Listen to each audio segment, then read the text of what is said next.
All right, ladies and gentlemen, we're back at it again here live. Semifinal action, Jeremy Long playing against Georgiev. I got the pronunciation hopefully correct. This is the first of our semifinal matches. We're ready to get started here. Ox Billiards. Here you can see our top semifinalists remaining in the tournament. We're going to be playing the bottom match first. It's going to be back-to-back action here. Second semifinal is going to be between Daniel Sardoncillo and Lukas Fracasso-Verner. So they're waiting in the wind to play their next one. And with me in the booth, Shu Cheng. Ciao, how's it going, Shu Cheng? What's up, everyone? Yeah, it's been a pretty crazy semifinal matches that I've been watching. Yeah, a couple of dramatic ones. Yeah. Daniel's ended in quite the dramatic fashion. Jeremy came back from a big deficit over Max Eberly and managed to take it down in a hill one we saw. Georgi was kind of cruising so far in his match for the most part. Unfortunate for Nick DeLeon, but had a few early mistakes, and Georgi just kind of played flawless, it seemed. Yeah. I don't think Georgi was playing perfect last night, but I think he's getting more into the comfort zone.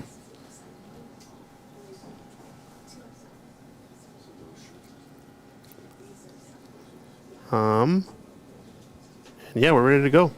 Rack 1 action. This is going to be a semifinal, first to 11.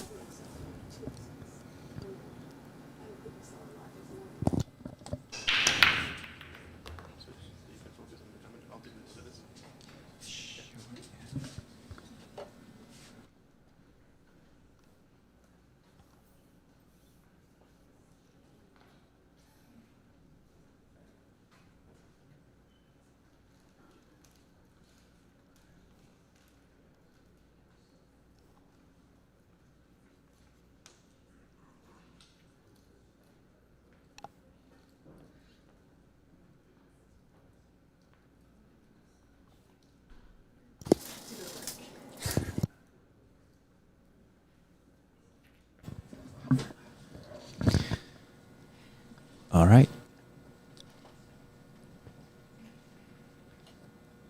Successful break from Georgie.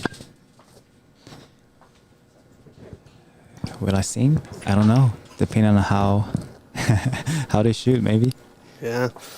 So Georgie so far has had a really high break percentage on pocketing the one in the side pocket. I think in his previous match he was 100%. I don't think he had a single break where he didn't pocket the one. And obviously that leads to a pretty successful margin in the scoreline. And you know who I think had the best break so far? Who do you think is best? Jeremy Long. Jeremy Long's break? Yeah. Yeah, he's been shooting it pretty consistently. I think he's probably the most dangerous player left. I'd have to get the momentum he on has his the side. most like explosiveness. Yeah.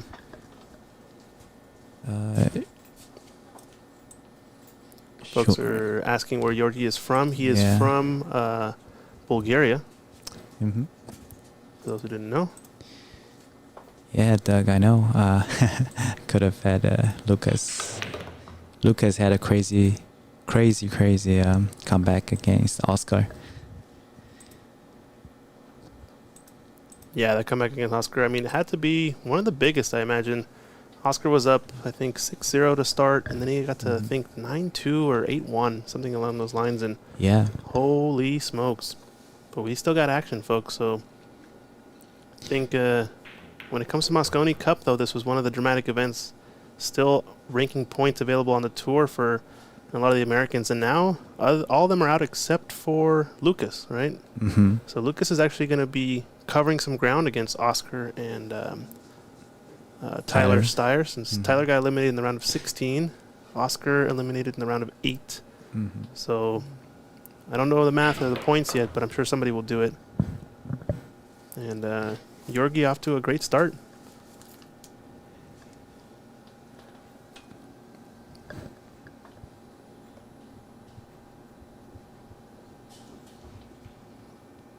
Nice simple ball here, 2 rails, 8 ball up into the corner. Should be nothing to it. He's been playing great on these tables all tournament long.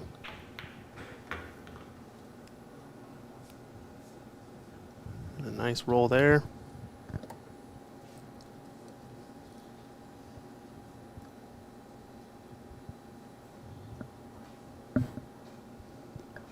Just gonna shoot the 9 into the lower left corner pocket next.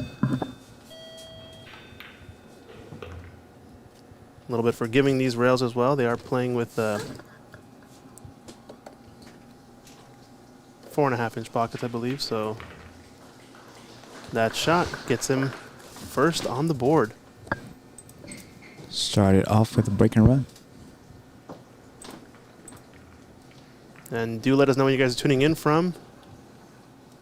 If you're liking the tournament so far, like and subscribe. Drop us a share. I'm surprised some of the outcomes in this tournament, and I'm sure folks will be talking about it later as they will be impacting the Mosconi race. So Mosconi race, right? We're talking about Tyler Steyer's leading it. He's ahead of Oscar by about 6K or so points. Mm-hmm. Yep. And I don't remember what the prize money difference was, but Oscar did manage to get some ground. But a big upset from Lukas means he's not going to catch up to where he wanted. He was ripe to get almost even with Tyler since the upset from the round of 16. Yeah. So as far as the official count, they were like 6,300-ish apart. 6,000 on the ranking. Okay, yeah. So I think had Oscar won this event, he would have been super close. Yeah, and so the difference between quarterfinal and semifinal, only about 400 points, 500 points. So not going to be making a ton of ground is Oscar, but Lukas with a chance here. If he manages to snap this one off, 6K difference. I wonder if that puts him in the hunt. Obviously, Hanoi Open is going to be the end. And this, look at this here. I think this is the first break in about 10 to 11 breaks from Georgi that he hasn't potted the 1 in the side pocket. So we're going to see a bit of a comeback maybe. Jeremy Long, I think, is probably the player with the most momentum going into this match. If I had to guess. Came off of a great match against Tyler Steyer last night. I think he had about 5 to 6 break-in runs in that match, along with a very spicy golden break to close it out while on the hill. If you guys didn't watch that, go check that out. Tune back in. It's a pretty good match winner if you ask me. They are playing on 4.5-inch pockets on these grass-on tables here at Ox Billiards in Seattle, Washington.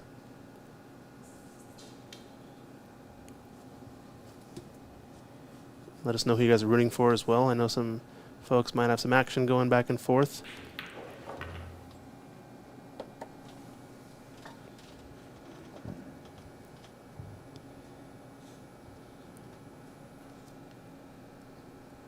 So I just looked it up. Fracasso-Verner currently ranked 72 on the WNT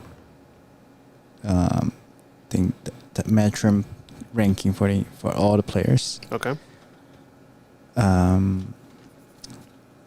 His point or prize money is at 77,000 right now. So yeah, winning this one won't get him that close to Oscar Tyler yet, but it's always nice to see a young player, you know. Yeah, it puts him in the hunt at least, you know, and if he can do, you know, something big at Hanoi, that's the real tournament I think that's going to get the next player qualified, most likely.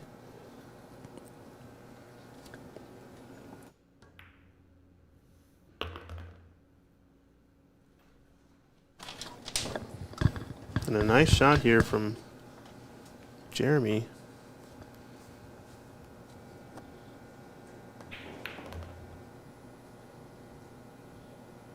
Pretty straightforward, good response, I'd say.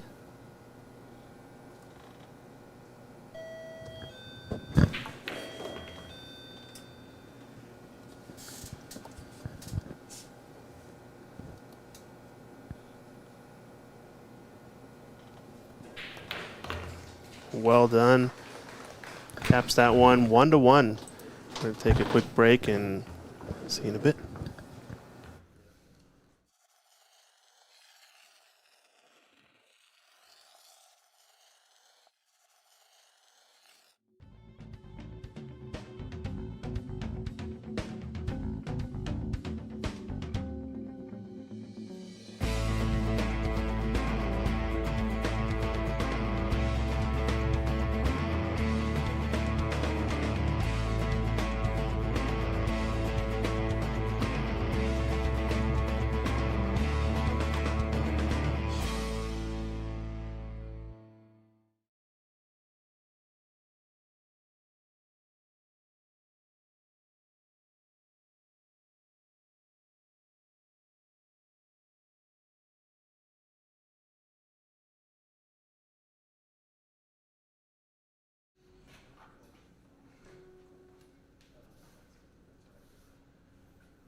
All right, back in this rack. Great break here from Jeremy to get started. And in the booth, I got a guest here, Nicholas DeLeon. How's it going, Nick? Good. What's going on, guys? Just got off a match here in the quarterfinals. Commiserations on your match against Georgi, but looked like back and forth. You want to tell us a little bit about it, or No, yeah, not good. not good? Not good. Like, he played good and he got a lot of good rolls. It's what happens. Mm-hmm. You know, it's the best I've seen him play. Yeah, It's the best I've seen him play all week. So he's been breaking really solid. Was the thing I noticed. I don't think he had a single break. He didn't make the one. Pretty sure it was almost 100% yeah. accuracy, right? And makes a big difference. But yeah, so Jeremy Long, he's kind of been the hero of this one of the upsetters. What do you think about his game so far? He's been playing, looks like pretty confident, unfazed. Yeah. It just if he gets his break going, he's deadly. You guys saw that against Tyler. Yeah, holy smokes. What do we like here?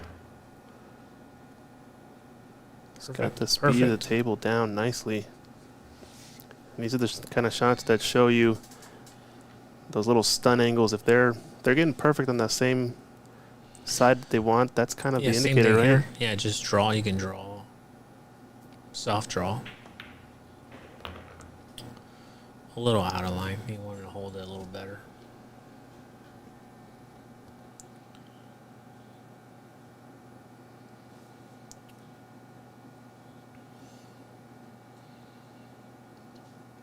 He's going to try to run into the 9. He might.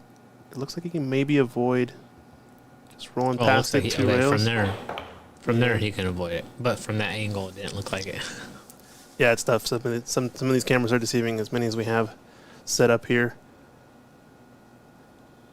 But looking pretty good in this one.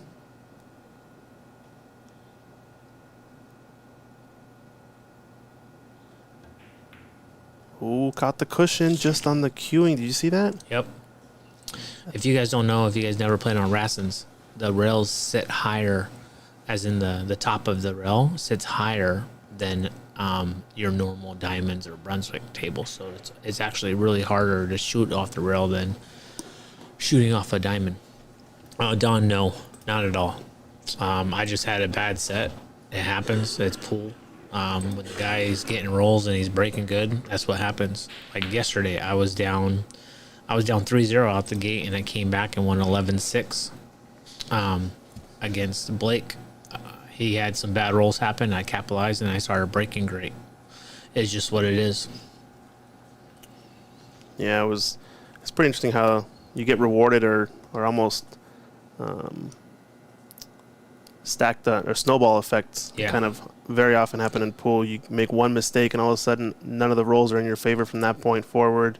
You know, everything's kind of fighting against you, but you know, had you made that, it would have been huge difference, turning point, right? Yeah, no, for sure. And like you said, the winner break format, I feel like is especially, you know, dangerous with this, yeah, right? it changed everything. He missed that first 9-ball, and he left me on the rail, and I didn't make it, and then that whole momentum just switched. Everything went his way from there. Yeah, I noticed that, yeah. I think there was a safety you had that just overran. On the 2-ball, there was a lot of like tricky little things, and you start it starts to compound in a way that's kind of nervy. Weird how it works sometimes, but it's pretty common. Yeah, it's just pool. It is what it is. All right, Move so let's on see. to the next event. Of course. Another one on the side here for Georgi. But he was like, Georgie was struggling like the last 2 days, like he hasn't been playing like his top level game. I mean, obviously, since the players are seeded, so first round is typically kind of one-sided for the most part. So I think he had a solid first round match, but I didn't manage to catch too much of his other games. I know he played, I think, a 650 in the tournament at some point in Mike D, and Mike was saying that he was flawless on the break, but he was struggling. He was struggling a bit on the runouts, it seems. So interesting. The speed of the tables are fine. It's just a new cloth, guys. I have a Racing at home Victory 2, and I just put the blue Andy cloth Premier on, and I absolutely love it. I like that. Felt better than Simonis. You don't have to deal with the huge slide.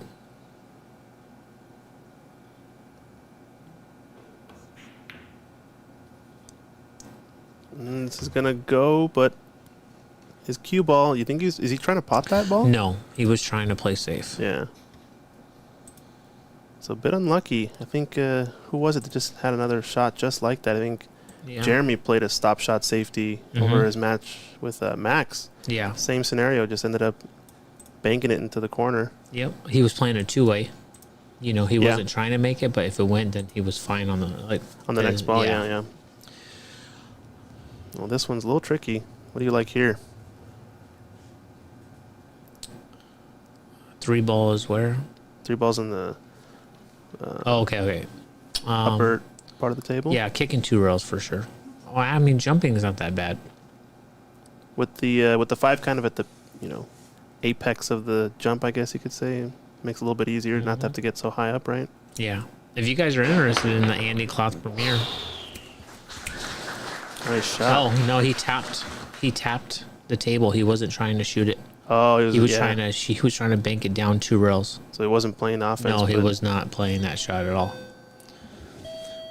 But if you guys would like, you guys can reach out to my page, Nick DeLeon, Nikon Kid. If you guys are interested in the Andy Cloth Premier, I can help you guys out. Yeah, he helped us out here, helping get sponsorship for this great event. Yeah, and then I got Pennsylvania as well, and Wolfston. So the whole month is going to be Andy Cloth Premier. For the rest of the tour here coming up. Okay, and Wolfsden, very nice. Yeah, and the price is cheaper than Simonis, and it plays better. Like, it grabs. Like, you don't have to worry about the slide. Your pockets will play a little tighter because there's not that much slide like Simonis.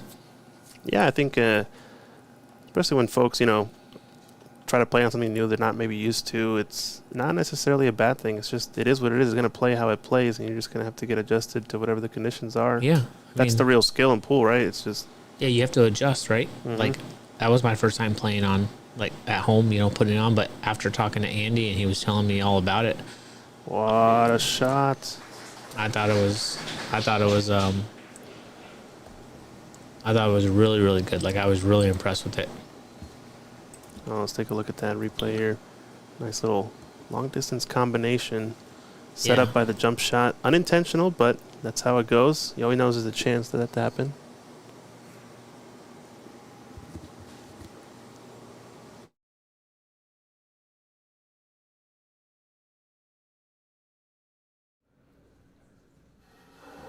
One thing I would say is try to get background music.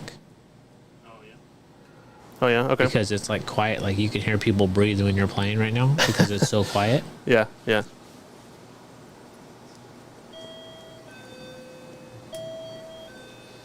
You ever been to the Crucible? Mm-mm. No? Same snooker World Championships? No.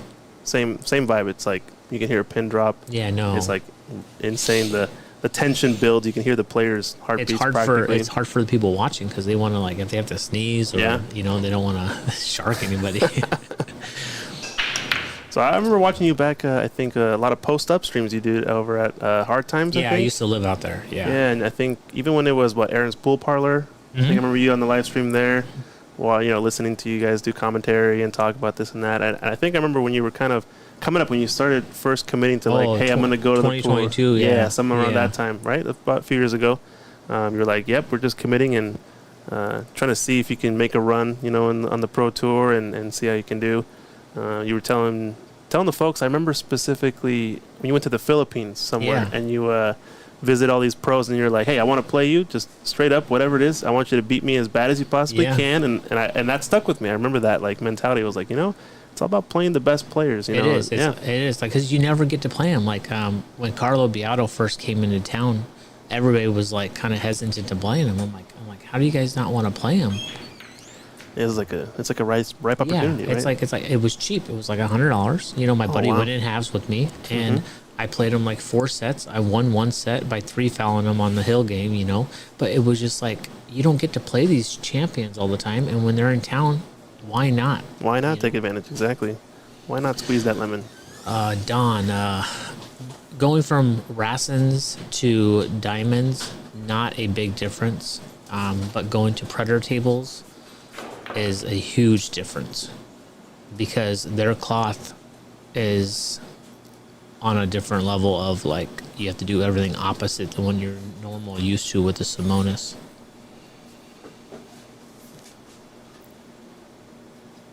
Yeah, you got to pardon our viewers. We do have a mix of snooker viewers and pool players, so there's always a lot of good contentious debates there. I see David Brock saying music is sacrilege while playing. Yeah. Don't worry about it. You guys can ask whatever you want. I'm here. I even do live feed on my page as well when I do my Solado matches and have fun with everybody on the stream, and I chit-chat with everybody. Yeah, check out Nikon Kid, right? Is that what the channel is? Yeah, Nick DeLeon Nikon Kid. That's my Facebook page. I go live. I try to go live at least twice a week. I have like a new thing that came out, a minute to win it with Nikon Kid tips. So every Monday, I throw a video together for you guys and just give tips of the day. Very cool. Very cool. That's awesome. I think I saw some of the, you were kind of covering some of the players over, was it US Open, some of the big events that you're at? Kind of like Windows Open style, like showing video blogging some stuff. Yeah, I just like to give back, like, as much as I can. Of course. What I think would be really cool is to see more behind the scenes from a player's perspective, what they're doing, what's the routine for a big tournament. That'd be kind of cool. My so-called manager / best friend out of California, he's trying to get me to do that. Like I might do it towards Vietnam when I go to kind of do the whole thing about like, hey, this is how I'm getting ready. This is the airport, whatnot, and go from there. Yeah, I think Fedor Gors is doing a little bit of that, but cool to see if all the players had their own respective channels doing their own thing. Good shot by Jeremy right here. Yeah, really nice. He caught that into the thicker part of the pocket. Not just that, but being down 3-1, Yeah. This is looking nice. You play this just off of one rail because of the speed, or are you going to stun this 2 rails at? Actually, he's pretty good. Like, I mean, you can go forward 2 rails too and come out. Okay. Chris, sorry. My Q sponsor is Q-Tech. I've been with them for like 6 or 7 years now. Absolutely love it. Can't wait to switch to the Synergy X when I get home. Oh yeah, the new full carbon fiber butt. Yeah. Nice. There you go. Well, good one from Jeremy to come back in this. Yeah, tell us more about the Q-Tech stuff. Oh, it's man. I mean, it's just top of the line. Like when I found out like 7 years ago, 6 years ago, whenever they started doing their carbon fiber shaft. Mm-hmm. The first synergy. I never thought in a million years I'd have anything Q-Tech in my bag because Wow. they weren't that good, right? At that time, like don't get me wrong, Shane was still using it. He was winning, Of but course. like the caliber, you know, it was just I wasn't quite there. Yeah, and Shane, you know, helped out with everything and their shafts. Every time I went back to their shafts, because I tried out everybody's carbon fibers, and every time I went to the Q-Tech, didn't matter what butt was on it, Q-Tech, a custom Q, whatever, the hit was always the same, so I fell in love with it. Oh, very cool. So I bought 2 of them before I was even sponsored.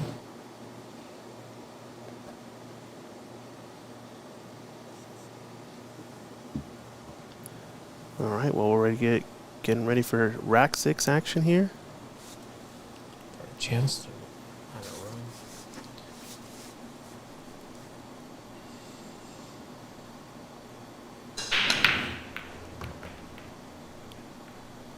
Some folks asking some questions in the chat.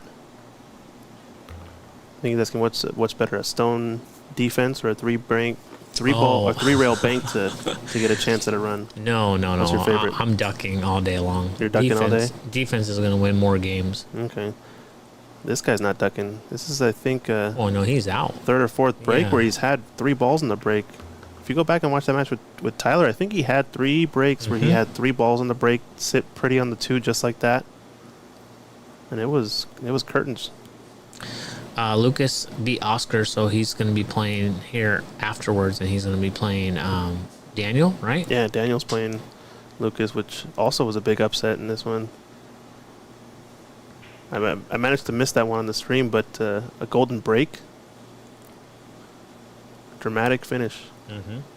But it can happen, especially with these tables are not No, I mean, like, pro pockets and like, you know, the swinginess, the momentum. And being here at 10 a.m., like, is going to be a difference than being here at 2:30. Of course. Like, you're going to see players play differently because playing early in the morning, we don't play our high professional game. Mm-hmm, mm-hmm. We're used to starting at, like, you know, later in the day. Oh, okay, I see. Oh, no. Wow. Took his eye off the ball. Yeah, that was That's going to cost him. definitely goes, it looks like. So what I've noticed, too, especially at this top level, especially with the winter break format, it's just about control. Mm-hmm. You know, when you're at the table, you don't got to look at your ball. It's not the end of the world. You just got to stay in control. Play the right Correct. safety, make it awkward for your opponent, make them sell out a shot. Yep. Then you got the initiative, and don't miss when you got the easy looks. They're the worst to miss, honestly, because like this one can cost you. Who knows? We're gonna keep track here, but 2-3 down. Jeremy misses that 4. How many racks do you think it's gonna favor Georgi? Who knows? I don't know if they all line up. It could be bad, just like they did against me. Yeah, exactly. It's Oh, looking no. too far. Drills, Don. Lots of drills. That's the difference between overseas players and U.S. players. Those guys work on their mechanics. Those guys work on their stuff. U.S. players do not.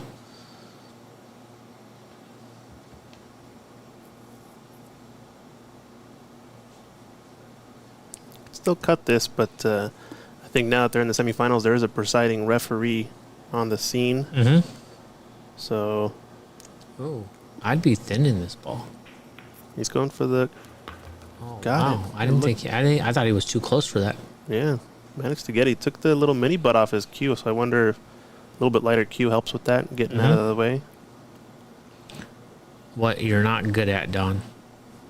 What you least like. If you're horrible at your braking skills, then you need a break. If you're horrible at being jacked up, then that's what you should be practicing. You shouldn't be practicing making balls that you normally make 95% of the time. It's a nice shot to put in the corner. Yeah, it's like you said, it's a common thing for pool players. They just want to throw some balls out and just hit balls. That's not you know? practicing. That's not practice. That's Nope. just hitting balls. Yep. You're actually- Anybody could do that. Actual improvement is working on the stuff that you you know, shots you Yep. hate the most, you know? Yep, Jeremy had a chance to tie it up.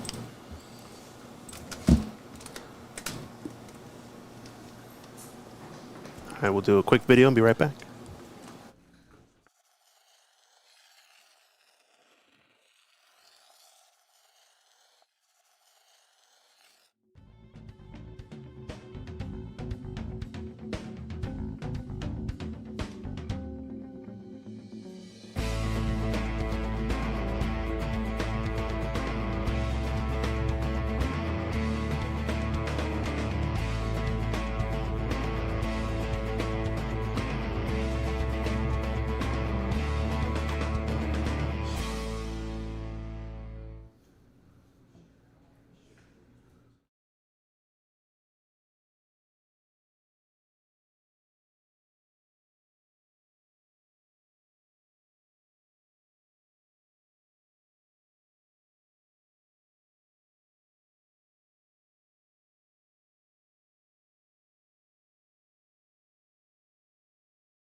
All right, back here.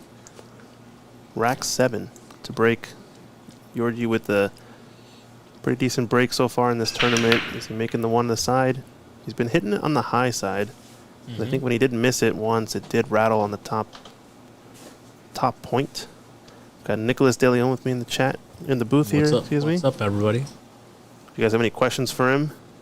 Oh yeah, for sure. Shane and Federer are probably like in the U.S. if you want to consider, U.S. players only. Oh, someone asking, is Shane the hardest worker in pool? Yeah, Shane and Federer are for sure. But I'm saying that all our other,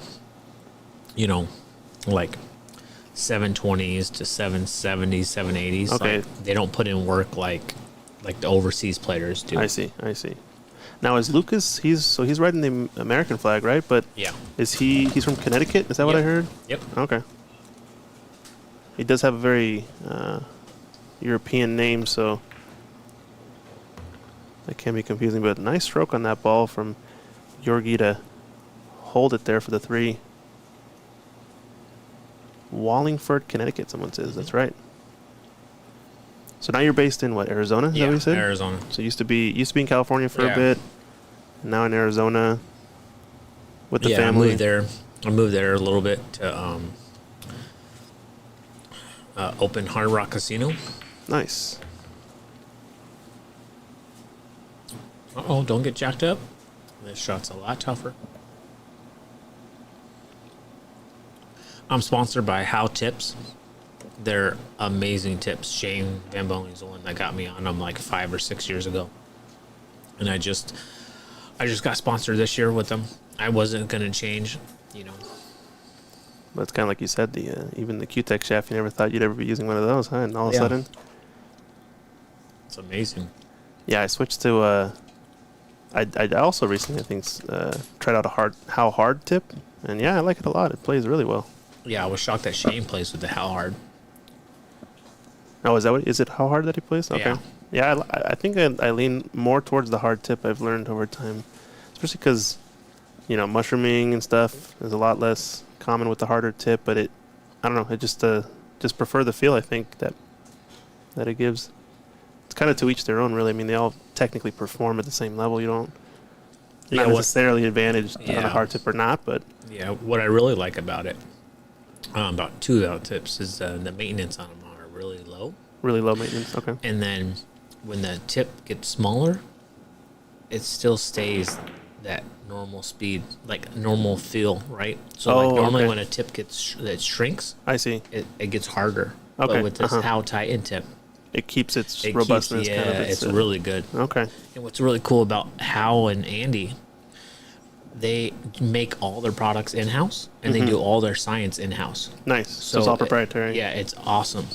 Have full control over all that stuff. That's awesome, man. Yeah, so if you guys need some How tips or Andy cloth, reach out to me. I can take care of you guys. All right, we'll talk afterwards. Yeah, no, seriously. Yeah. I just told him that I'll reach out to Andy about getting,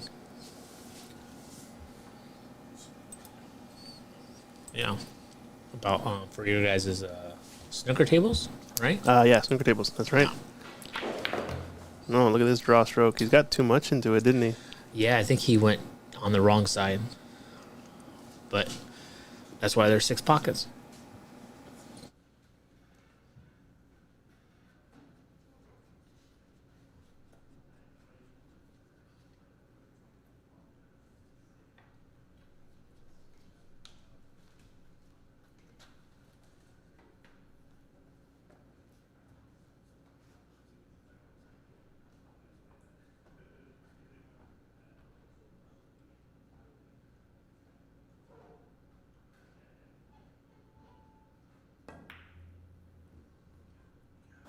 Of what? What's the estimate of?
If you want to answer or however you want to do it.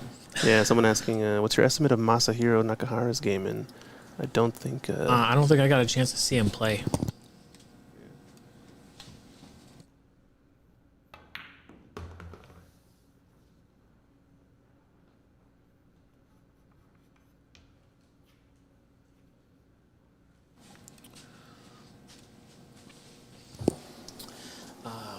Shipping how tips to the UK. We're live? Yeah. Hey guys, we're back. Sorry, we had to take care of some complications, but we got it taken care of. YouTube channel. Can I ship to the UK? I've never done that before, but I know your guys' shipping cost is going to be a lot more than me shipping in the US, so we could figure that out if you just jump on my, look me up on Facebook, Nikon, or Nick DeLeon, Nikon Kid, and send me a message, and we can chat and work it out and see if it works. What are the questions we got in the chat? This is a semi-final match happening. That's right. Yeah, the thing with pool is whatever work you put in, like, for instance, if I know a term is coming up next week, I'm going to go practice for a week. Well, you're only going to get so much out of it because you haven't been practicing on a regular basis, right? So instead, if you know a term is coming up for a month, well, practice that whole month. You know, designate it. If you can only do 2 hours a day, if you can only do an hour a day, then work on something. Like, don't just throw out balls and hit balls. Like, if you know that there's a new break or whatever that's coming and you're like, man, I struggle with this. Well, then for the next month, just practice on the break. You just have to know what you're doing. Yeah, it's kind of like any sport, really. And Oh, I did play him. you did play him in the tournament? I'm so sorry. Give me 1 second, guys. I need to go to stage 1. I didn't see him in there. I was at stage 2. My bad. Maybe stage 2 for winners qualifier. Oh, you played him. He beat Dan Louis. Oh, yes. Okay, I know who he. Okay, I know who he is. I'm so sorry, guys. Yeah, you beat him 7-2, I think, to get to the winners or losers qualification. Yeah, no, he plays. Yeah, he plays really good. He makes balls. Just his decision making probably wasn't the best. Like some shots that he could have played safe on that he went for, and he left me an out to get out. Really nice guy. And it looks like we're maybe on a bit of a player break right now. It looks like, yeah.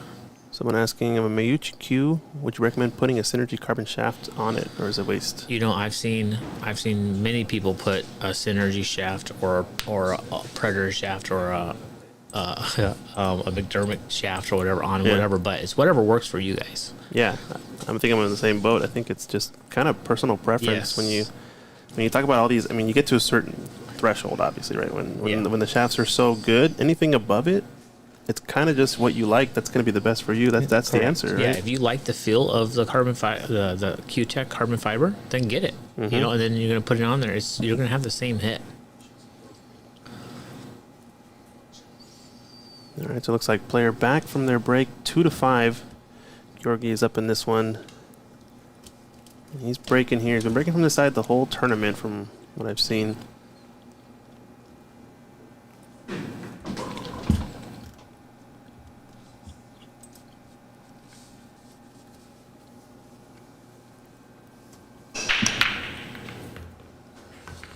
Does actually miss the one for once, but he's making the wing ball off of a That's twice the carom. set. That's twice the set. That's right. Last set, we were saying he was flawless. I'm pretty sure on the break, and he's got a bit of a tied up situation too with this 5-6. I don't remember.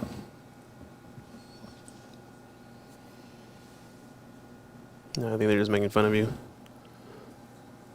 Well, he just said because he's not a nice guy. So I'm trying to figure out.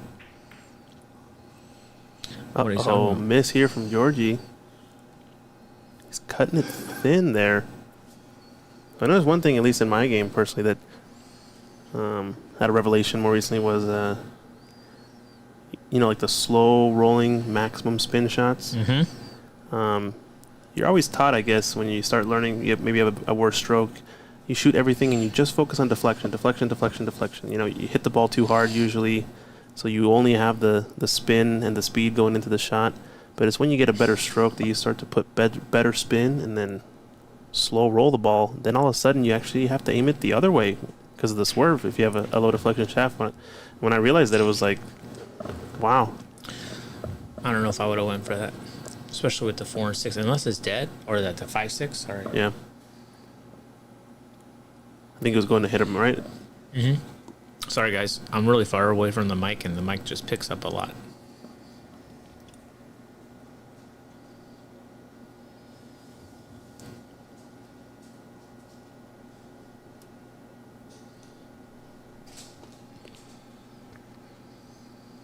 So not the Jeremy Long we've been seeing so far. Just a couple of chinks in the armor.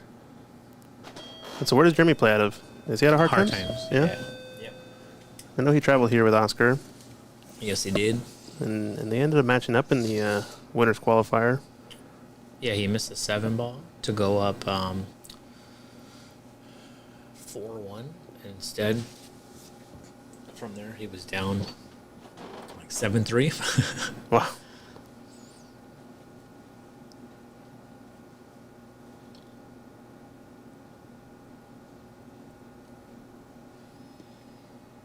So he's playing this combination, you think? Yeah.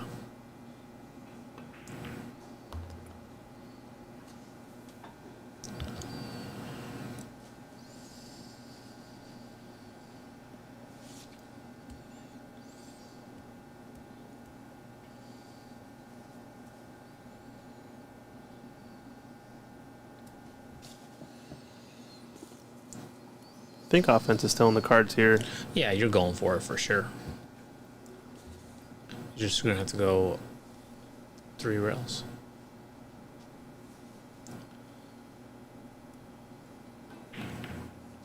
Just like that. But, I mean, It's got that he's extra good. roll. He's Yeah. good. So what events are you looking forward to then left on the tour? Obviously, I you go said, home for a week, okay. and then I head out to Hard Times, Sacramento. Oscar's Brendan Crockett Memorial. It's a really amazing event. You get so many people that come out for that event. It's really, really good. It's got to be his biggest event if I had to guess. At least online, that's the one that I've seen most of. Yeah, it's his highest one. He gets like 180, 170 players. Like, Wow. It's 10 ball race to 7 with the magic rack. It's fantastic. That's awesome. Yeah. So I went the last 3 years. So I'm trying to break my 4th place. Was that how you ended up last time? Yeah. So my first year out there, I lose to Federer in fourth. The next year I lose to John Mora. And last year I lost to John Mora. Oh, yeah. I just can't get away from fourth place. Oh, no. This is what I'm telling you.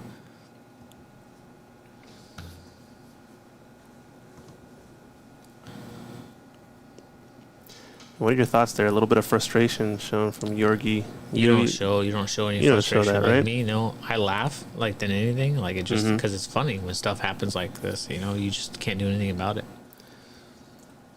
Yeah, I was doing some commentary for a snooker tournament over the weekend, and got a famous player, Darren Taylor, son of David Taylor's famous snooker player, and he was kind of talking about all these little intricacies, like, you know, he's noticing this guy, he's being a little bit sarcastic with how he's tapping the table and these things, and he's like, to me, it doesn't make sense. You don't want to show that to your opponent. You don't want to let them, you know, get an inch. They gain confidence. He's jacking up. Oh, no. Oh, I'm rolling this ball in. Oof, he's thinking about it. Must be dead straight then, right? Yeah, he must be. I mean, I'm still rolling it. There's no way I'm jacking up on this shot.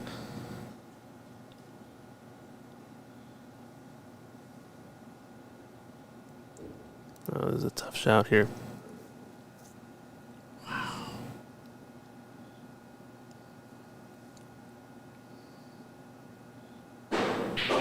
Good shot. Wow. Good shot. Let's take a look at that one again. Just goes through it cleanly. Dead cue ball stop. Like no spin, right? No spin. Just a tiny bit forward. Well done. Crazy. I'm rolling that ball in. Every time? Every time. So 3-5. So who do you like in this match? Jeremy Long? Georgi? I like Jeremy Long. Yeah. He seems to be the guy running these games. Obviously, he's been up and down and all around. Georgi seems to have had, you know, maybe a little bit better run of the balls, it seems like, in a lot of the matches in this event. So hey, what's up, Raymond? Raymond Linares hanging out still. How's it going?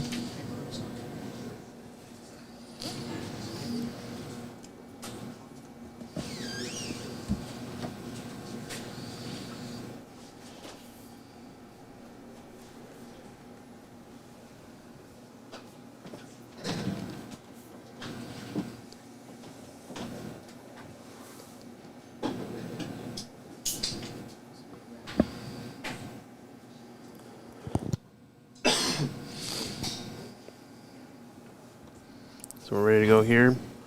Rack number 9. Jeremy Long to break. There we go. Perfect cue ball coming through the rack. Below the 9 and then above the 9. Yep. It's about as textbook as you can be, right? So what are you looking at in the break? Obviously everybody has, you know, their own thing, but some of the people might not know the intricacies of the break rules. Something about a half ball cut, you know, control the white with some draw, something like that. Yeah. YouTube guys asking about the difference of playing on the diamonds and racins from Predator. Well, because Predator cloth is just, I mean, I don't know how to put it, but it is way, way, way, way different than any other cloth that's out there. And then on top of it, their rails are not similar to the racins and the diamonds. So they play and bank differently. So yeah. I think the biggest comparison I've made is a red label diamond and a Rason are pretty close with like you sprinkle a touch of Brunswick into the diamond and you got a Rason kind of thing, you know? Like the only difference is the Racin's rails, the top of the rail it's pretty tall. is sits higher. Like not the rails, like the rail's not bigger, like as in like it's sticking out further or whatever, but the top of it when you're shooting a ball off the rail, like this cue ball, you only get like a half of a tip instead of a full tip with the diamond because it's more flat. Yeah, exactly. Yeah, we were talking about it earlier, and I actually talked to was it Zach from Table Fitters who did our tables as to, you know, what's the reason why they're different, and what he said the same thing is the cushion profile is just a triangle from the side view, Yeah. right? But that triangle sits with a flat top on a blue label diamond. But when you have a shot, oh no. Good try. When you have a red label or a Rasson, the seat where it's seated, that triangle is just a little bit higher, and so it's kind of angled down at the ball more. Yeah. And you don't get as much of the ball exposure when you're perfectly flat. No, SPV did not come to this tournament. Maybe next year we'll get them. It'll be tough. We'll see. We'll see. Yeah.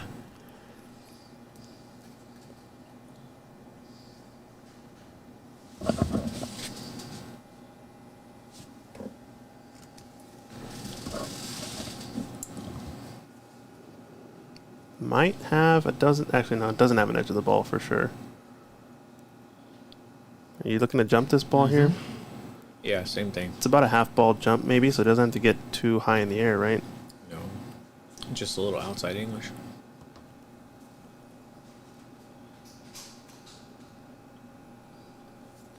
Or you can jump right at it and stop the cue balls and then take the 4-ball down table. Okay.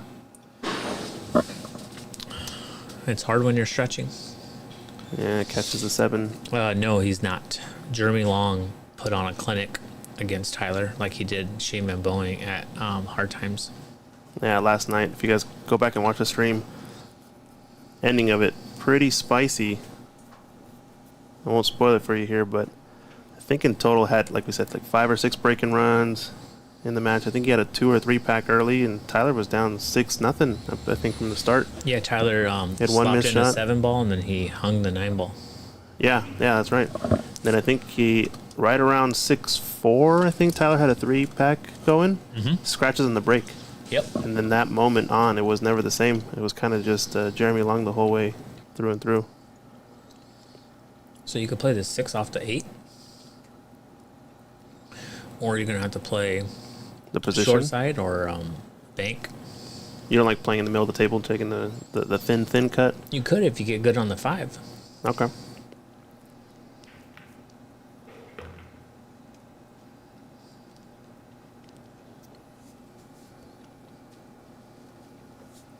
Is this Streamlabs or... OBS.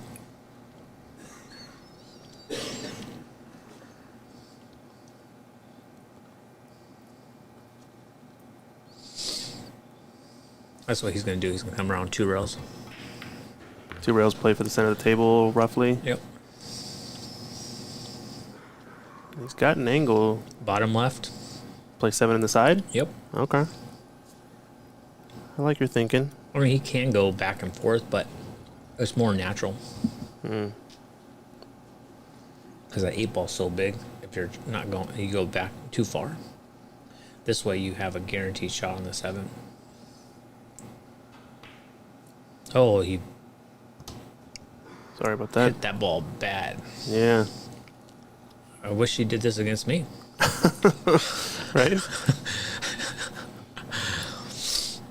Yikes. It looks like there's just referee taking a look to see if the balls are frozen. I don't see why not. I mean, there's no reason for it. He's not going to bun it. Yeah.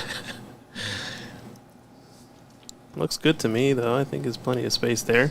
Yeah. So what? Oh, he's drawing it? Oh, You like going forward 2, 3 rails? I mean, this is tough. Good shot. Oh, Good yeah. shot. Got Good through it shot. nicely. Really good. He's not going to get the reward he deserves, though, on that shot. I don't think, at least. He can still cut it, but No. Okay, so this is Off the 8? This is my only problem here. If you play the 8 off the, I mean, you have to draw over to the side rail. You can't use top. okay. And you're saying what? You're saying the 8's also going to come down. You hitting it hard enough to push the 8 Yeah, underneath the that's what I'm 9? saying. That's what I'm saying. Like, it doesn't work out. Your option is better to cut the 7 ball and come around. And you're guaranteed a shot on the 8. Just cut the 7 directly into the corner. I don't think he had a lot. I know that Oscar made some key mistakes, and Lukas got a couple good, unfortunate,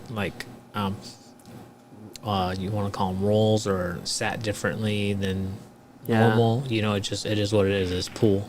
Yeah, there were 2 misses, I think, that were key to Oh, that. see what I'm saying? Like, if he hits that 9 ball, he's totally Yeah, done. it's done. Yeah.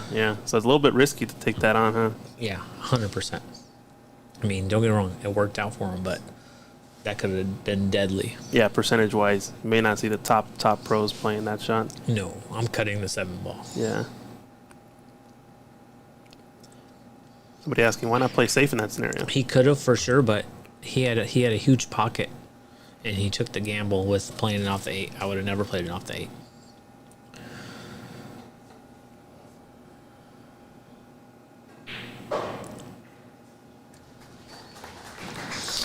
Nicely done, Jeremy Long. 4-5.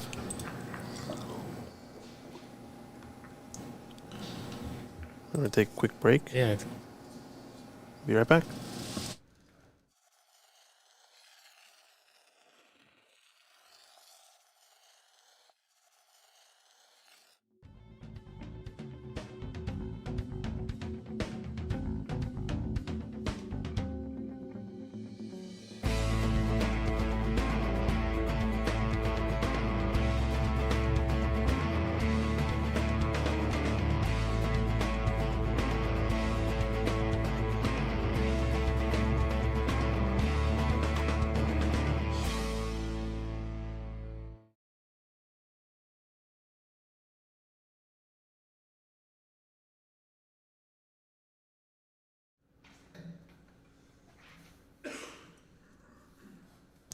All right, guys. Let's see if Jeremy can capitalize. In the booth, we got Nicholas DeLeon What's going on, guys? and Christian Youngers doing the live stream commentary. Oh, misses it high, right? And rattles it. Oh, no, that's not good. And I'm pretty sure Tyler's thinking, if he's watching this, why couldn't he break like this against me? Yeah, the same thing that you were just saying earlier, yeah. And that's what I'm saying, guys. That's how pool is. There's nothing you can do about it. Sometimes you get the bad rolls and the guy's playing good and he's breaking good. There's nothing you can do about it. You just sit back and watch, and I laugh because it goes both ways. Yeah. Sometimes you play some of your best matches ever and you lose those, but then you play Yeah. terribly, and those are the ones you're killing the guy, Yeah, right? like my match to get into the final 8, like if everything was rolling like that, I'm like, Georgie would have had a tough time, especially after missing that first 9 ball, you know? Mm-hmm.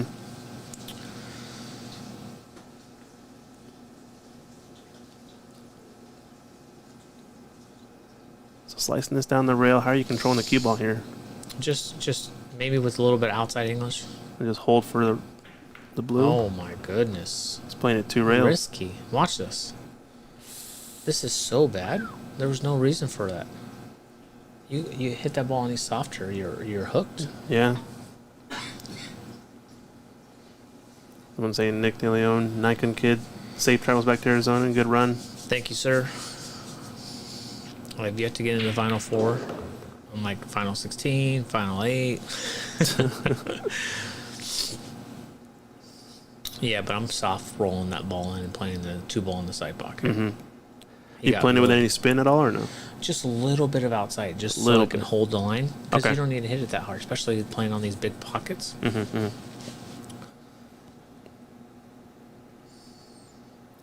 Now, 7's kind of a big ball in this scenario, right? Yes. He could bank it, but he's going to try to draw down table. Got a curve on it. Too much. He's going to play short side and get luck. It's a bit of a back cut here. Yeah, but he should be fine. Just how I look at it is like just run into the 7 ball. Oh, interesting. Just draw into the 7, you're good. Like if you miss the 7, okay, perfect. But if you run into it, you're guaranteed a shot anyways. Yeah. It's like what can go wrong, really, as long as you hit the 7 full. Yeah.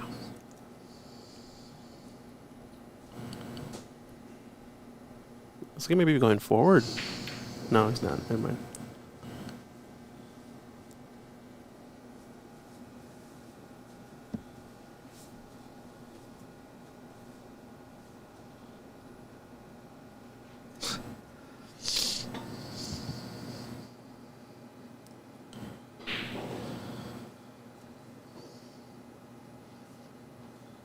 Yeah, going back to the Oscar match, I think he was up 6-0 in that one. And 7-1. 7-1, 8-1, 8-9-2, something like that. And Yeah. he said there were a couple of missed shots from Lukas that, he misses one more shot. Oscar runs out and gets on the hill breaking. It's Yeah. probably over. But two of them, I think, he rattled one and left it in the jaws. And Oscar had to jump at it. Yep. And he jumps over, makes the ball, but flies off the table. Second one, again, misses the shot and leaves him hooked on a ball. Another jump shot, doesn't get it. And those two, ball in hands, along with a couple of safety runs. Pretty pivotal.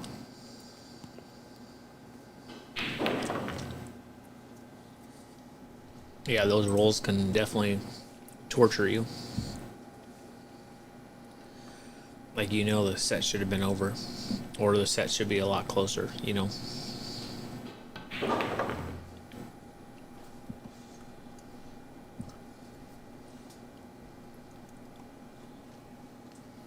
All right, there's Nineball for a 2-rack lead.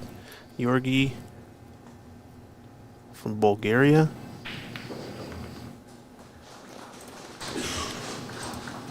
It's not the highest standard we've seen so far in this tournament, but definitely back and forth action in this one.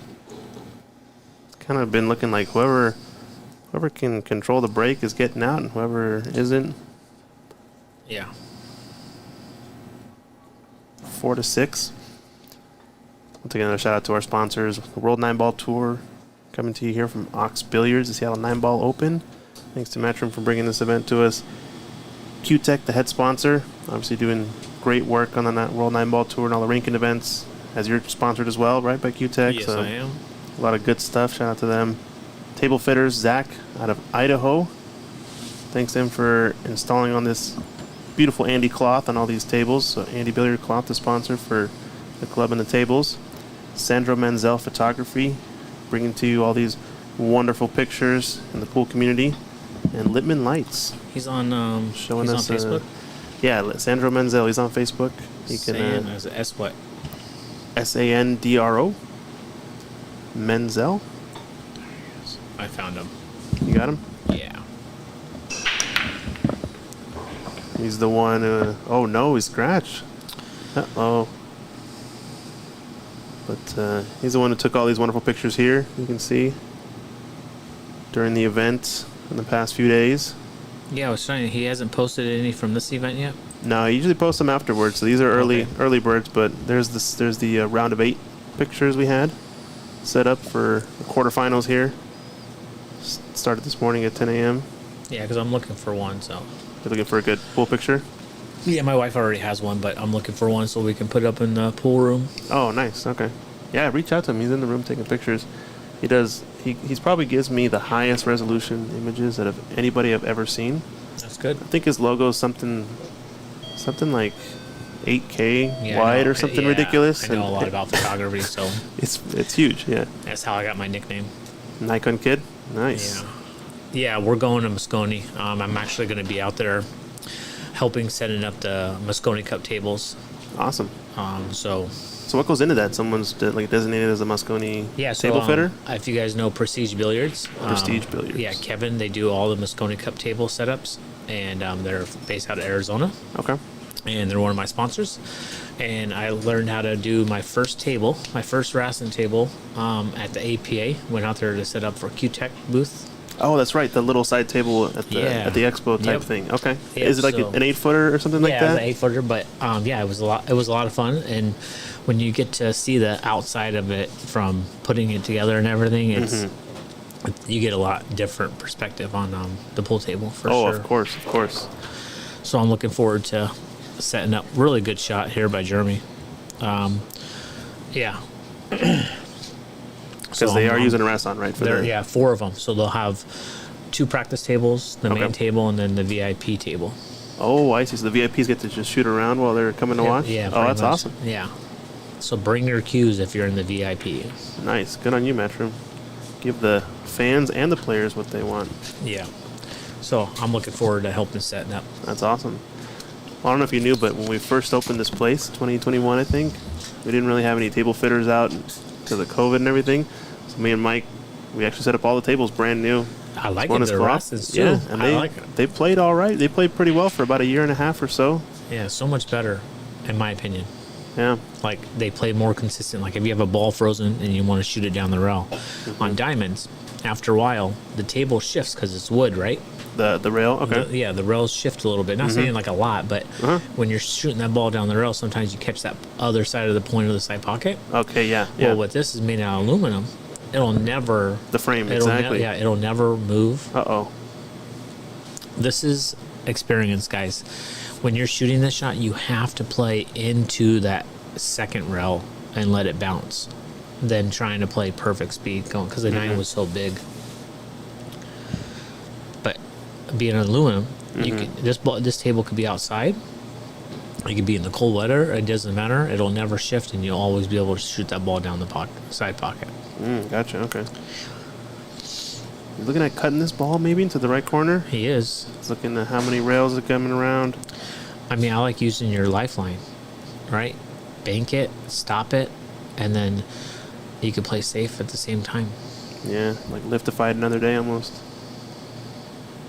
He's going to get close to the side here. He's overcut Wow. it. He's going to make it. Oh, wait for it. Timing shot. Oh my gosh. Have you ever seen that? I have, but not in a WNT event. Not in the WNT semifinal. Wow. I'm telling you, that roll can change everything.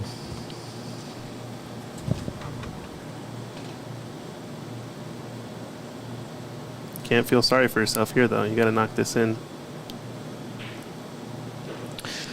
Wow. We got to take a look at that replay. So he overcuts it. You can see where the cue ball hits on the rail. Just catches the point on the way in, and that 7-ball said, yes, If he thank hit you. that ball, if he made that ball, he scratches there. You think so? Because he hits the ball thicker, so the ball's going to go longer. Closer to and the... then he overcut it, so he hit sooner, so he would have scratched if he would have I made see. that ball. See? Watch where the cue ball hits. Yeah.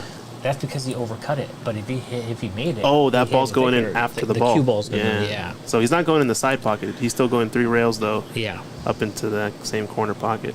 Wow. That was... Okay. Hey, what's up? Post up. We got post up Collins? in the chat. Colin saying it's calculated, huh? Sometimes you're the bug. Sometimes you're the windshield.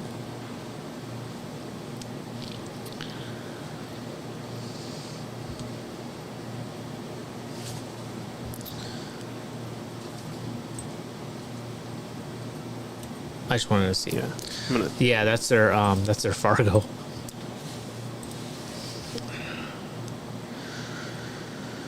All right.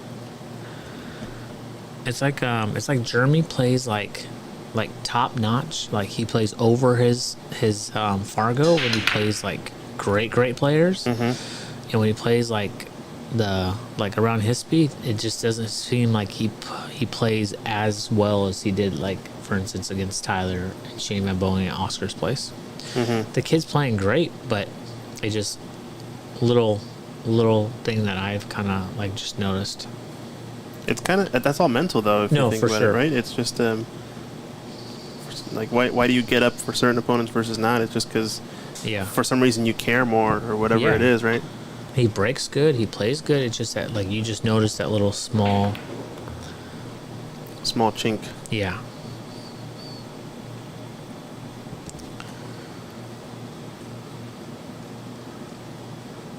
Someone asking, saying, how old is Jeremy? You know how old he is? No, I don't. It's got to be in his 20s, I imagine. He has, I think it's like mid 20s, late 20s. I don't know. Maybe post up couldn't tell us.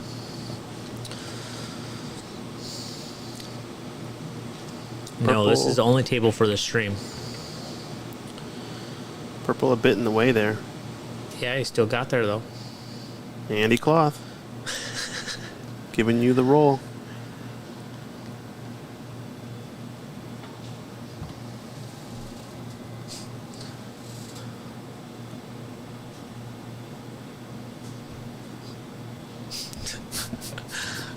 These guys on the chat are hilarious.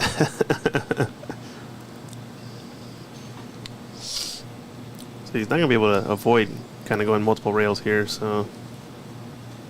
Are you staying to the right of the 8 here, just playing 2 rails? Come up by the 6, maybe? Yeah.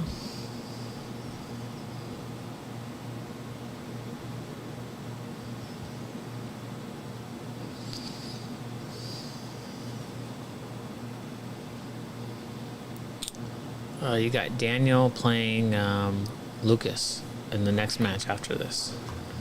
Watch out, corner pocket. Nope, it held up nice. That's pretty good. Not bad.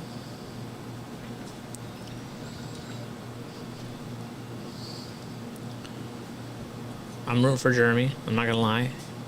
Hard Times was my home pool room for a while.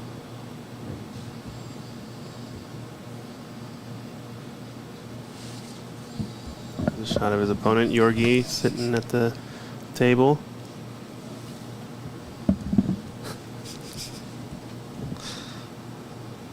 This is a tricky one. Can he hold his cue ball to not run into the 6, or is he going to come around 2 rails and get close? There's the kiss on it. Didn't want that. Yikes.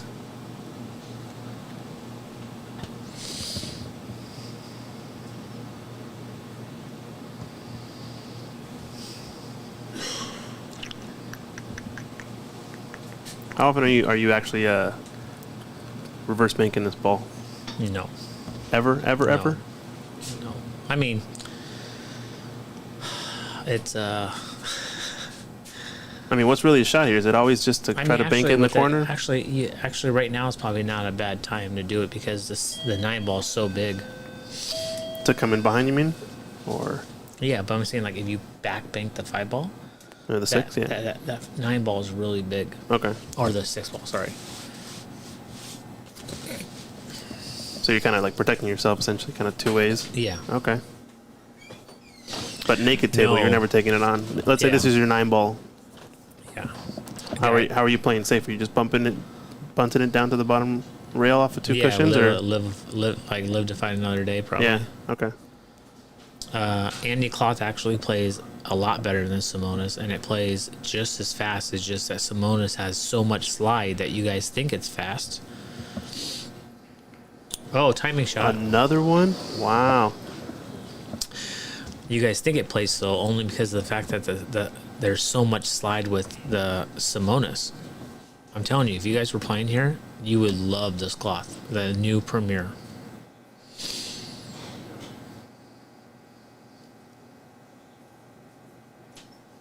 I think it's better just to go with the 9-foot. Oh, that was another thing you're mentioning on the stream. I think yesterday I listened to it. 9-foot versus bar box. Oh, 100%. Oh, I'm so with you. You could not believe how much I agree with what you were saying. Rushed it. And I would even argue that these are the small tables. You know what I mean? Because you have the big tables over here. Oh, yeah. Then we're talking a different game. You know what I mean? Sure. At least in terms of ball pocketing. Yeah. So if you guys aren't knowing, a lot of bar box players, especially you were saying what 650 and lower, 600 and lower. Mm-hmm. You know, they're that level exclusively in the bar box versus that level exclusively on the 9-footer. Yeah. You're gonna see a big difference in player and stroke mechanics, all those things. No, you will for sure.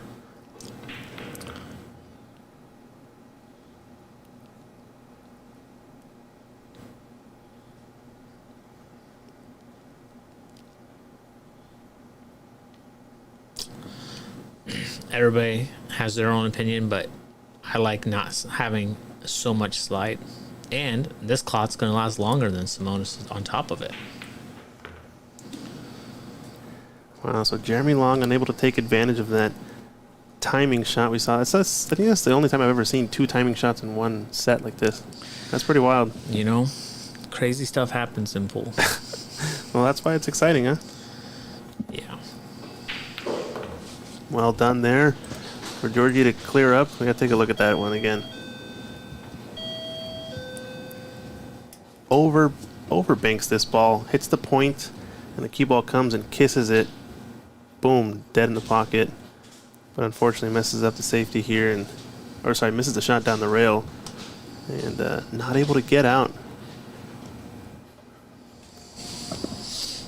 Another shout out to our sponsors, Q-Tech, head sponsor, bringing you this World Nineball Tour ranking event. Thank you for that. Jeremy is 28. Sorry, go Yeah, all ahead. good. We got Littman Lights, lighting up the pool room here. Sandro Menzel, go check him out. He is going to be posting all the pictures from this event in the coming weeks, I'm sure. He does a lot of the pool players in the area, big tournaments, amateur tournaments, pro events, whenever we have exhibitions here, etc. We appreciate him a lot. Andy Billiard Cloth, we got a sponsored here. Andy, Nick DeLeon. Yes, indeed. And been playing great so far. Speedy, quick, but that's how we like it. And Table Fitters Billiard Service out of Idaho. Thanks to Zach for doing the tables here. Does great work, and I think he will actually travel to you if you need a table being done or a pool hall being redone. So I think he actually goes down to Arizona, is what I heard. He used to live in Arizona and do the tables there. I think at used to be the Freezers place. Oh, possible. Possible. Yeah, he was a table fitter there and a couple other spots, and I think he moved over to Coeur d'Alene, Idaho. But he still travels down to Arizona twice a year to refit the tables. Yep. Really good guy, Zach. Very knowledgeable as well. Matt on YouTube.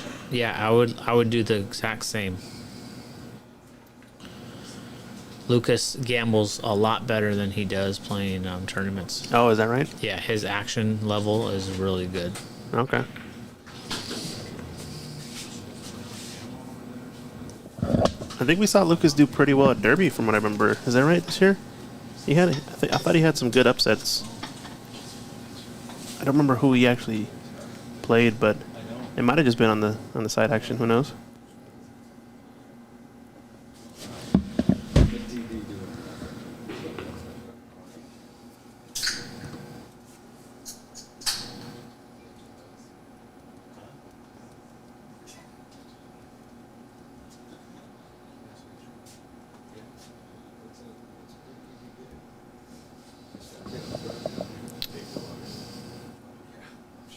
Somebody asked, what's the difference between Andy 988 and Premier, or are they the same? Oh, price difference? I think in general, too. Is there a physical difference? How do they play differently, etc.? Oh, the Andy 988 and Premier is totally different. The Premier plays so much better, in my opinion. We have Premier here, right? This cloth? Yes, this is Premier, yeah. Because they have 3 levels of their Andy cloth. I think it's like one's 600, one's 998, and then this one's Premier. Okay. And it's just sort of the, typical, how thick is the cloth? How does it play? How does it wear, tear? All those different things are just different? I don't know all the special details, but you can go to their Facebook page and get the link. Just put in Andy Cloth HR, I think it is. Okay. Let me just double check that so I don't send you guys somewhere else. Yeah, Andy Cloth HQ, not HR.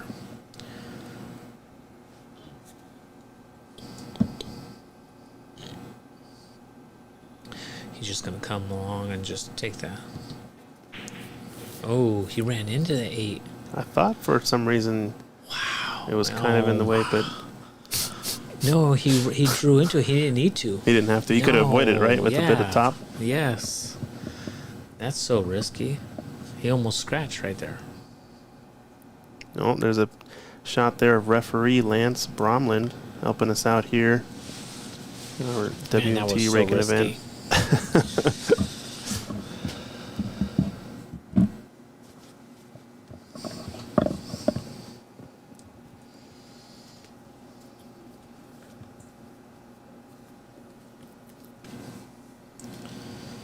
There you go. Someone dropped the link in the chat. Oh, perfect. Thanks, guys.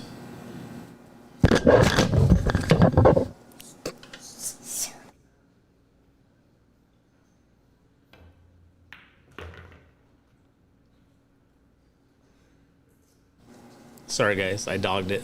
I need to go on dogging it. I knocked over my mic. That's isn't that what post-up says? When you dog it, you're... Yeah. You go into dogging it. Good stuff. Yeah, what I really like is they do all their in-house science behind it. Like, what's really good about this cloth that it'll play the same here, and if it's in the Florida or Arizona, Like the cloth will play the exact same. Humid, hot versus Yeah, it doesn't very matter. dry. It doesn't matter. Okay. Yeah, they mastered the weather. Nice. That's awesome. Where if you're using Simonis and It's- you're in Florida, yeah. like that Moscone Cup table, that table's going to play different than it was in Vegas. Jersey and Vegas. Yeah. Of course. Yeah, it's gonna be very, very interesting how the dynamics change there. Nice shot here. It's gonna be a little bit close to the rail, and these can be nervy, especially when it's a tense match, especially because you're jacking up a little bit. Well, go ahead and reach out to me, send me a message, and I'll get the information for you guys.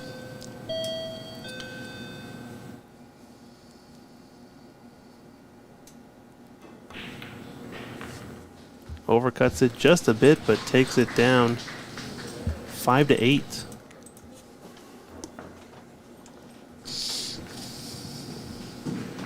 I'm gonna do a quick video and be right back.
All right, Georgi kind of getting some fortunate scenarios, but good run out there in the last rack, and he's got another one ball down. Everything just sitting pretty. Yeah, perfect in the two. I think these are the two players really that I've noticed that every time they break, they're making a ball. Yep. Two balls dressing up really nice, and it's kind of been dictating the flow in a lot of their matches. Maybe not so much in like every single rack, but kind of just in the key moments. Yeah. It's been really, really impactful.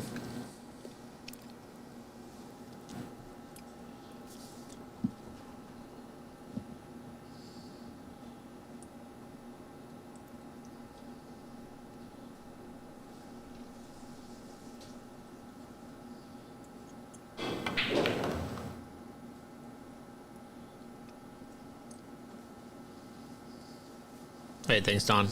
Have fun. Good luck.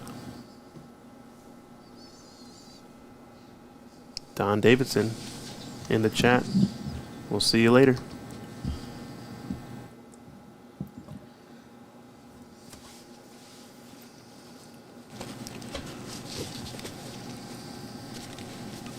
I think if you take both these players' peak games sort of in this tournament, I think Jeremy's winning by a landslide, but he hasn't been the same player that he was in that match with Tyler last night. No, not at all. Something must have just come over him, and I think it's what you said, though. Playing up to your level, or playing to your level, or playing someone above you can oftentimes bring it out of you. Yep, it's true.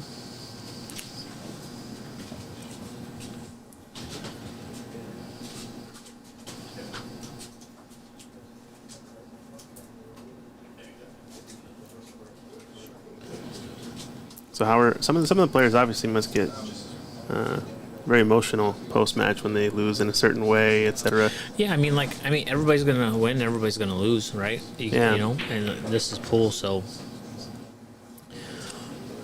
if it's your day, it's your day. You're gonna get all the rolls. You're gonna break perfect. You're gonna play great, you know. And then other days, you're fighting tooth and nail, just to scramble for a game. Mm-hmm. What would you say has been your worst loss ever that you still think to this day, like, man, I can't believe that still happened? Oh,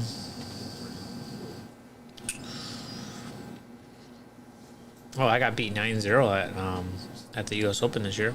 Really? Yeah. Who'd you play? I forgot the kid's name. It was like second round. Okay. Overseas kid. And he broke perfect, played perfect. Every time he missed, though, I was hooked and I was kicking. Oh, and no. Then I'd kick at it, leave him perfect, and then he'd break perfect, and then, like, everything just went his way. He missed 4 times in the race of 9, and every time I was hooked, so I got nothing you could do about it. You just sit there and you laugh because you already know that your next set that you're going to play is going to be complete opposite, Yeah, exactly. That's wild. Yeah, you just... I mean, that's all you can do is just control what you can control, right? That's Yeah. That's the gist of it. Instead of me getting upset, I just Good laugh stroke. about it. Oh, No, the rub off the 9 is no good, though, since now he's on the rail. that is true. Look at Jeremy there. Knows it might be a chance. Yeah, Jeremy did the same thing to Tyler that he did to Shane Van Boening a couple months ago at Hard Times WNT event. He beat him 10-5 or 10-4. 10-4? Yeah, wild. So I told him I'm going to start calling him the Hitman. He's going after the Moscone Cup players. Does he have a nickname yet or no? No. Oh, you guys got to get him a nickname. Oh, here we Yeah. go. This is a chance for Jeremy. Oh, let's go. Let's go, Jeremy. Focus. Take your time. Let's go. Let's get back into the game.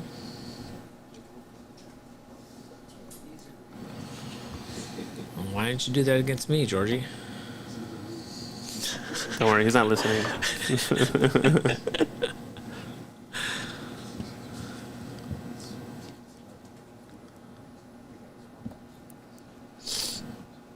Yeah, he broke. I mean, it was gross. Like It was flawless, right? The He'd breaks. make 2-3 balls on the break against Shane, and like he'd make the 1, the 2, and another ball, and the 3 ball would be sitting right in front of the side pocket. I mean, everything just went his way. He broke great, and he didn't miss the ball. It was fantastic. Yeah, that's how it goes. And you really can only see that in winter breaks 9-ball, in my opinion. I don't know if you ever get that in any sort of No. alternate break format, and you also don't really get that same action in 10-ball even either. Maybe unless you're seeing one of those long races Yeah. to 10, maybe you see that kind of action. But Yeah, pretty rare to see that style of play and comeback. It was amazing. Like he just got off of 4-inch pockets, and went to 4 1/4, and everything just looked huge.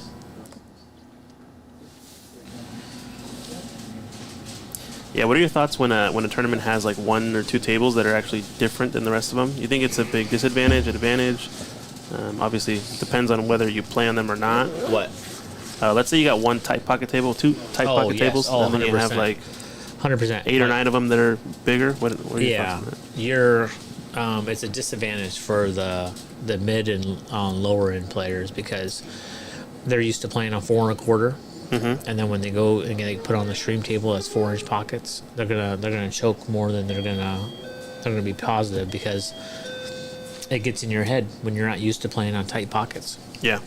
So I made my pockets at home because they were 4 1/4 before Matchroom came out with like, hey, we're switching to 4-inch pockets. We're like, what? So I made my corner pockets 4 1/8, and then my side pockets 4 1/2. Okay. Wow. What's usually the difference between the side and the corner? It's 4 1/4, let's say, in the corners. What's the side 4 1/2 instead of 5-inch. instead of 5-inch? Okay. Yeah. So like Usually going add from a 1/2 inch on. Is that what you're saying, or 3/4? yeah. So going from 4 1/4 to 4 inches is huge, right? Yeah, huge. Going from 4 1/8 to 4 inches is not that big of a deal, No. right? No. But a lot of people are not used to going from 4 1/2 to 4-inch. So if you had one table that was 4-inch, it would be a disadvantage for a lot of players in here Yeah. because Huge. they're not used to Yep. it. Yep.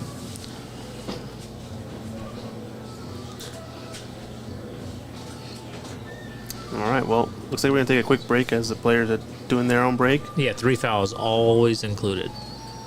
and we got a fun little video for you guys to watch. We'll be right back.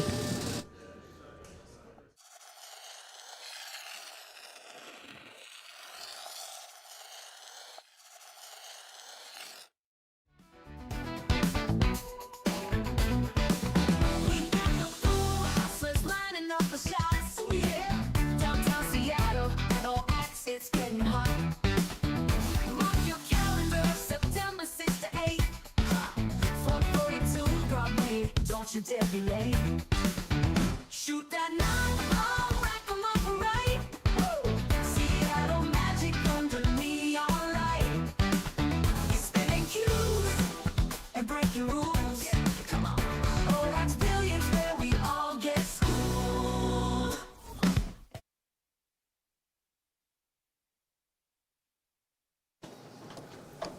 All right, we're back here. Seattle Nineball Open semifinal World Nineball Tour ranking event. 6-8. Jeremy knocks it into the side, and does he go straight in the pocket? Oh no! Disaster strikes for Jeremy Long. Great break. Makes 2 balls. Straighten the drink off of the Sorry, guys, I'm back. top of the pack. Yikes. Yeah, hey, Philip Prentice is in the house on YouTube. That guy makes a hell of a cue. If you guys don't know him, he makes a beautiful cue. I think, can you, Philip, can you post your name of your page? I don't remember what it is.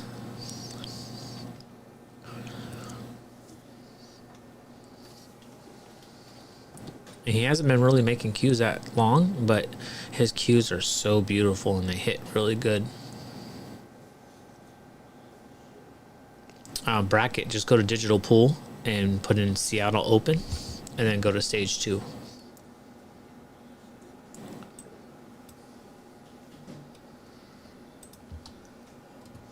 The next match is Lukas versus Daniel, hometown, right? Hometown hero, Daniel Sardoncillo. He's actually sponsored by here by Ox. So he's the... If anybody has home field advantage, it's Daniel, I'd say, Yeah. out of the field. Well, you see a lot of them, it took a while for them to get used to the Rassens because they're not used to it. That's right. I saw Lucas Hill against Shu Chang, who's also a regular. Yeah. And then they're 100-point Fargo difference. I'm and telling you. It was crazy. It When was I like, found out it was all Rassens, I was loving it. I was like, let's go. well, it's going to still be Rassons for next year, so... Yeah. How long did it take? How long did you guys put on the cloth before the tournament? 3 weeks? I think 2 or 3 weeks, something like that. And I think we had one tournament last weekend, kind of as a warm-up tournament. I think Yeah. table 1 was no play, only for the tournament. Because So we no can, league I could tell it matches. was a little bit more worn in. A little bit, right? yeah, Yeah. yeah. So, like, probably a week would probably be like the... Yeah, cleaner. Yeah. Yeah, makes sense. And like the blue chalk, like a lot of people don't understand this of people use master chalk. Let's just, for instance, use that for example. Okay. When you have gray cloth and you use that blue masters, you'll see how much blue gets on the table. How much chalk actually it's spreads. absolutely insane. You don't see it because the cloth's blue. Yeah. But with being gray, Clever. you guys have no idea how much of that master chalk stays on the table. It's crazy. Yeah, for that reason, we ended up getting the, I think, the Gray Masters just to match Yeah. it, because... Because the gray, it sprays every time you chalk it and you hit the cue ball. Yeah, whenever you brush, you get a little bit of residue out there, and then the tip That's where you also get the flies a lot skids. off. That's where you get the skids too, from Uh-huh. because that chalk doesn't stay. Where if you're using Pagalion, whatnot, and you mark the table, you just go there with your finger and it's gone. Yeah, Well, yeah. With the master chalk, it sprays little pieces off of your tip. Off of your tip, yeah, yeah.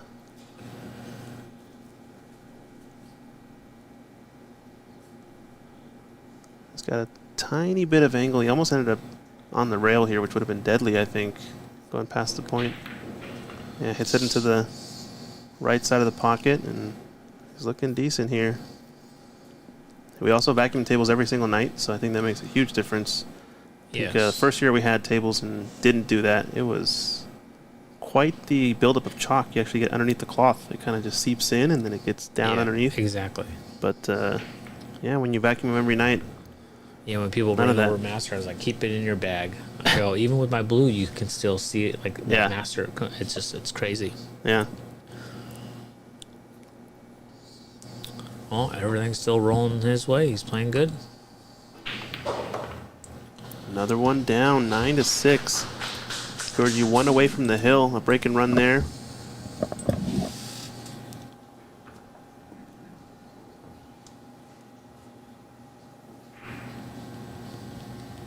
If you guys are enjoying the video, liking the content and the tournament, do drop us a like and a follow. Subscribe to our YouTube channel. We're obviously trying to grow the sport up here in the Pacific Northwest and beyond. And it helps us out a ton to share out the stream. Try to make a little bit of a splash here, giving some extra side content with our second stream. If you guys know what I'm talking about, we did like a little NFL red zone style 4-table setup, and yeah, it was a lot of fun. No, it's good. What did you guys? I know somebody was asking earlier on the stream. How did you guys get the 4-table stream on YouTube? Like, how did you guys break it into 4? The magic of NDI. That's what I'll say there for the folks watching at home. NDI, really cool technology.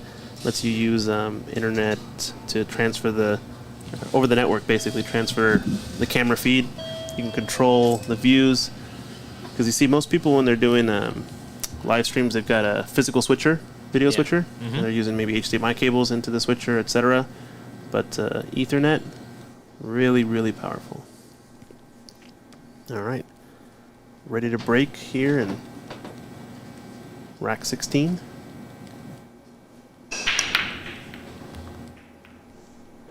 We've seen some highlight reel shots here from Jeremy Long, but it's kind of been all Georgie this past few racks.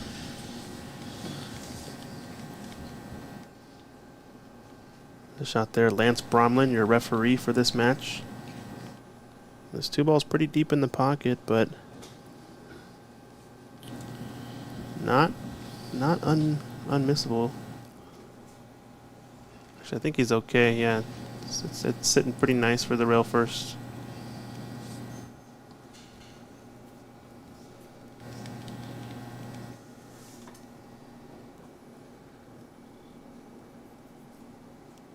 Going rail first here, he might be tracking up table closer to the line of the 3 in the middle pocket, so doesn't seem like too bad of an option. It's just difficult to control because you're usually hitting that contact really thin into the 2, and as a result your cue ball's got a lot of pace in it, a lot more than you think. It's almost like you're not even hitting the ball and you're just lagging the cue ball to a part of the table practically. He's gone a bit close to it, but he's okay. Georgie has a real chance here to, I think if he gets on the hill 10-6 up, it's going to be enough to probably get him over the line, just because of any mistake at that point is kind of his game that Jeremy makes. The Andy Clout plays a lot better in my opinion because of the fact that was a really good shot, because you don't have that slide to worry about. So it has very minimum slide, where Simonis has a huge slide. So especially when you're kicking balls, you don't have to adjust for the slide, and the bed actually grabs the ball like it's supposed to and not slide. And your pocket will play tighter than normal because of the fact that your cloth does not slide. So you can't hit second diamond and it'll go in like you can on Simonis.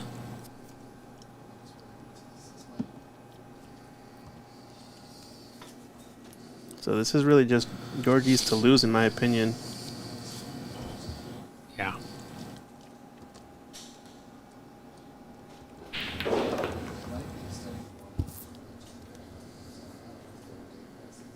So tell us more about this Andy snooker cloth. Are they coming out with this? I think they're on a new brand of like doing something new, and their technology is really cool because they do everything in house. So they have full control, creative control. Yeah, that's of what I everything. like, is like instead of shipping it out and trying it out, or you're making it somewhere else and bringing it to you and trying it out, they do it all. Very cool. So maybe you might see some Andy cloth here at Ox Billiards soon. You never know. Over on the snooker tables. Yep. We'll be in touch.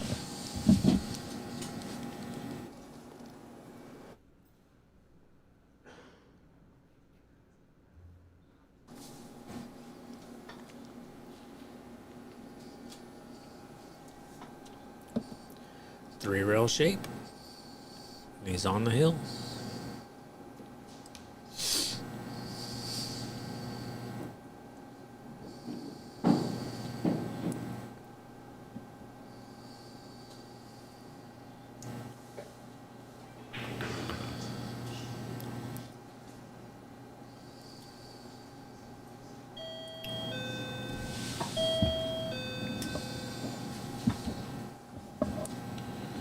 This is to get on the hill for Georgie, who's This match seems to have been going mostly his way here at the later stages. Knocks it down. He's on the hill.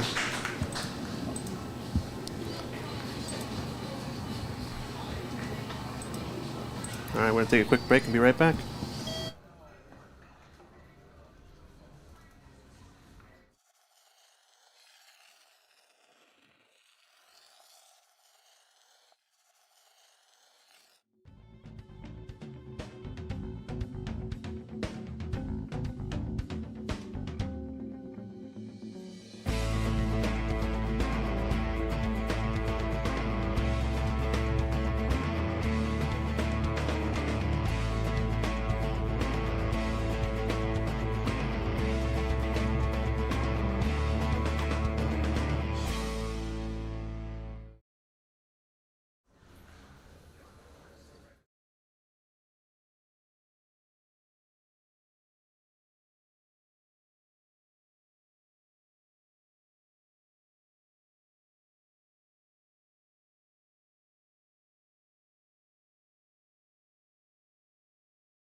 Another good break from Georgie, making the one.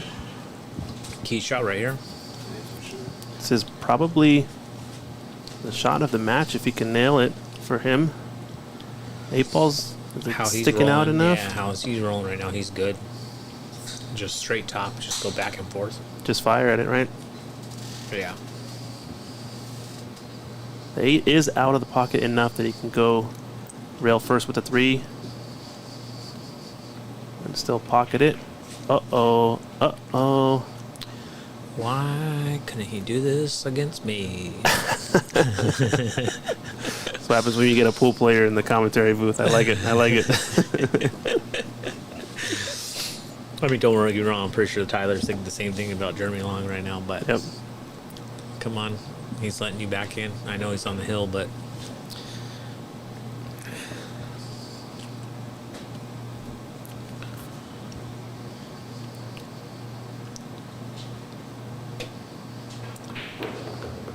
clean. Yeah, I thought he was going to use the 8 ball to move because of the 7. I thought so too.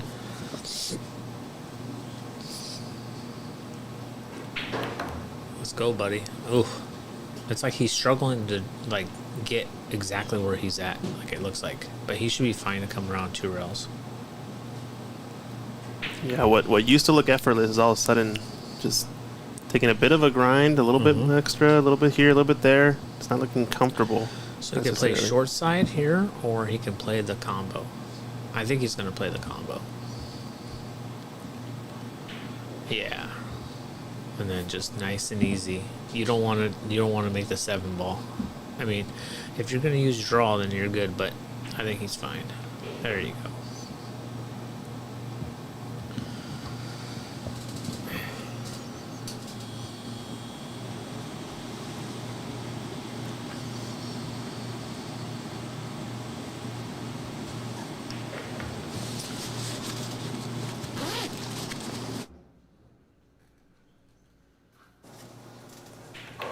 Takes another one down. Jeremy Long There we go. 10-7. bringing it back a little bit. Just trying to pay so I don't forget. Oh, we'll figure it out. But yeah, here's a view of our other matchups here. So we're playing the first one on the lower part of the screen, Georgiev versus Jeremy Long. And our next match, I think a lot of folks in the room are very excited to watch.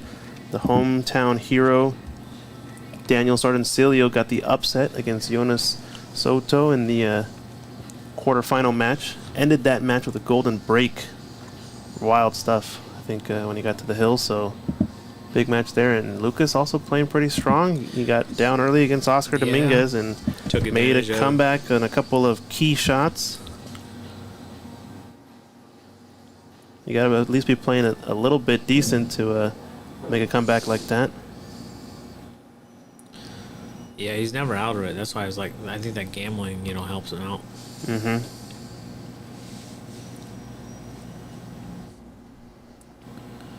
Someone's saying that you got to do more commentary. Your voice is very soothing. Thanks. You ever read children's novels? Or? No.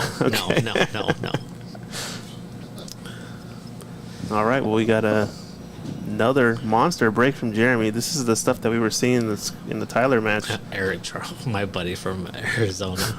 He got you, huh? Yeah, I didn't realize it was him until now. Funny guy. He's an 8-ball champion in BCA last year. Eric Charlton? Yeah, he won the 8-ball CSI, I think it was. Oh, very good. Yeah. Well, he's you're looking at in the next match. You're looking at the CSI 9-ball champion from last year, Daniel Sardoncillo. Yeah. So good stuff. Got some champions in the room.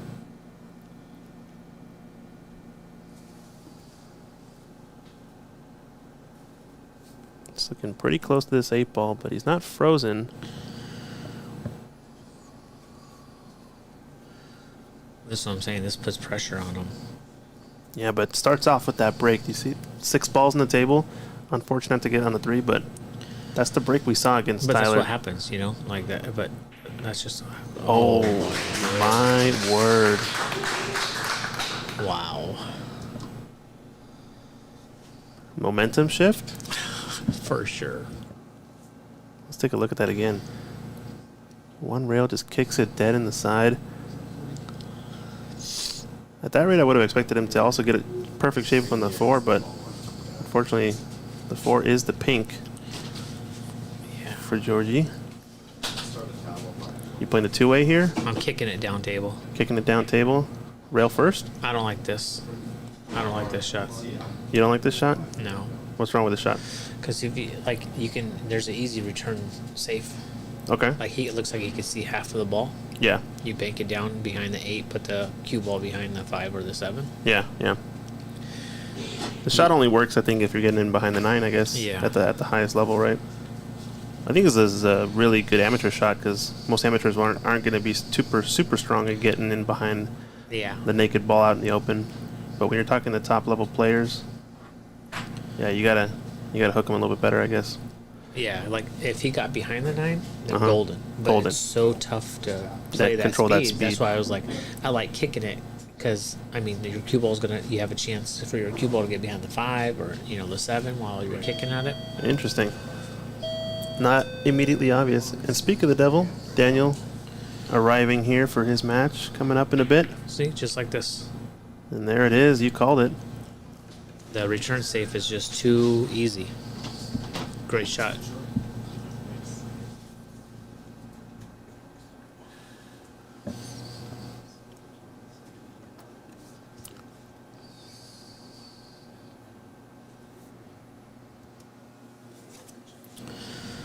Yep. Can't go 3 rails because of the 7.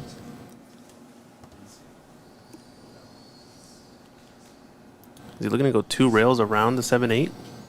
Yeah, kick it from the backside, kick it down table, try to get safe. Yeah. He's got to catch it full, though, and kind of hold his cue ball there, right?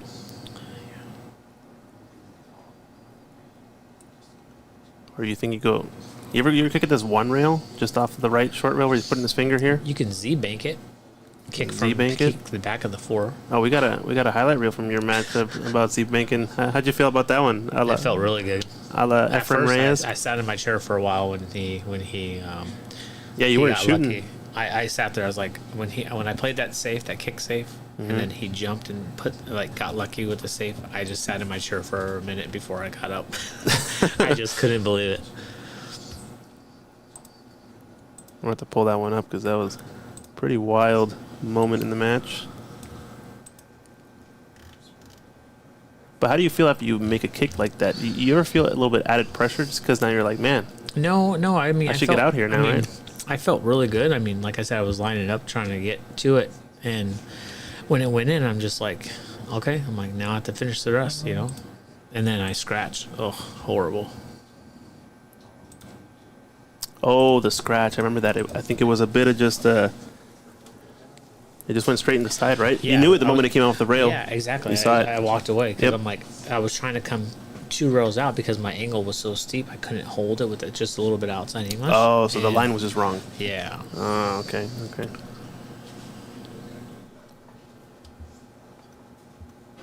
It's going to kick at this in behind. Catches it thin. Does he get the separation he needs? No, I think it might have leaked out just Maybe a bit. window shopping. Yep. Yeah, it's there. For those who don't know what we're talking about, I think this is the shot we were talking about with Nick's match. He's in behind. He's kicking at the 2 ball here, and he goes Z kick. He thought Efren did it good. I don't know. This one's pretty decent for me. Not too bad. Not too bad. Not too shabby. Yeah. We missed Jeremy Long's shot there on the 4 as he goes 1 rail out. 2. 2 rails out, excuse me. He Yep, came. he 2 came off the rows. second, yep. Yeah. And now prime position. 10-8. Let's go, buddy. This is reminiscent a little bit of his match he just had. See, he tries to go back and forth right there. I would have just slow rolled it in, and you would had an automatic angle to go down table. Yeah. Now he's forcing. Now he's forcing the ball. Yeah. A little bit of experience then, huh? Yeah, because the tables play really quick that you don't have to hit the ball that hard. Short side short shape. side. That's interesting. I think I would have just played.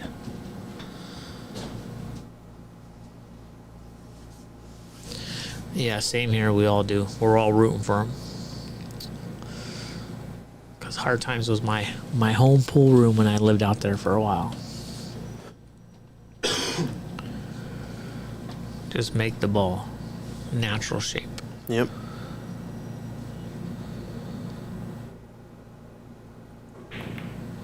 Just like that, but Roll he might fast. be playing the side pocket. Little fast. Oh, it slowed down a little bit. That's Yeah. good. That's good.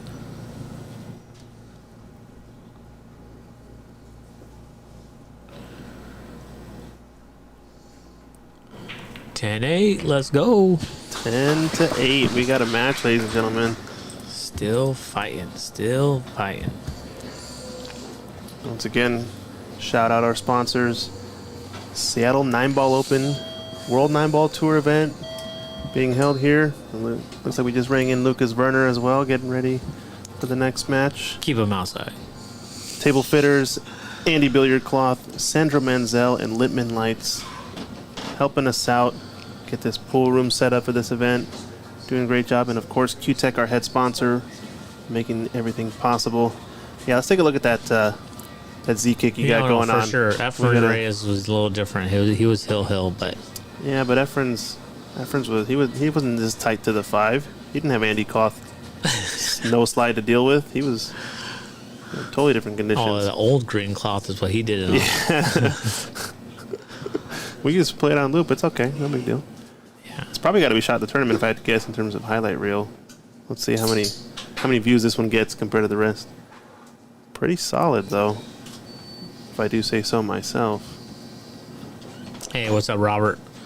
Yes, sir. I've been in the chat. I might do the next match. It all depends if my bride is leaving or not.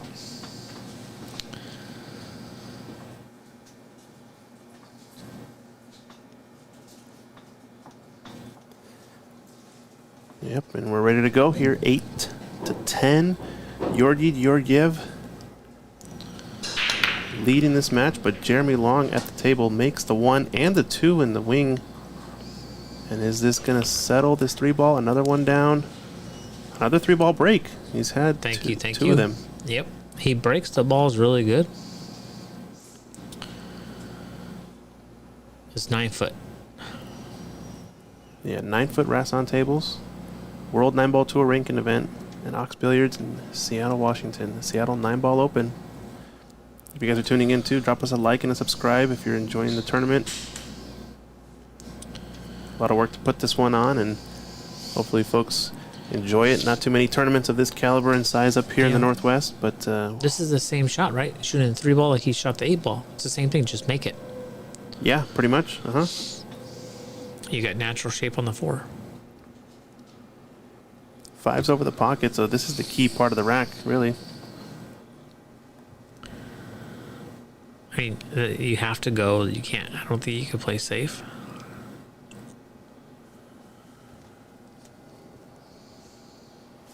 Right? Yeah, I don't think so. I mean, 6,000 for the champion. the only ever way I can think of playing safe, and that's because I'm a snooker player, is to lay this up to the Here, rail. Yeah, And play outside English. yeah, exactly. But it's so tough because you can't. These rails, a lot of people don't know. The Racing rails sit a little higher than your diamond, so you have less tip to work with. Yeah, that's right. Yeah, for those who don't know what I'm talking about, but it's kind of like, yeah, pushing the 3 up to this part of the pocket, right? And then your cue ball is coming off the 3, going Oh up no, this you way. won't be able to go that long. I'm sorry, go this way. Yeah. Right? Coming behind there, so No, you won't go that long either, but it's close. a little bit too slippery. Yeah. I guess he's hitting it pretty thin in that case, huh? So maybe you're hitting short of the side even. Oh, trust me. I would love to do that, but I don't know. It'd be too hard. I think with 8 tables. I mean, here there's 8 tables, but you have to do it over 3 or 4 days for it to happen.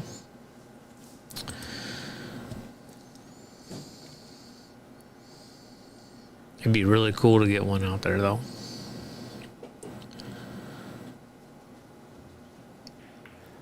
So he's pushing now. No. That is so. I would have never pushed there. This is a shot on, isn't it? He can you see this Yeah, 3 you and can cut see it? the whole ball.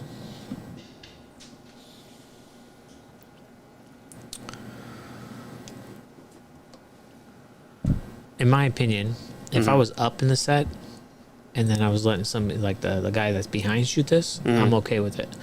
But letting the guy shoot that's up on you, it's almost like he's free stroking, regardless if he makes it or he misses it. Just no pressure, right? Yeah. Yeah. Because you're up.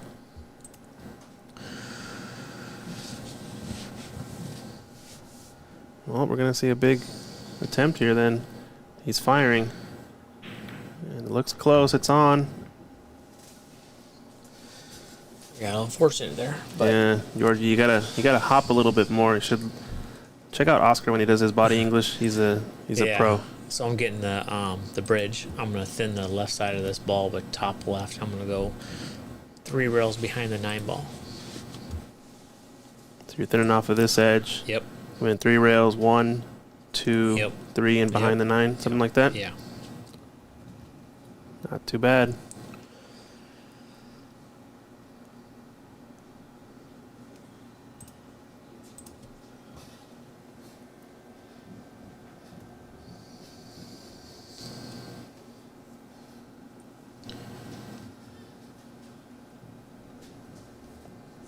I think also because you're so close to the ball, that shot is way easier, Yeah. 100%. and that's kind of why.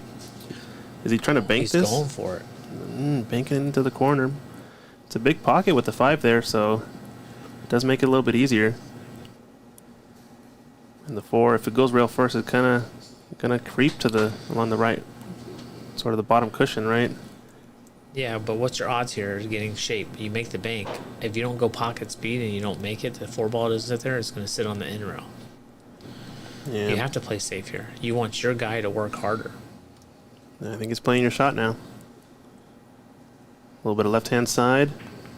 Let's hit the 4 a bit hard. Oh, not enough. Too hard. Too thick. Too thick on the 4-ball. Yeah. This is a kitchen sink situation, huh? Yeah. Do do do do. Ship do, it? Do do do do do do. What's that theme? I don't know. There's not Jeopardy. I don't think there's much to think about here. No. You're firing, right? I know. Yeah. Yeah, you're going for it. Just avoid this side pocket at all costs. No, that's what you get for not hitting it thin. He played the right shot.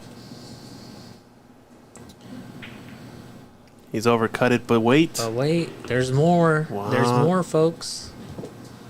Once again, Jeremy with the timing. Not timing shot that time, but... I didn't like the 4-ball already, but the 5-ball looked better. I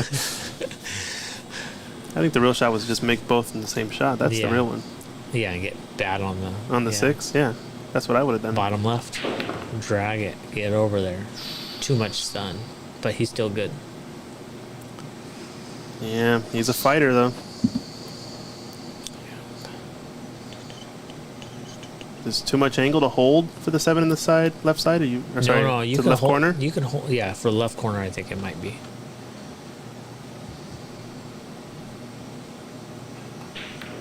Oh, no. Playing 2 rails. Oh, good shot. That's risky. I would have just played top with a little bit left and played the 7-ball in the right corner pocket. I would have played short side. Okay.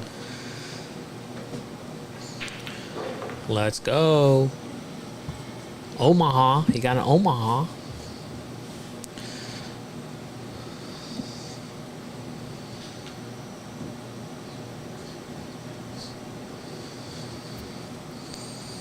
Yeah, Max missed the kick. He played a good shot on the 3-ball. Went in, and then he played safe on the 4, and then Max missed the kick on the hill. Jeremy Long pulls it within 1. We'll take another quick break and be right back.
Once again, 1 in the side. I think you made the wing again. Nick Someone's asking. Gillion, Nikon Kid, is in the booth. Yep. Very own Christian Youngers, one of the owners here at Ox Billiards, setting up the live stream, bringing you the action. If you guys are liking the action, like and subscribe. Is that 3?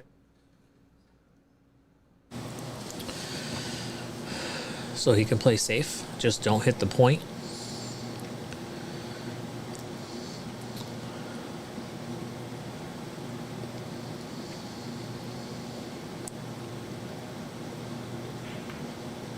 It's pretty Too close. hard. but Too it's gonna hard. leak. Too hard.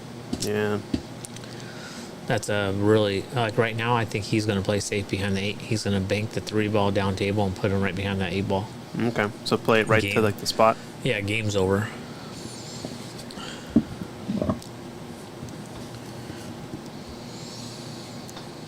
You remember playing safety behind the 5 here. It's a little bit more difficult to control the pace of the 3, right? You flirt with the side pocket. No, I mean, yeah, You could are. also do it, I guess, but just But I like it. I think that's the shot.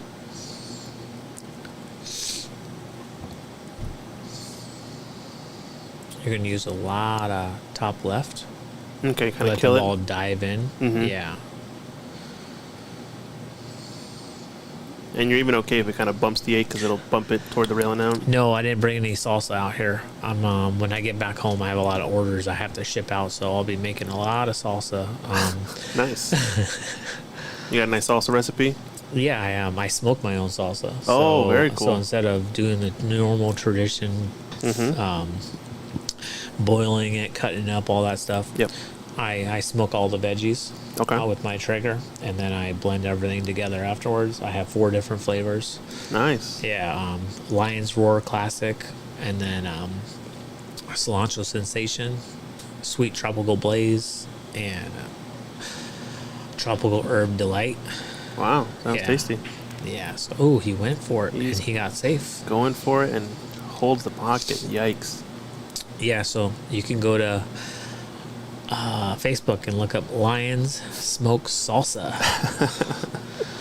I've been All right, doing it a well- little bit over a year. It's been good. I'm like really close to getting labels and trying to get into stores and everything. So, Oh, nice, yeah. nice. We'll have to place an order before you come back. If you come back next year, No, for We'll sure. host it Yeah, again. I ship everywhere. I mean, Nice. in the U.S., I should say. everybody's asking about the Yeah. UK. That's right. Yeah, sorry. Can't ship overseas yet.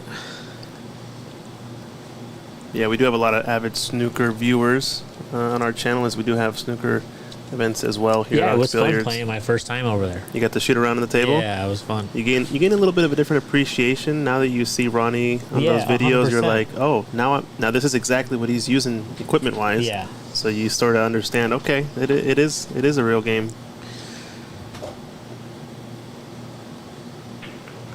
Oh, he had it. This is gonna be close to the cluster. Oh. Uh-oh. The oohs and the ahs and the shrivels and the. Flirtatious. It's gotten him this far, I guess. So Thank you, guys. I appreciate it.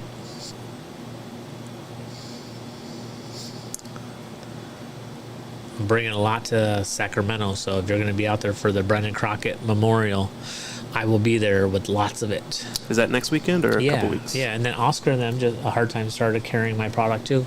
Nice. I finally got my first commercial. Very cool. Yeah. Wow. Yeah, so So we're gonna see sponsorship in the future, huh? heck yeah. Nice. If it takes off, I go, man, my wife will never work again, and I'll sponsor some events for sure.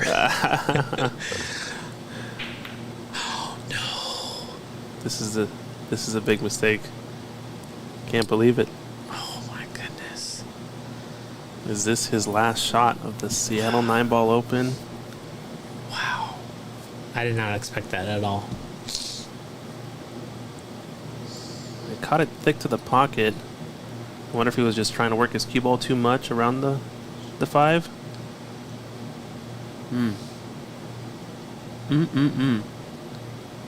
Oh, when you start playing the pro events, Richard, the refs, if you leave it on the table, they'll get it and they'll take it to you and they'll tell you, don't leave it, don't leave it. And everything. So now I'm used to, like, whenever I'm in a pool hall now, Yeah, I'm just used pick to it up. taking my chalk now, and everybody's all, there's no more chalk. I go, sorry, I'm just in the habit of taking the chalk because that's what we all do on the pro circuit. Yeah, yeah. It's very, very much a more traditional snooker rule, not leaving any chalk on the table. Yeah, Espe- good shot, yeah. good shot. He tried to hit that 7. Is it gonna hit the cannon though? Yeah. Arthur, I do all my own canning and everything. So from the date that you get it, if you don't open it, it's Probably it's a good couple for weeks. 2 years without open, and then once you open it, it's about like a month and a half or 2 months in your fridge. Yeah. So your standard sort of canning process. Yeah, right? I do. Yeah, I do all the canning, all my own shipping and everything. Nice. Very cool. For now. Yes, my wife and my friends and I are all going to Moscone Cup, but I'll be out there a little earlier because I'm helping Prestige Billiards set up the Moscone Cup tables. Nice. Very cool. Well, he's got this rack opportunity. In my opinion, probably it's only his to lose. It's a little bit of a tricky shot for the 7, but I like Not it. You impossible. can go forward. You can go 3 rails and play it in the side pocket, and then you work out whatever you need to with the 8. yeah, that seems to be. No, Arthur, thank you. Just go to my page and you can see my menu on what I have and what to do and whatnot. Yeah, you're talking like this cue ball into Yep. this rail, come in 2 rails behind. Yep. Even if you come up short, you still have a shot in the side pocket. That's what he's doing. And he came up perfect.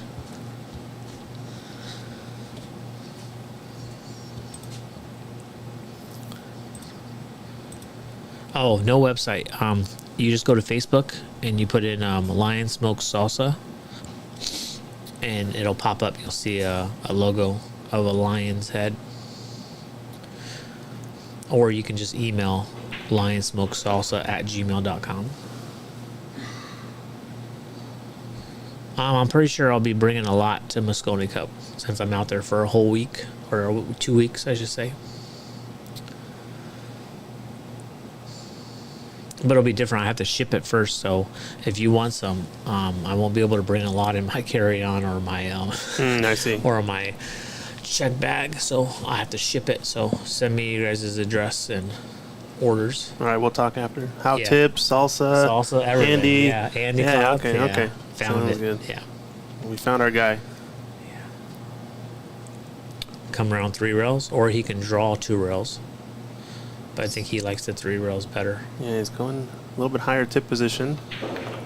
Yep, side pocket. This is looking like it might be for game, match, point. If he makes this, great tournament, Jeremy. Just a couple things to work on. That's it. Yeah, just a couple of experienced shots, like you said. The punches take it in the final. Georgi knocks it down. Tagalion is the man, and the chalk is fantastic. Reach out to me if you need some. Yep. All right, guys, it was awesome. I'm going to take off, so I won't be able to commentate next match. But thank you guys for all joining in and keep it going. There's 2 more matches left. Yeah, we got another match coming up, which a lot of hometown favorites are going to see, and that's Nicholas De Leon, ladies and gentlemen. Appreciate him so much for helping out, doing commentary, helping out with all these things. Obviously, not his tournament this time, but maybe next time we will kick some more butt. We'll see some more Z shots, hopefully. But yeah, we'll be back in a bit. Semifinal 2 coming up right now. See you in a bit.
plug me in to the front jack. It's like right here somewhere.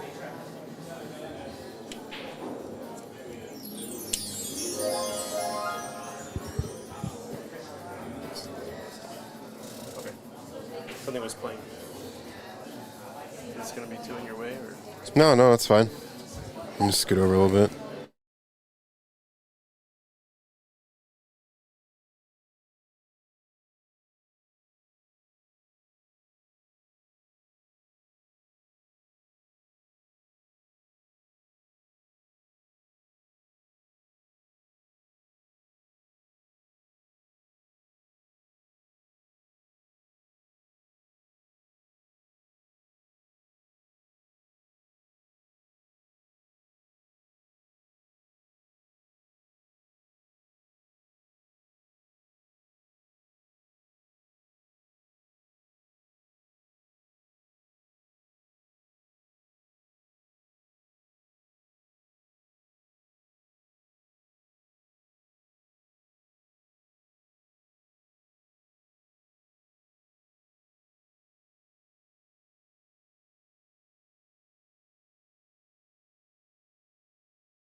Alright, he did kick on the right side of what he intended.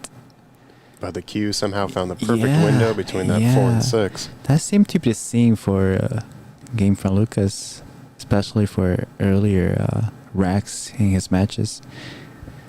Like all his safeties, they're on the right track, but just the cue was just somehow find a window. Alright, it's actually a pretty nice angle to either run into the 2 or set up close to the 2 for a safety afterwards. Ooh, missed it.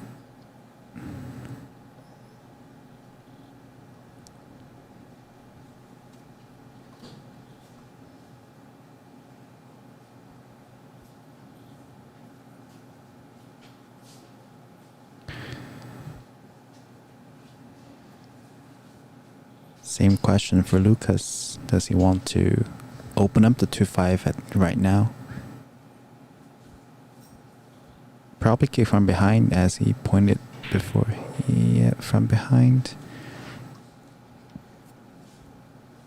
I think it'll be okay. Mm-hmm. It's not ideal, but Yeah. has enough of a gap there to pocket this in that lower Yeah. corner. Mm-hmm. 3 is in a kind of in the middle, so multiple choices, tons of spaces for the cue to run.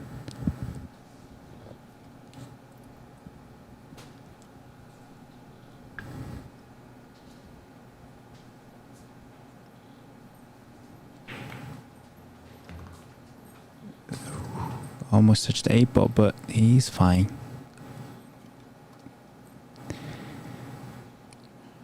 Doesn't want the keyboard to be on the rail. Yeah, he's going to be forced to roll forward a bit here, but Mhm. with the 4 being where it is, this should be fine. Yeah, just need that straight roll.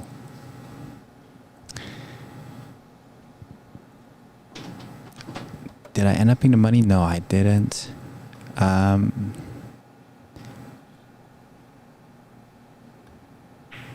Ooh, just off a little bit. Those are always super tough. Long straighting dead rolls.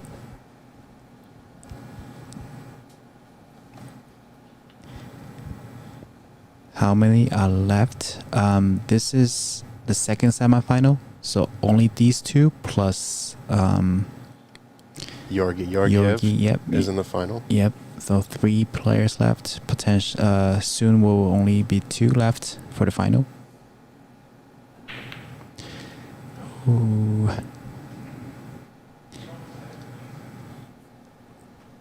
Second miss from Daniel. Yeah.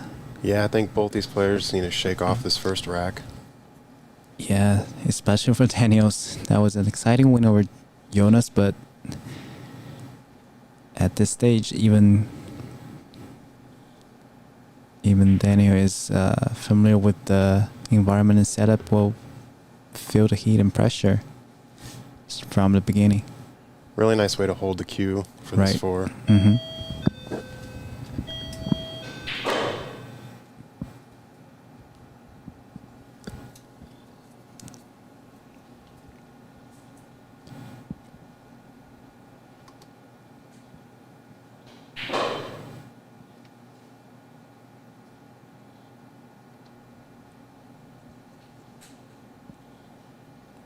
Little short draw back for the 7.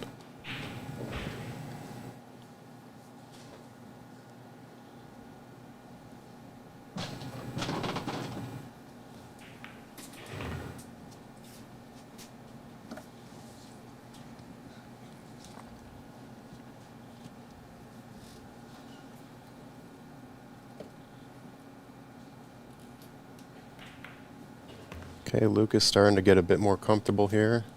Really nice approach on the 9. Mm-hmm.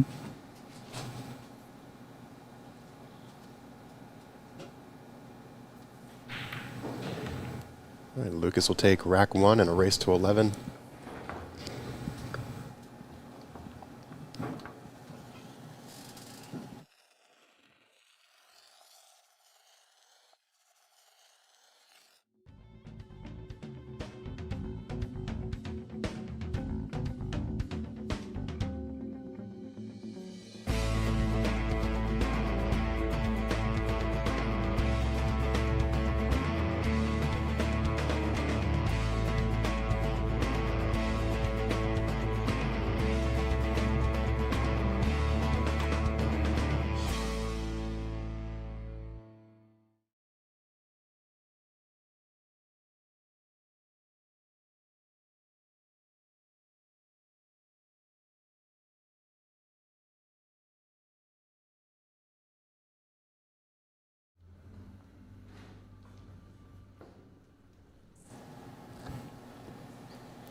All right, first break from Lukas.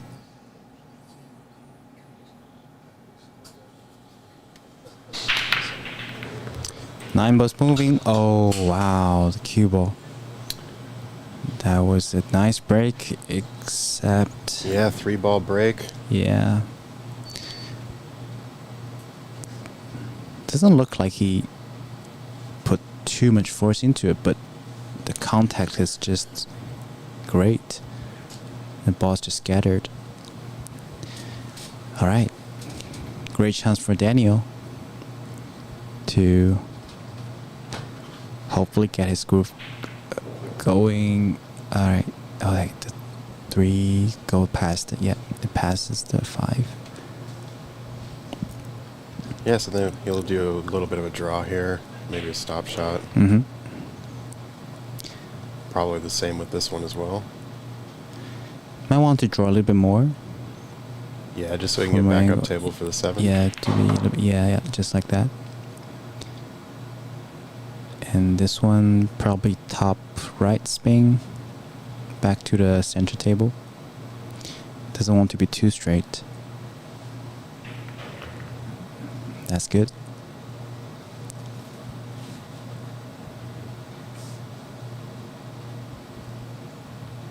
Probably goes 2 rails on this one. Yeah, top right to check up a little bit. Be careful of the top center pocket. Top side pocket, I mean. Oh, he's going 4 rails. 3 to 4 rails. He's going to get it. Yep.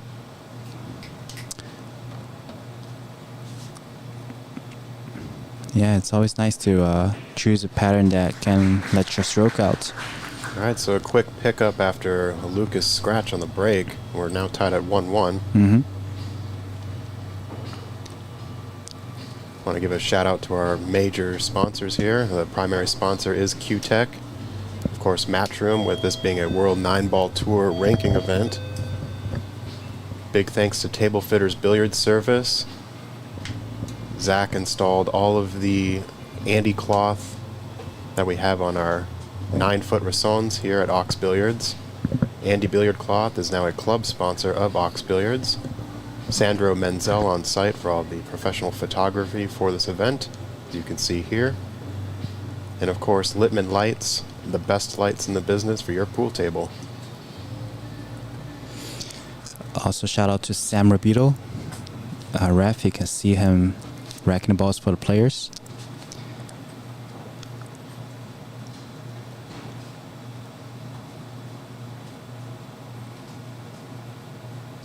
Very experienced ref from the Washington region as well. Alright, Daniel got his successful break.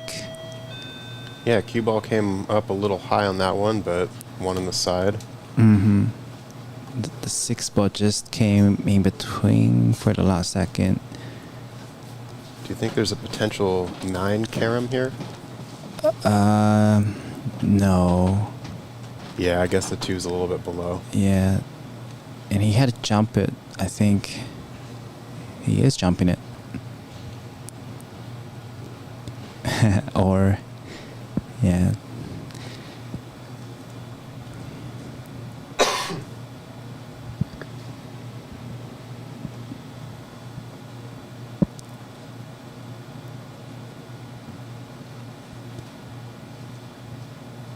I don't mind jumping here. You jump it full, and you can see Sam. Yeah, jump it full in the face of 2. The only problem is that the 2 might hit 3 ball on its way back. Otherwise, it should get some separation between the 2 and the cue ball.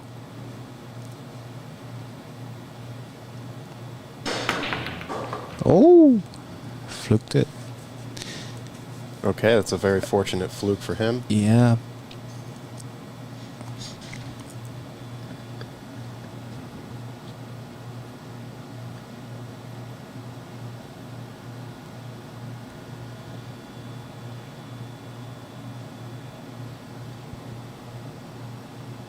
Alright, so I think he can just run this to the top rail, get position about middle table. Yeah, it is a little tricky though. It's a long shot. It's pretty straight, but he managed to. Oh, don't get on top of 6. Yeah, he's fine.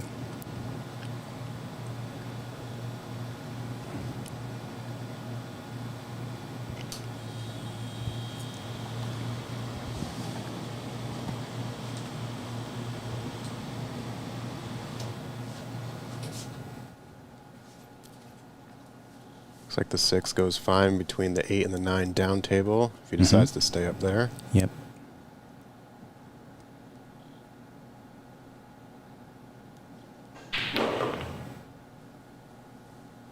Sunning back, reducing the distance for the next shot, being aggressive on positioning.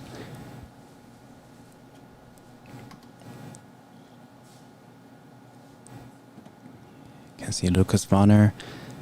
I believe they're about the same age, both young players.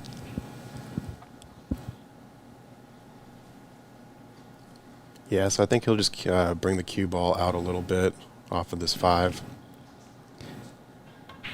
Yep, wants to get as straight as possible. This angle is fine. He's on the right side. He can just roll forward, but might have to accept a larger cut on a 7 ball.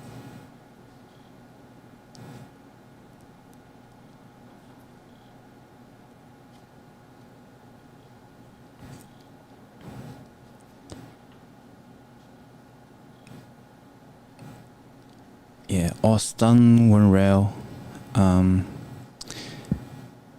If he feels like it.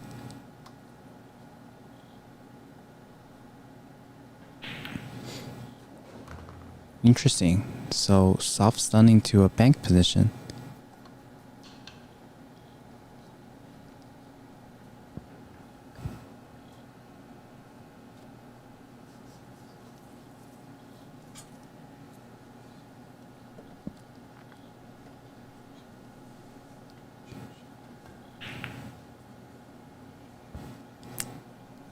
Ooh. Bank went a little wide. Do you think that's because of speed or just slightly off angle? Yeah, I think it's both the fact that the early jitter is still there, and also he was trying to hold the cue ball. So hit it a tad slower than I think what the actual bank angle should be. Nice safety.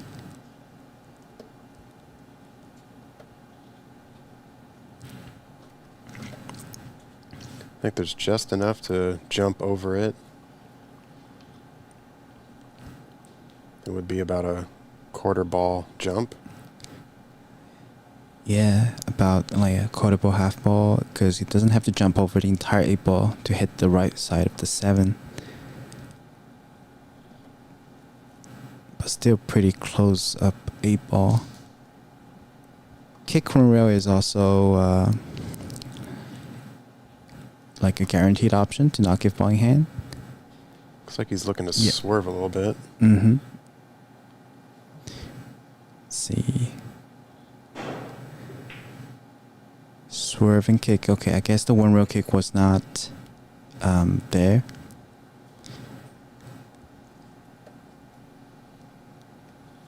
Not too bad, I believe, because the 8 ball was kicked closer to the rail. But players at Lukas level should be able to handle that situation. Just 1 rail or 2 rail back to the center table and take a cut on 8. Yeah, it looks like he's putting left on it, so I think he's just going to go the 1 rail. Yep. Oh wow, missed it badly. Okay, well, he found his position, but fortunately didn't pocket the 7, so... Yeah, that's what I meant, like, for Daniel. Kicking the 8 ball to the rail did add to make Lukas think a little bit more than necessary for making position.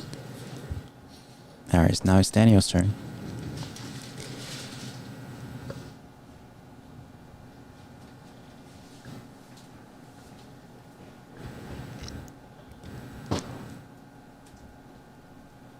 kind of low and inside. Go 2 rail. Could be perfect here. Yeah, this should rest up pretty nice. Yep. Nice job.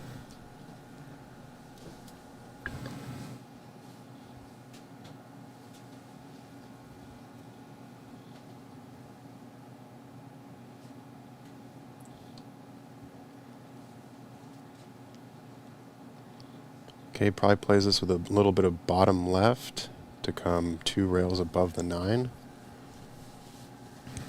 I like using top, but bottom is fine too.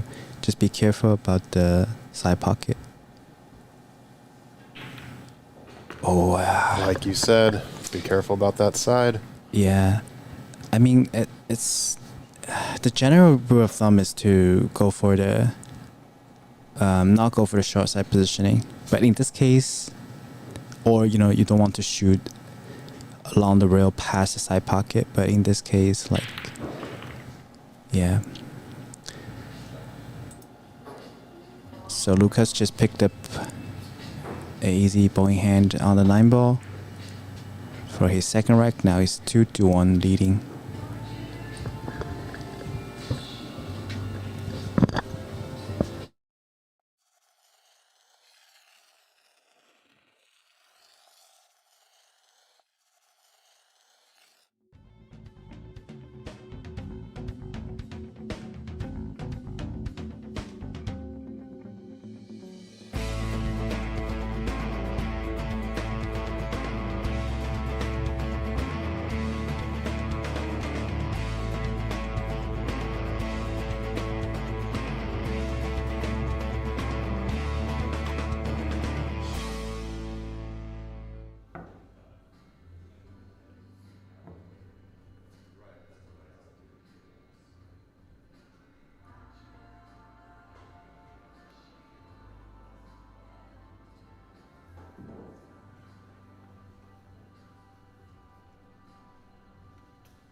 All right, Lukas set to break here after getting a ball in hand from Daniel.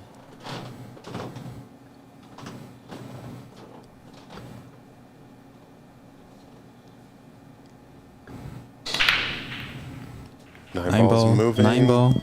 Wow.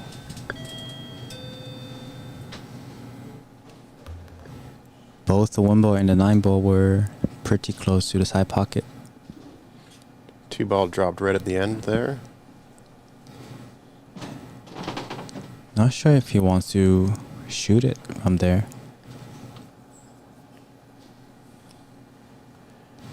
Yeah, I'm interested to see if he just tries to send the 1 sort of up and down table while leaving the cue ball maybe behind that 6, just coming off the left rail there next to the 1.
Okay, so safety opportunity here for Daniel. Yeah, I just wrote softly to the right side and use a 6 and a 7 as a wall of balls. Nicely done.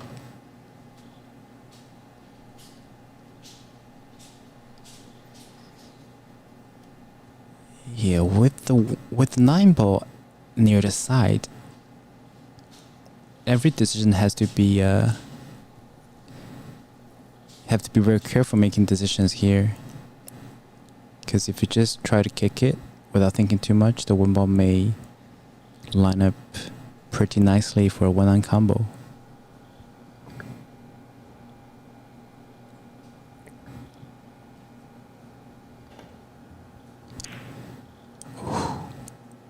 Nicely done. Kick on the right side of the one ball. Separated two.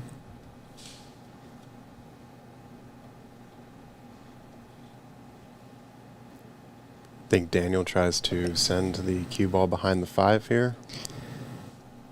Yeah, it's very touchy, but I think that's a reasonable safety to do. One other option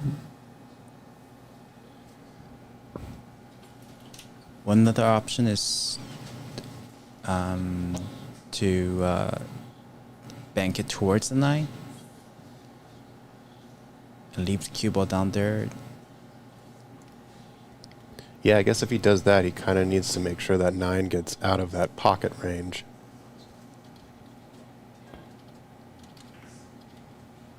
Oh, he's actually trying to go for it.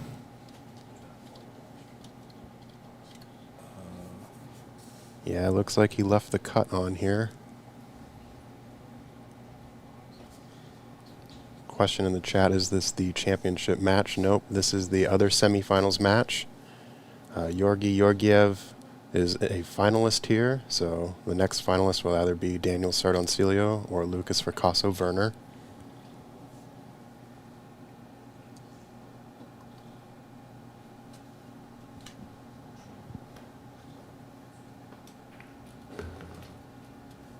Drag shots to try to control the speed, and not too bad. The 3-8 combo is there. Yeah, I'm interested to see how he controls the cue on this one. You think he rolls with a little bit of right? Yeah, I think right spin doesn't have to go up and down just like that, because the 3 will be close to the pocket, so you can trade off some distance with queuing. Okay, doesn't have to do too much here either, just top spin, maybe a little bit left. Oh, he rolled it. That's perfect. I noticed that the cloth, I think it's slowing down a bit compared to yesterday or 2 days ago. So probably good news for Lukas, because he was overrunning a lot of positions before.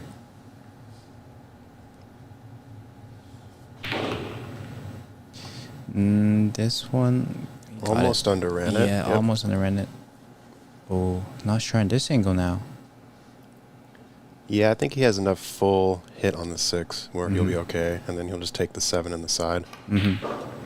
Or Or, nice shot. no. Yeah, really let his stroke out there.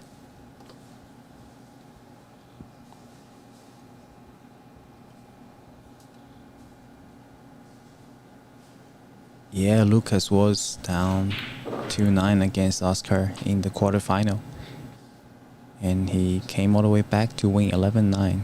Crazy match.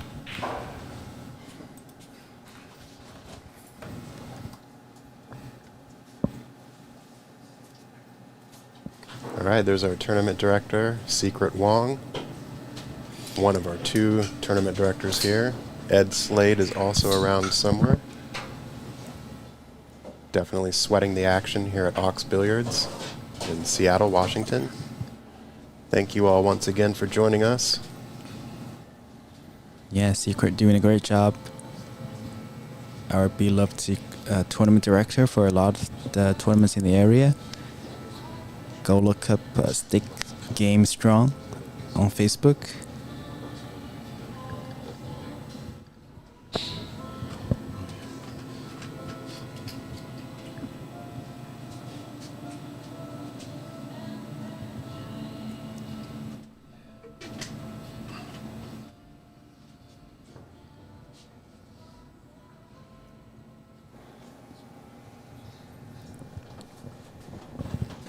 All right, Lukas breaking rack 5 here. Let's see if he makes a slight adjustment.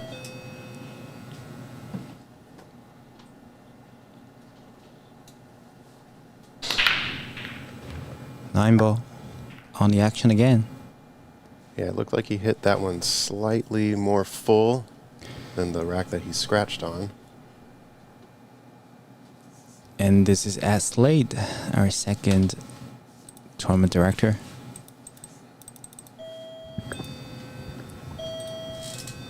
Legend in the area for sure.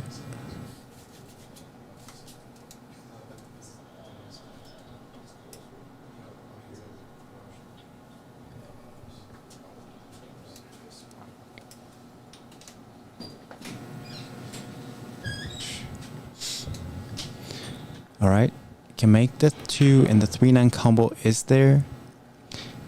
How is the cue ball going? I think he just overran a tiny bit. Yeah, I still think he has that angle for the combo, whether or not he wants to take it on.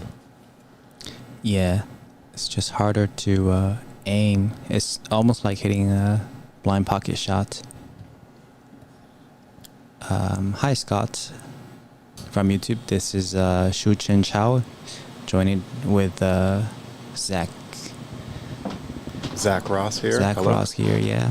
And also Christian Youngers is in the booth doing the camera works as well. We are all local players from Seattle area.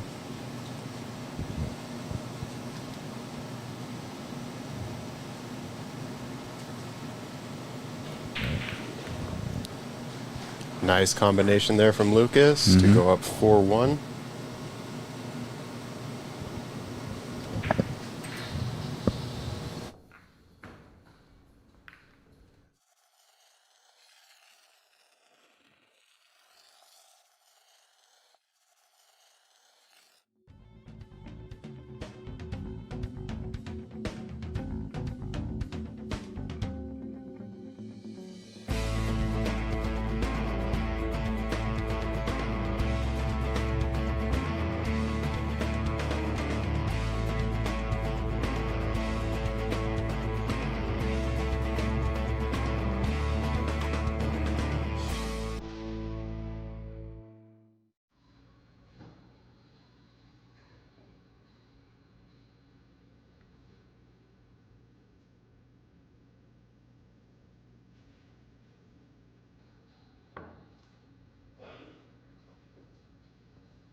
All right, thank you all for tuning in. Let us know in the chat where you're tuning in from. Have over 1,200 viewers total watching this excellent semifinals here in Seattle, Washington.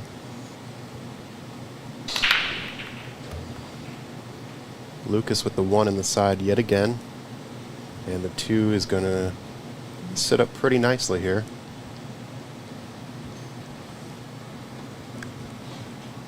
Very sweet break from Lukas. Yeah, he's looking at the 2 ball just ran like one more ball less. He will be perfect, just need to stop it. Now he's looking at running into the 5.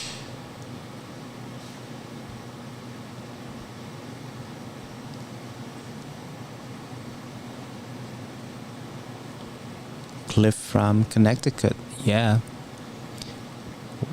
Where are the Lukas fans from Connecticut?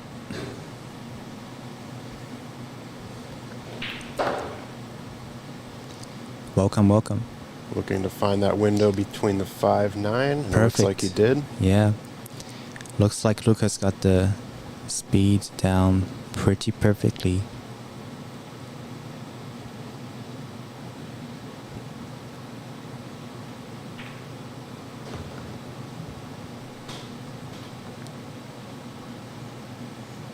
All right, Tennessee in the house, Texas, Massachusetts, yeah. Virgin Islands.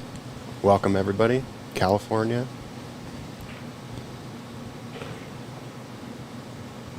All right, so I don't really see too many issues here.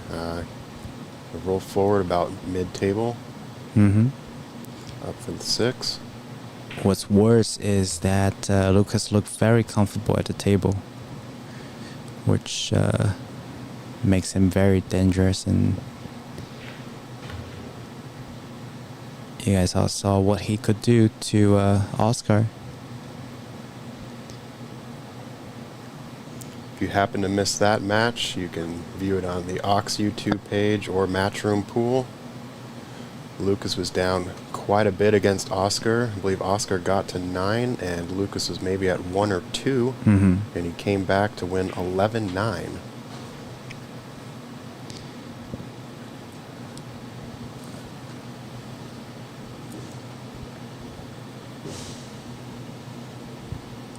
Alright, so a little bit of back and forth on this one, or just a little soft shot, nice.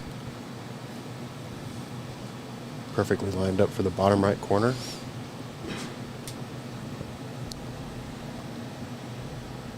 Yep, from the angle you can see straight in Nineball. Just like that, break Just and like- run from Lukas. Yep, 5-1 up. Shout out to our sponsors. Q-Tech, the major sponsor of this event. Of course, Matchroom and the World 9-Ball Tour. This is a ranking event for Matchroom. Table Fitters Billiard Service for all your table setup needs.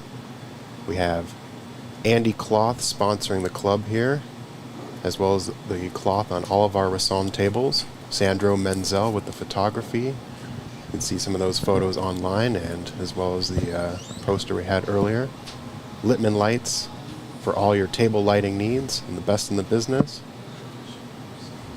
And of course, Mike Dominguez here, owner of Ox Billiards, snooker extraordinaire. He doesn't know that we're sneaking on him. All right, a lot of East Coast in the house, rooting for Lukas here.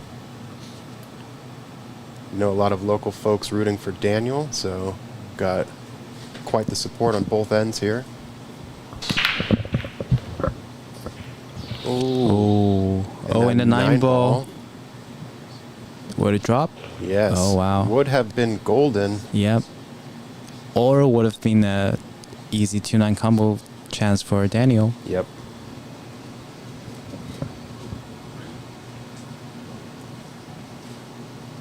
All right, a couple international viewers. Welcome, welcome.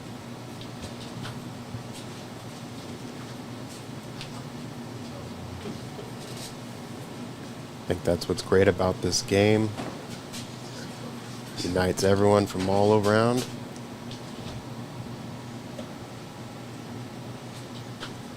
All right, so Daniel with ball in hand here.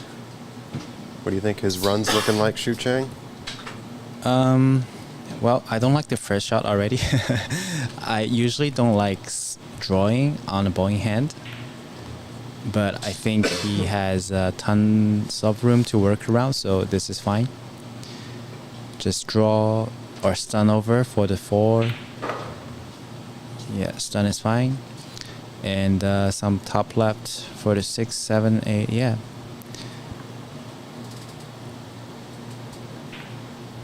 Oh no. Wow. A little bit too focused on the position here on that one.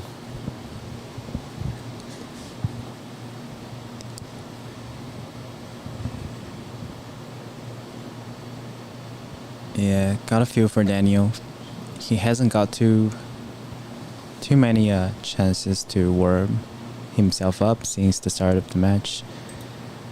Missed a couple shots, and Lukas has been running racks since then.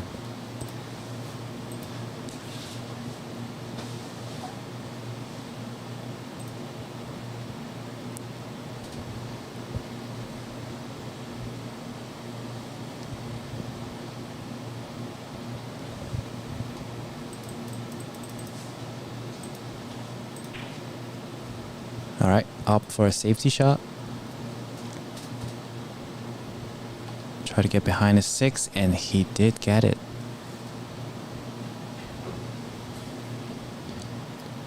I think Daniel will probably go airborne here, unless he can see a piece of the 4.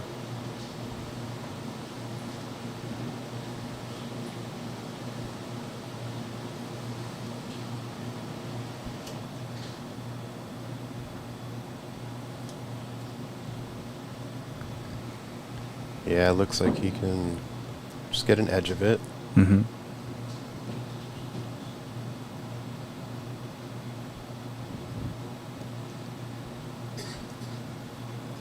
If anything, it'll be probably a pretty thin edge. So control the object ball speed to let it sit on the upper rail.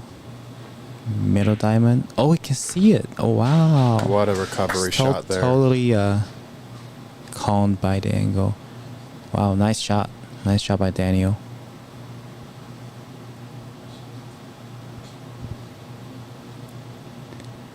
All right, depending on how you feel, two rail either to shoot the 7 in the side or back out in the center table, just like that. Nice Yeah, shot. I like this.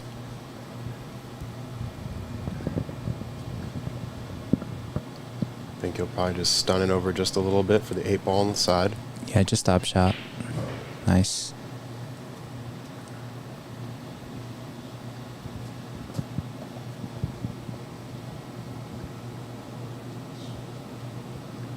Yeah, as we've seen from both of these players, they're never out, so still very early on in the match.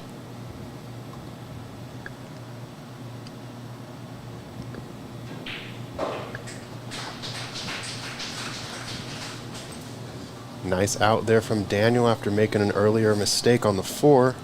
Mm-hmm. It's now 2-5 in favor of Lukas. Hopefully they can help him shake off some nerve. Here are some photos from Sandro Menzel from earlier in the event. Sure, there are many more that'll be posted to his socials afterwards.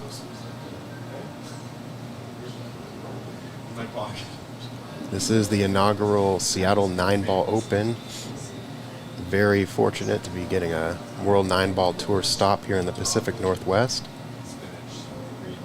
Had plenty of action all weekend, culminating here in the semifinals. And of course, the finals straight after this one.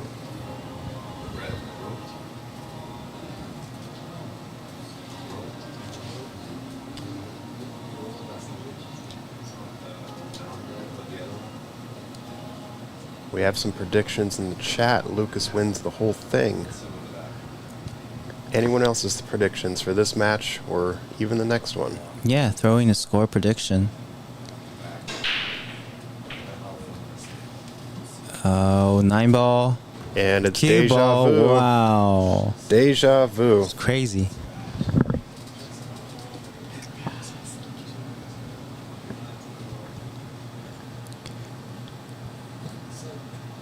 Yeah, crazy. Crazy how the balls move in this new format of breaking. This is a match room. Oh, we're looking at. There's Sandro. That's our cameraman. Alright, so interesting. Almost the same amount of balls as the previous scratch, Golden.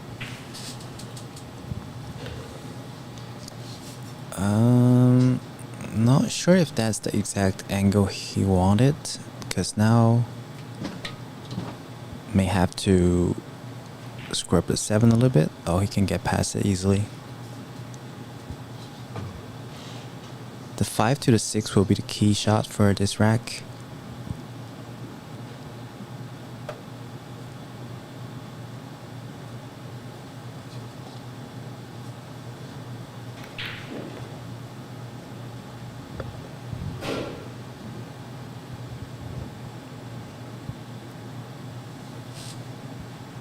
Alright, so I think he wants to find that window between the 8-6 there for...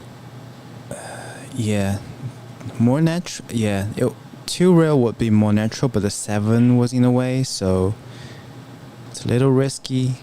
Oh wow, that was... Came up a little high on that second rail there. Yeah, I would say it was a little probably indecisive of choosing to go from the left side or the right side. Ended up also maybe he was a little afraid of the side pocket, the right side pocket, messing around with it. Don't want to mess around with it, so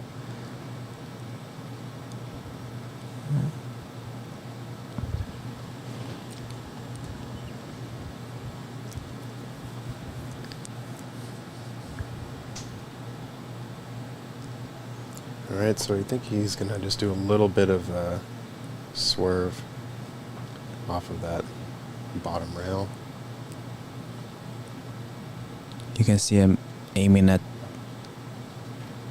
tons of right spin. Try to do the kick and stick. I think that's going to roll out. Yeah, Daniel will have a shot on this.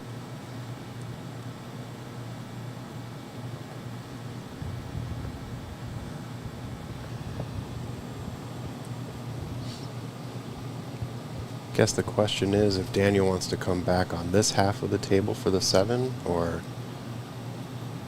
have the 7 in the bottom left.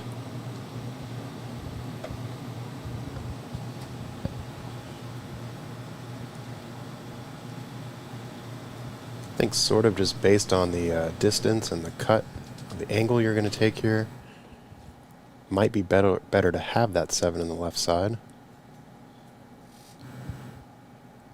Yeah, I think it's natural to just roll it in. Just have to make up her mind.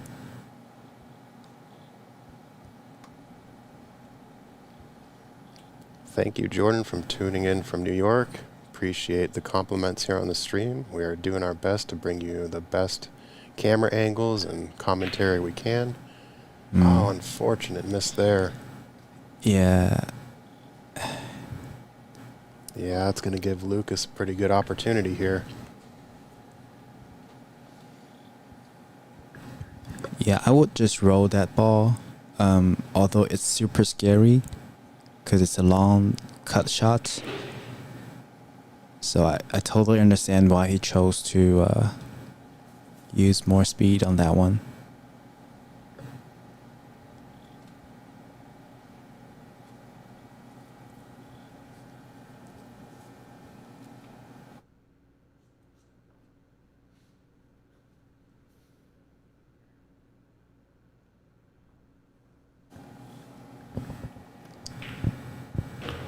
Top right spin.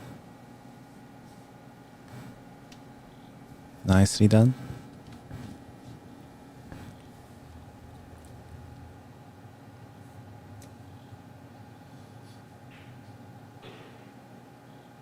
All right, well, Lukas, with all the momentum so far in this match, capitalizing on Daniel's errors.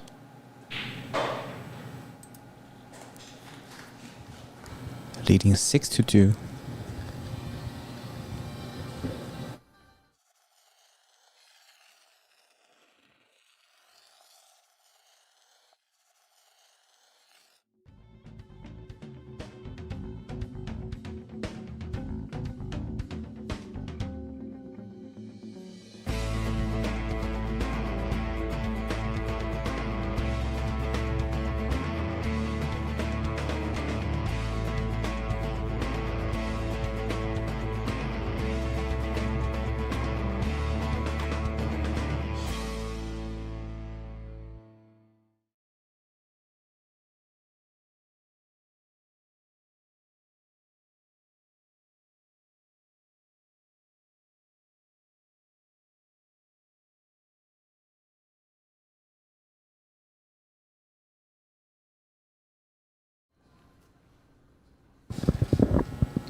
All right, Lukas Fracasso-Verner to break here. He's currently ranked number 64 on the World Nineball Tour.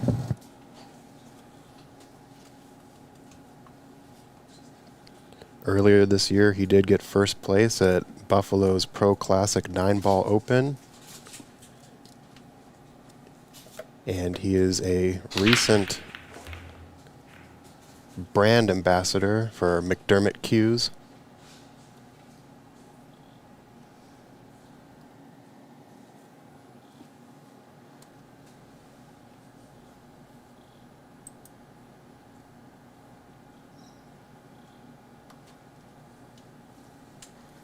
All right, so not the easiest of starters, even though the 2 is out in the open. He has to high bridge over this 3.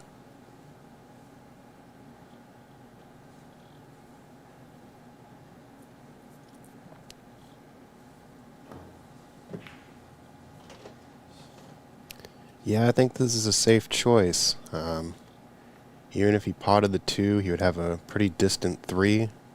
So creating separation and now using the 7 as a blocker. Really smart decision.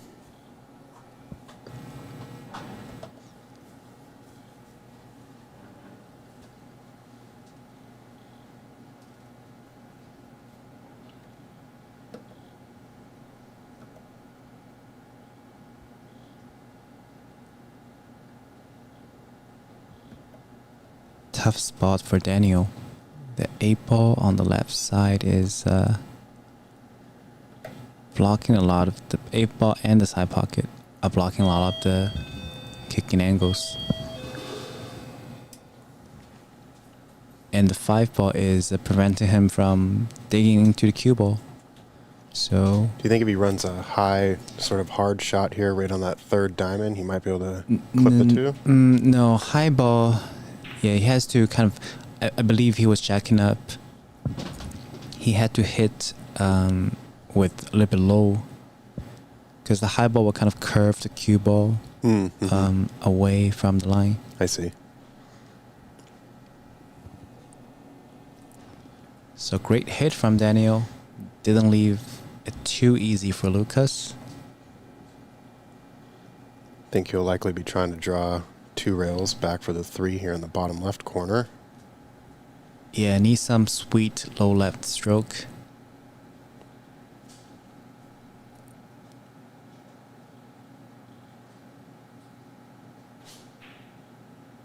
Oh, that is very sweet. Yeah, he kind of used all the pocket, cheated to the maximum to hit it as thick as possible. And he got to the golden position. Yep, just going to roll 1 rail up, 4 on the side.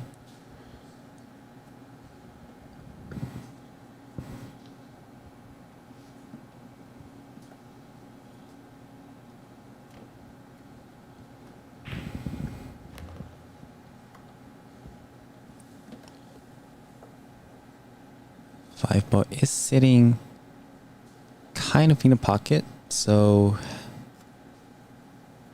need to spin around the 6, 2 rails out to the center table. Nicely controlled. Yeah, Lukas is very much in the zone so far this match.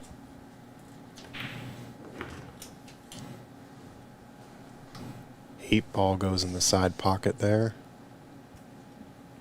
Yeah, but he is a little straight on the 7, I think. He can go forward 2 rails, get closer to the 8 ball.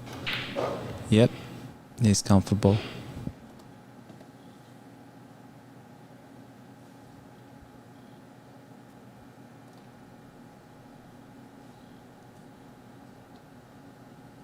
Yeah, this is perfect. He doesn't need to shoot to the side either. He can opt to choose to shoot. Yeah, just shoot to the bottom corner pocket.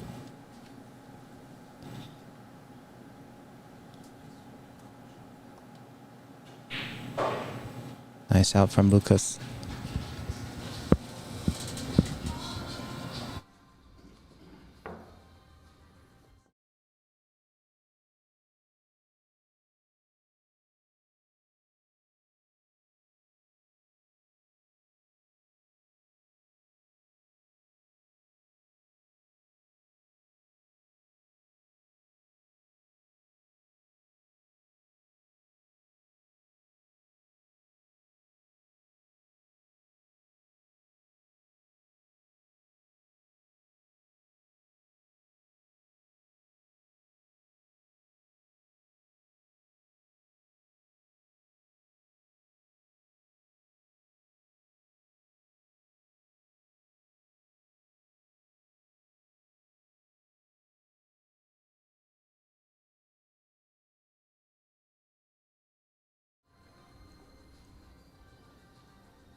All right, Lukas set to break here in rack number 10.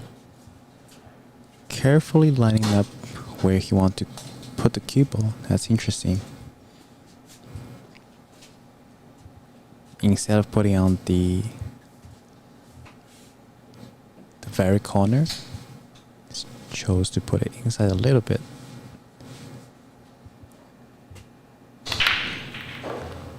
And very effective. Yeah, 2 ball's going to sit right over the pocket. Wow. Look at this layout. Yeah, this is a very ideal layout.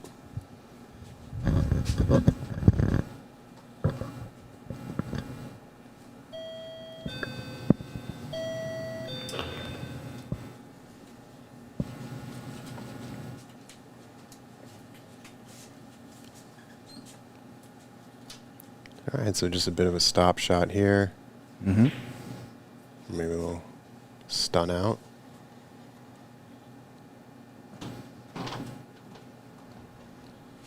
Yeah, Lukas is definitely riding that comeback momentum against his match with Oscar. This one is straighter than he wanted, probably. May have to put some stroke into this one. Yep, top left, but his arm is loose, so no problem.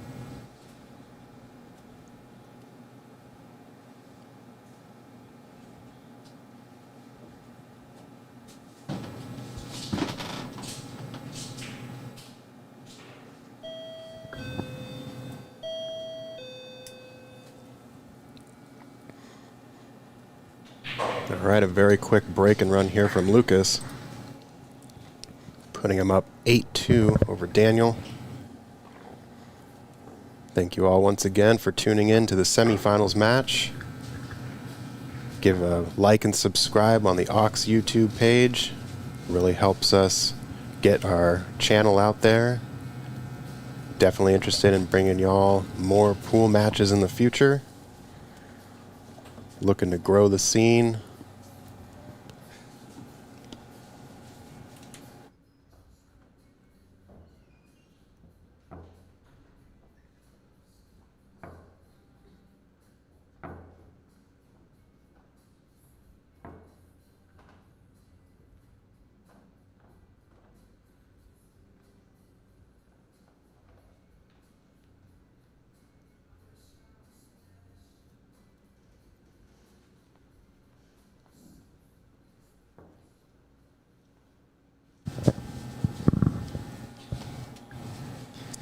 All right.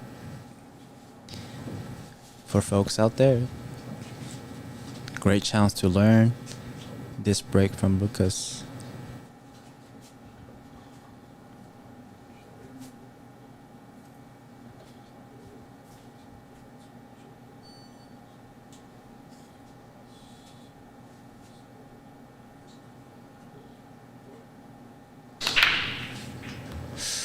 Oof.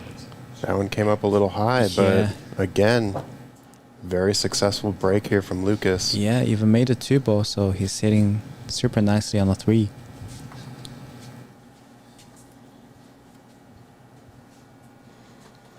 Lukas continues to break like this, you know, might not even give Daniel another chance at the table. Mm-hmm. Rattled that one a little bit.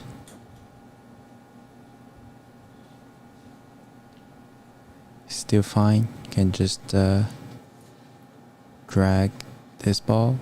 Yep, like that. Pacific Northwest Pool thing in the chat. Good to see you. It was really great having you in the booth, Jesse, yesterday.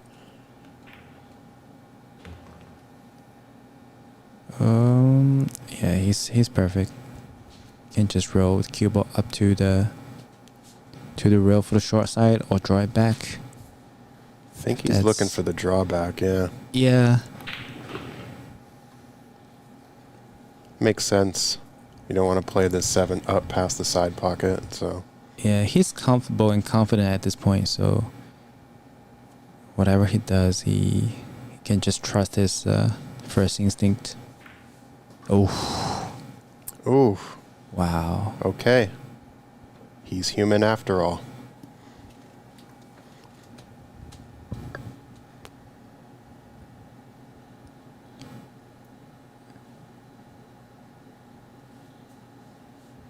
Okay, so an opportunity for Daniel here. As he makes his way around the table. Yeah, the 7 is sitting pretty deep in the pocket. Oh, we can see the signature. That was going to be a little cheeky there. Yeah, yeah.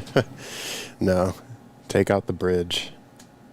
It's not everyone's favorite, but in this instance, you got to use it. Yep. No, but some funny story for Daniel, because he's a local player, and he used to play in one of the snooker tournaments held at Ox. Mm-hmm. And we all know that snooker shots are super hard and tough, and snooker table is huge, so a lot of shots you have to use bridge or rest in snooker's term. Mm-hmm. And Daniel, for a lot of shots, he just chose to do it behind the back. Behind the back. Yeah, he could shoot it so straight and even draw it. it was amazing. Yeah, I always love it when players show a little flair at the table. Still have to focus. It's not easy. Nice shot. Stay down there.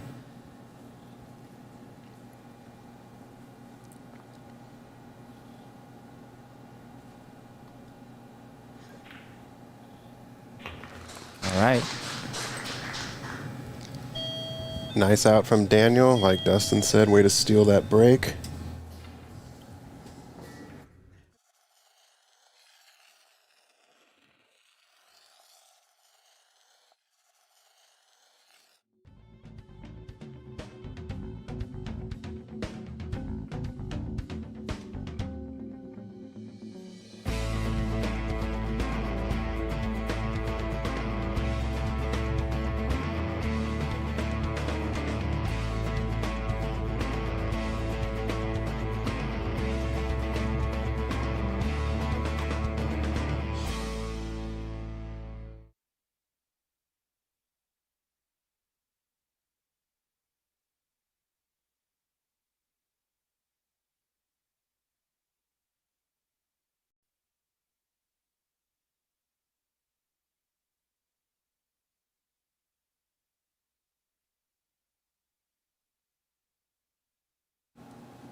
All right, Daniel set to break here in rack 12. One Nice on the break. side. Yep. 2 heading up table. Still have a shot. Yeah, pretty steep cut. Yeah, pretty but steep. And not too sure about the 397 situation. Ref Sam Marbito is taking the racks away from the 3 and 9.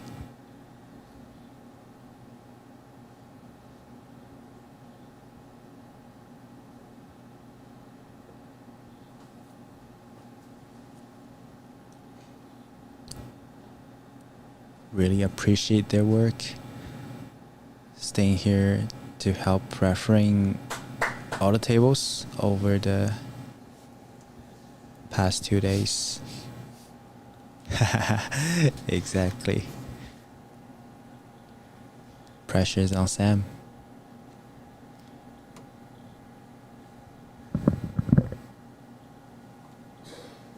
All right.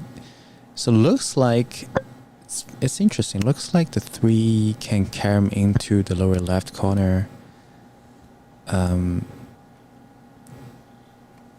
Almost guaranteed, I would like to say. Yeah, the 3-9 combo is almost that too if the 7 was not there. So if Daniel chooses to go offensive, all he needs to do is to think of a way to make the 2 while leaving the cue ball up table.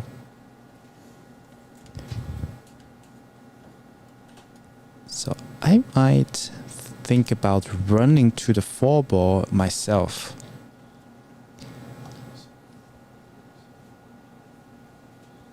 Or get around and I think he's actually going to play safe here. Yeah, Oh, no. Interesting. I don't like that. But he did it okay. I think he still have the edge for Lukas. Yeah, Lukas is examining. He's not caring about the 2-ball even. He can see it.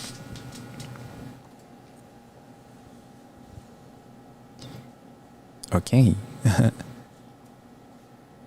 Yep.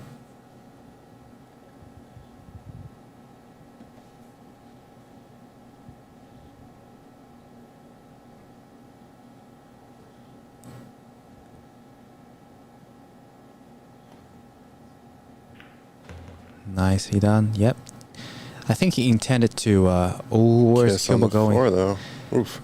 Yeah, I think he wanted to hit the 4. As I said, like use the 4 as a stopper to leave the cue ball up table.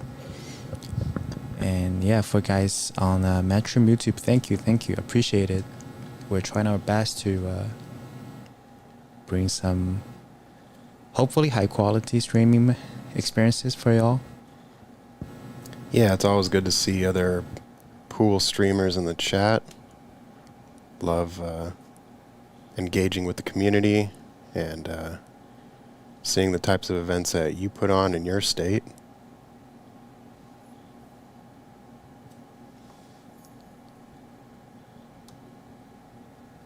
Looking to kick it, probably at the upper side of the 3, and lower side is fine too.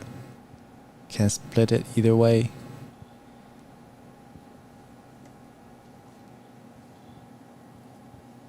I think the jump is on here.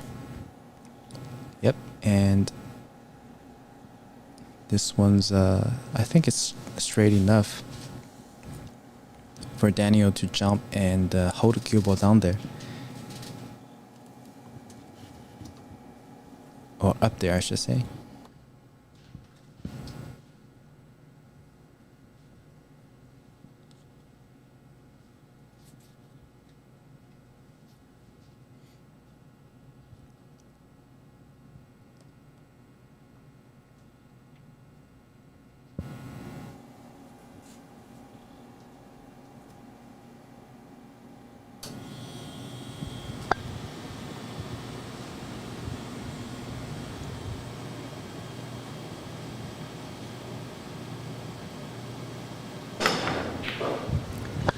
Excellent jump from Daniel there. And perfect position for this 4. Yeah, as I said, the angle lines up pretty nicely for him. He can just focus on hitting it full and make it. Good job controlling the cue ball.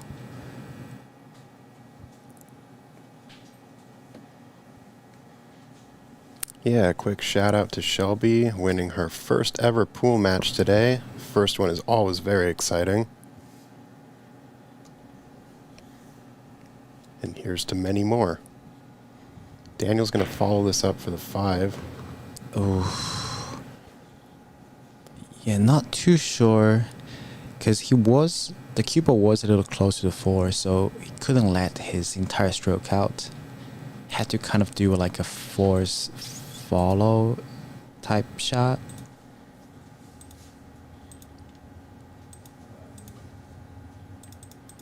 Yeah, with him being close to the 4, I'm sure he was just a little concerned about maybe a double hit. But yeah, I didn't quite get as much follow as he intended.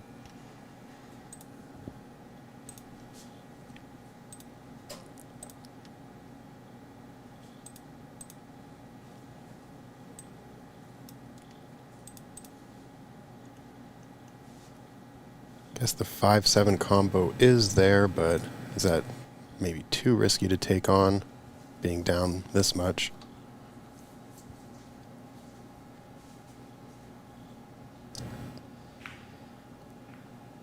Slight nudge on a 7. Likely a 2-way, either carom the 7 in, or I think most likely a safety from there.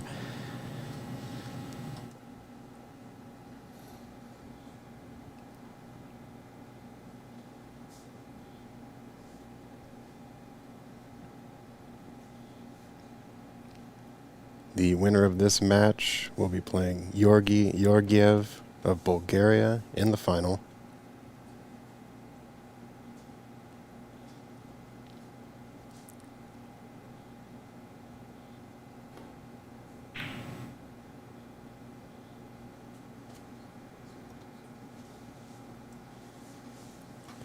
All right, so another opportunity here for Daniel.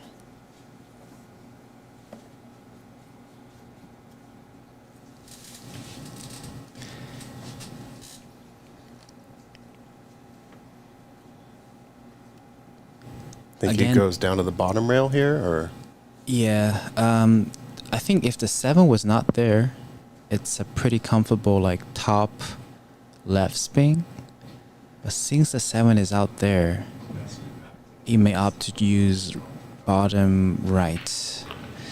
Yep, very soft one. I think he did great. Yeah, I think he did great.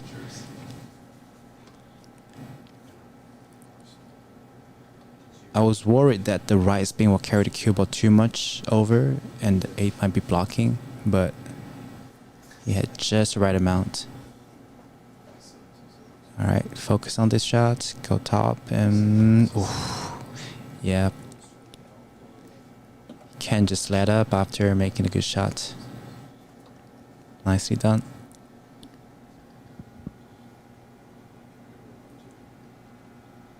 just taking a look at the 8 in the side.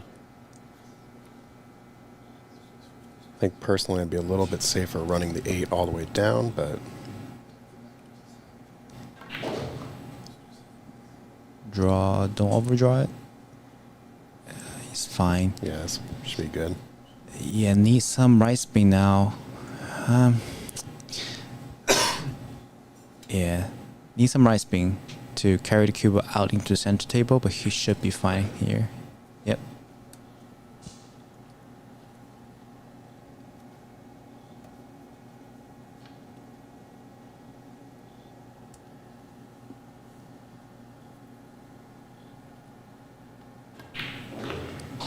Nice out from Daniel. All right. Daniel taking a couple back. Yeah, now think of the miss from Lukas 2 racks ago. What could have been the 9-2, now is 8-4. Huge difference. Thank you all once again for viewing this semifinals match here at the Seattle Nineball Open. We now have 942 viewers across our Ox Billiards Facebook, YouTube, and Twitch channels, and 627 viewers on the Matchroom Pool YouTube. If you're on the Ox Billiards YouTube, go ahead and hit that like and subscribe. Always trying to put on the best events here in the Northwest, and can't do it without your support.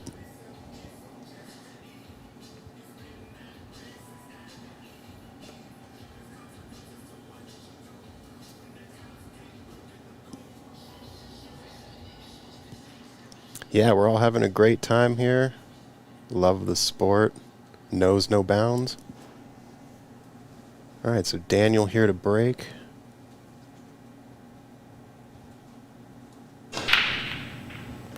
One and Q on the side.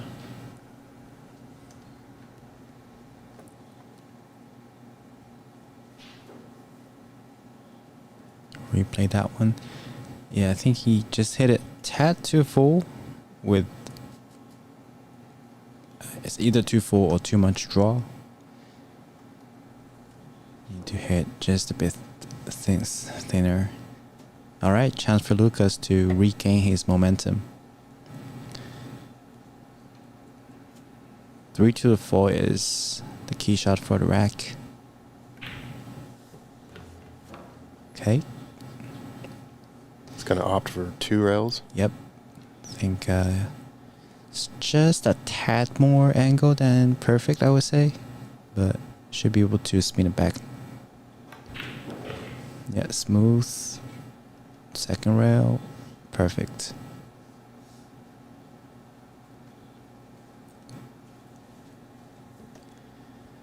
Alright, so 5 doesn't have too much room for positioning.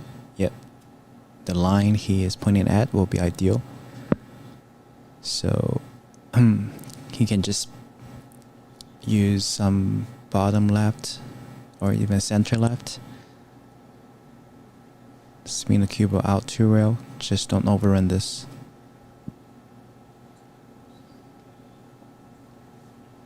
It's okay to underrun because there's always short side position. Yep, nice beat.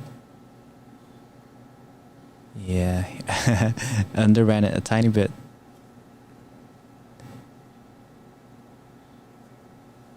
Fifty-fifty.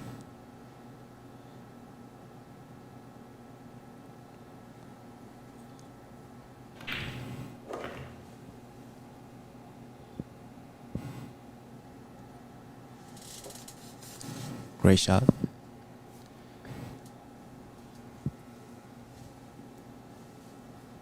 Yeah, so you may notice that Lukas is shooting without a glove, but when he breaks, he tends to put his glove back on. I think a couple players do that as well.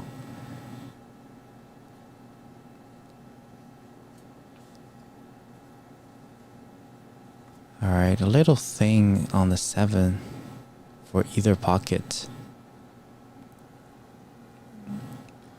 Yeah, if he just decides to go 7 in the side here, he's going to be running the cue ball 3 rails around for the 8 in the upper left corner, I think. Yeah. Just because of the speed that's needed to get the 7 over there. It will be a long shot on the 8 again, but I guess you just have to take the medicine and try to recover from that. Don't have to recover in just one shot. Just spread the pressure out into more shots. Alright, choose that route and he's perfect. Yeah, I like that better, just because I can control the cue ball back and forth. Nice control.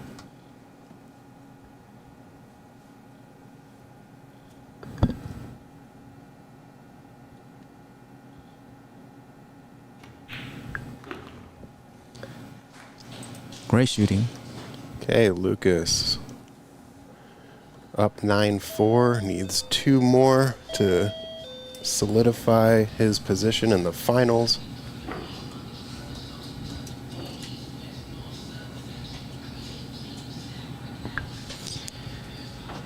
Yep. This is our kid, Daniel Sardoncillo. Filipino heritage. Our local proud. Have to have some bias on him. Yeah, well, regardless of this outcome, he played a really solid tournament.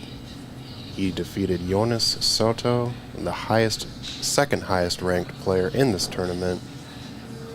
So The yeah. finals will be, I think, immediately after this one. Probably give players 10-15 minutes of a break. But it will be tonight.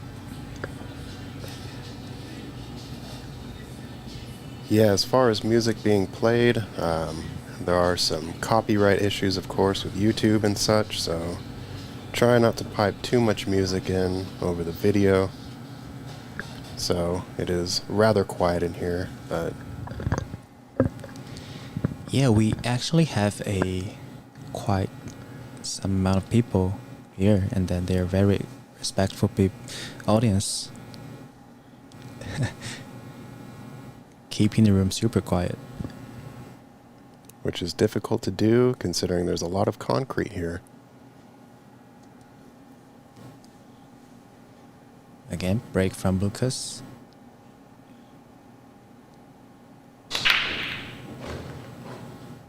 One, two. Yep.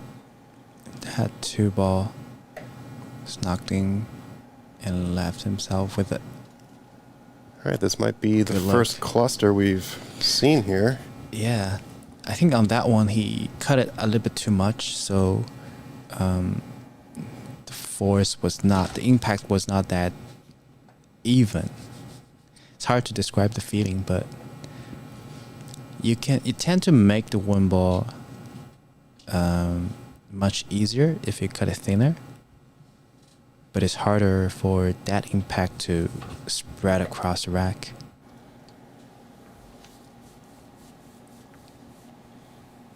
Yeah, it's kind of like the velocity or something isn't impacting the rack as much as it should be.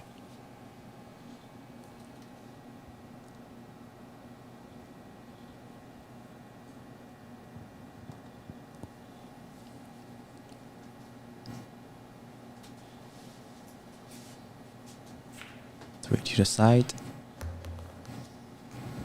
Nice shot.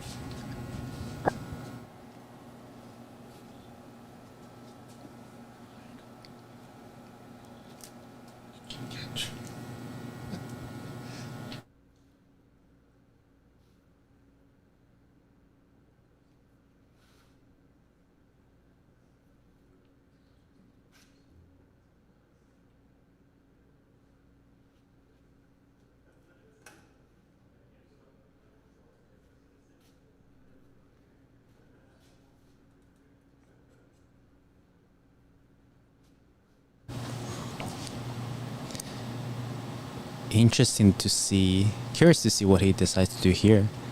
He has the angle to run into the cluster. Ooh, a little close. Wow, the 4-6-9 combo is Yeah. there. Yeah. And he actually lined it up pretty nicely. Slightly off angle, but the 6 and 9 is close enough. Yeah, this looks pretty good. Yeah. I think he just hits this with a little bit of draw.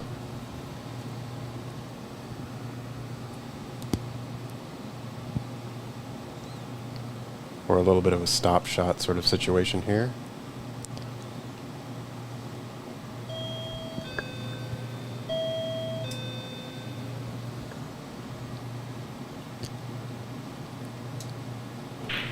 Yep. Just like that. There it is. Great finding of the 3-ball combination. And we have our other finalist, Georgi, coming back. Yes, these tables were refelted about 2 weeks before the tournament. There's Mike Dominguez, owner and operator of Ox Billiards. It's always a labor of love.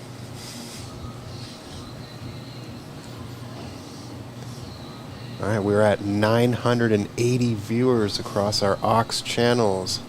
Thank you all so much. Like and subscribe. Share with a friend. Share with your mom, dad, aunt, uncle, cousins, friends. Anyone you know that'll enjoy some action in this pool. Again, this is the Seattle Nineball Open. Our major sponsor here is Q-Tech for this event. Matchroom being a World Nineball Tour ranking event. Andy Cloth was installed by Table Fitters Billiards Service. They did an excellent job making sure the tables were level and the cloth was pristine. Sandro Menzel with the on-site photography, taking the best professional pool shots in the Northwest. And of course, Littman Lights, shining down beautiful brilliance on all these Rason tables. Let's see Lukas's break here. His last break of this match. Potentially. Yeah. Or, yep, I guess it would be. Yeah, since he's on the hill. Yeah. This is a winner break format. Whew. His break I'm talking to, it's oh, you can see Sam knocking out some Killed creatures. a little bug there. Yeah, not sure what that is, but the two just lined nicely. Yeah, when he broke nice, his cue ball is just around the center square of the table. Need some top inside, a lot of inside actually, to spin it down. If he can get to the 3-ball pretty good, then might be over. Yeah, use the inside to try to get closer and flatter. A little more angle than ideal, but I think he's still able to hold the cue ball with some left spin. Yeah, Jack pointing out that Lukas has made the one ball on the side every rack. I believe him and Jonas were actually practicing the break prior to coming to Ox Billiards out in Connecticut.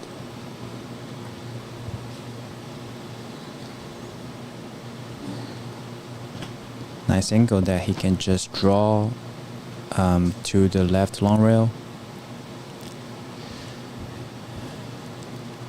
Or Looks top. like, yeah, it looks like he might be He's running far- 2 rails here. Oh yeah, he's fast following. Yeah, if he is confident of dodging the 7, nice shot. He was checking the cue ball just enough to get around the 7 ball. All right. This angle, I think he can just drop back before the side pocket. Oh, he's stunning to the lower. Yep, short side. He's not making that mistake again. Remember the shot he missed before they tried to go to the Right. long. Yeah, Yep. Just wants to be in a comfortable position here. yeah, yep. There's nothing wrong going to a short side position. Just going to run this up for the 7. Right. It's real nice. What cue does Lukas play with? I know he is sponsored by McDermott, and very likely Mhm. using a low deflection maple shaft. Yep. Just quickly switch to left hand. Yeah, he's done that a couple times. Very Mhm. confident with his offhand shooting. Yeah. And also, he didn't even take off the glove this time. Yeah. Seems like one of those pictures, like what's different in this picture? yeah, exactly. All right, so Lukas. with- Pitch perfect positioning Yes. for the 9 ball.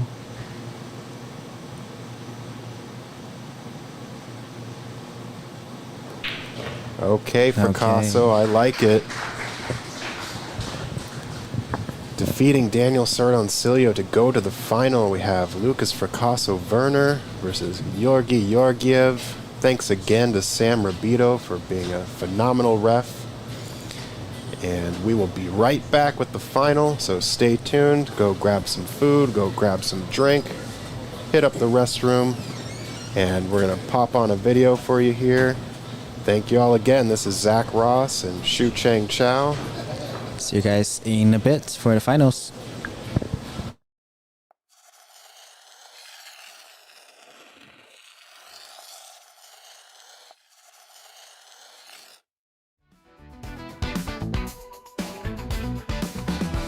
Hustlers lining up for shots. Oh yeah. Downtown Seattle, at all acts, it's getting hot. Mark your calendar, September 6th to 8th. 442 Broadway, don't you dare be late. Shoot that 9-ball, rack 'em up right. Woo! Seattle magic under neon light. Spinning cues and breaking rules. Come on. Oh, that's billiards where we all get schooled. 8 balls, cousin, watch that 9 fly. Breaking in the pockets, crowds electrify. All the players know this is where you'll find best shots in the city, also blow your mind. Shoot that 9-ball, rack 'em up right. Woo! Seattle magic under neon light. Spinning cues and breaking rules. Come on. Oh, that's billiards where we all get schooled. Funny shots, hear that clap. Keep on dance, watch the skill it pass. From Broadway's out to the winning rack. Seattle 9 balls where it's at. Crowd goes wild, feel the tension high. Oh yeah, every shot a story, heroes don't deny.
So this is our final match. We've got Georgiev in one corner and Lukas Fracasso-Verner in the other corner. I hope I did that close to right. This is a race to 13, and it is an all fouls match. So to both competitors, all the very best of luck.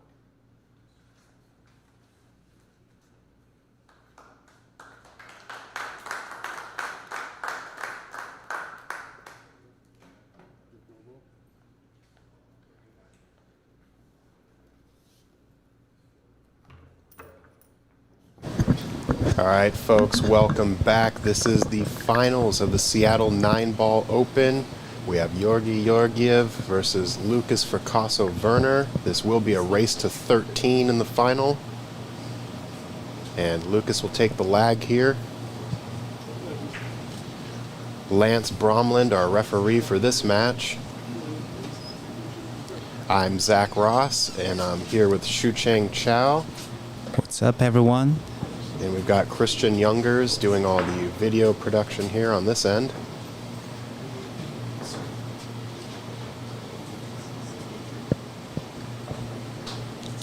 All right, chat. So let's get some ideas of who do you think is going to take this one, and what score line do you think it's going to be?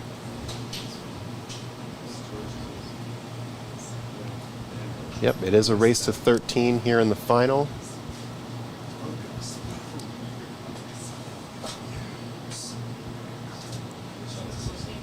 Does the commentator Shucheng want to make any predictions, or are you going to be unbiased here? Well, I will stand with Lukas and on this one. I'll say 13-10 as my prediction. Definitely hope Lukas could win it all. Yeah, it would be a really big jump in his World Nineball Tour money rankings this year so far. Would essentially double what he's made to this point on the tour. All right, looks like Don Trottier agrees with your prediction, Shucheng. 13-10 as well. Bo's taking Georgi for 13-11. 13-8 Lukas. Okay. Ooh, a hot take in the matchroom pool. 13-6 in favor of Georgi. So, yeah, it's going to be a really exciting match here. Bit of an unfortunate leave after this break. Yeah, very open table, so hard to push to anywhere. That'll be hard for Georgie. So that's why he's lining up with the kick shot directly. Gorgeous George says, I like Lukas, but the other guy has a great name. Yeah, he sure does. Matt Hardwick with the 13-0 prediction. That's a spicy prediction. All right, nice kick actually. Exactly the side that he intended to kick, and he had that speed in mind already as well. Drew Down Collie in the chat asking, what does first pay? This pays $6,000 for first and $3,200 for second. Since this is a ranking event, this will be beneficial for both players finishing either first or second.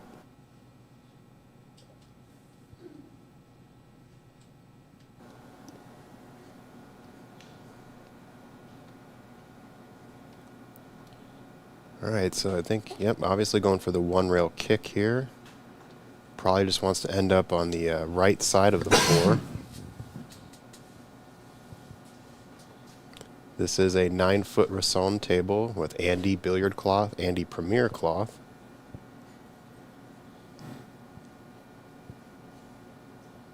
Looking to kick and stick behind, hopefully behind a 4, or even make the 2.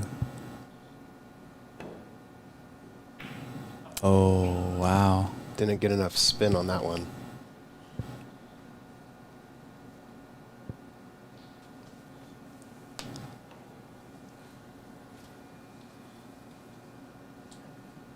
Yeah, sure, Bo.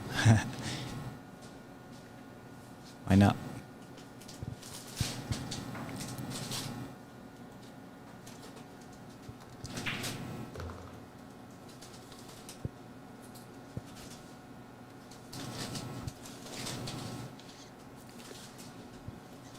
All right, so Lukas can just roll this one up onto the rail here and back out towards the break spot dot. Yeah. So the 7 doesn't pass the 9. So most likely we'll Combo? go for it. No, because of the 6. Oh, where I just 6 meant is, the... yeah. Yeah, where the 6 is, I think a short side position is pretty easy. Although he is on the wrong side of the 5 here, so let's see if he chooses to get some angle. I mean, he can. Yeah, just roll forward there. Yeah, and if he ended up with too much angle on the 6, he can always choose to come back to the center table for a 7-9 combo as well. So doesn't have to be stressed out here. See if you choose to hold it or... Oh, you're just choosing to hold it? Okay. Yeah, for a 7-9 combo. Yeah, after his triple combo in the previous match, I think this is one ball easier.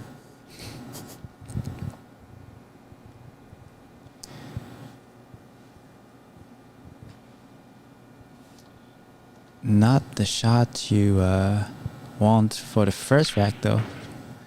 But he drilled it.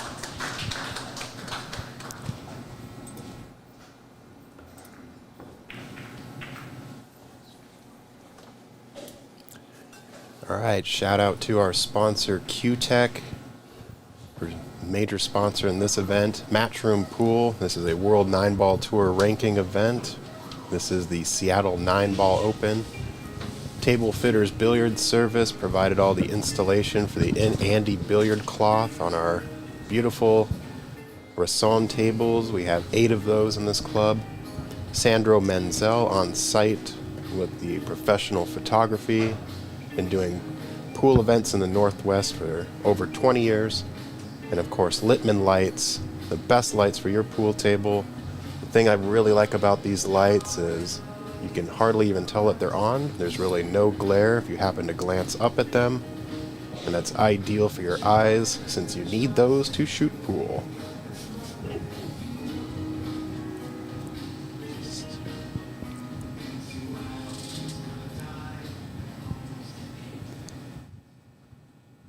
Alright, we can see the bumblebee in the middle of the rack.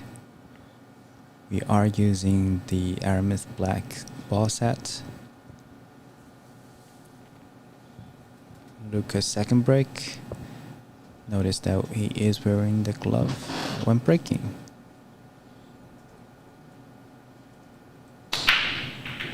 Nine ball in action. Bumblebee on the move. Yeah. Not sure if the 2 ball... Nope.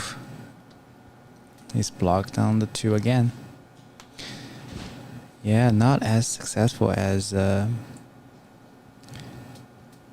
compared to the last semifinal. Yeah, do you think he goes for a jump here or a push? Yeah, the jump will be hard. It's a long shot, but the reward is high too. So either jump if he feels like it, but if it's more conservative, I don't mind pushing it at all. Yep, just like that. I wouldn't mind that. Need the 3 ball to be there. Yep, nice shot.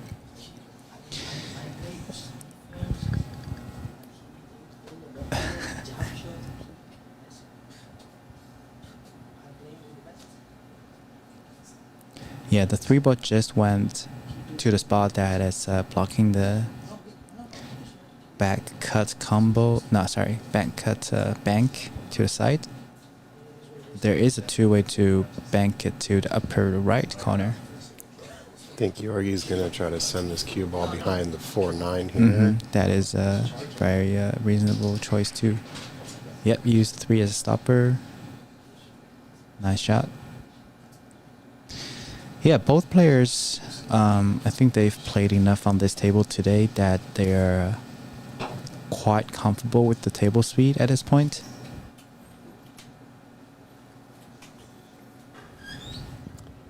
Yeah, I'm curious to see if he has a little bit of a window here. I think he's also trying to measure that up. Not quite. I think he's going to have to jump. Mm-hmm. Jump bank is a yeah.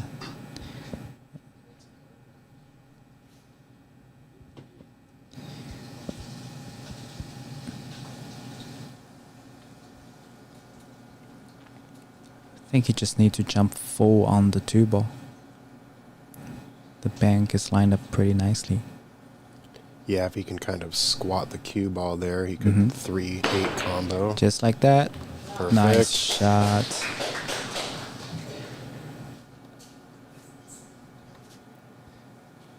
Even better position for that 3. You can just go down in that bottom left corner. But let's take a look at this jump again. Yeah. Yeah, when it lines up that straight, it's easier to aim because you just have to aim at the 100% of the object ball. All right, just draw back. This is a little straight on the 4, to be honest, but 6-8 combo is not a bad idea. You can shoot a longer shot with insurance because 8 is just by the pocket. Oh, he's digging into it. Nice shot. Okay, stun run through.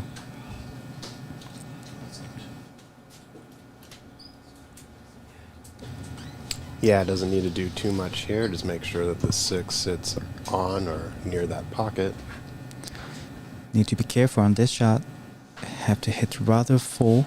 Don't want to cut it too much. Nice shot. Great control on the combo as well.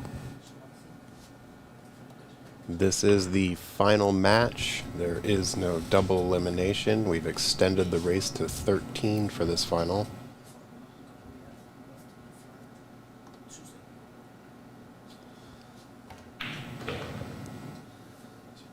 Top spin. Let's see if he can get a straight in Nineball. Not quite. Close enough.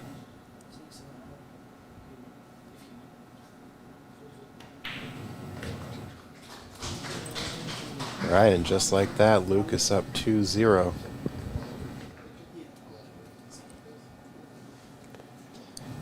Can take a look at the crucial shot of this rack. Jump, bank. Nicely done.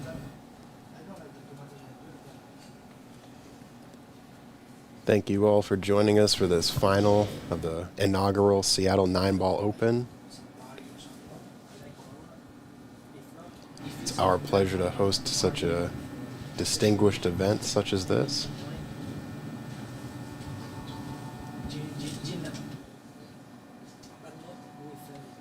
Lance Bromland is our referee for this match. It's been a referee staple in the Seattle, Canada area.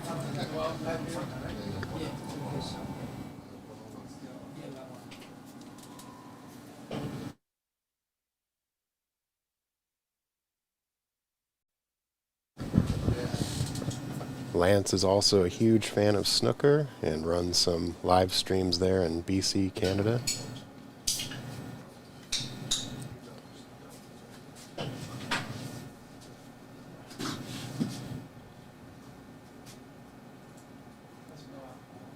This is Seattle, Washington in the United States.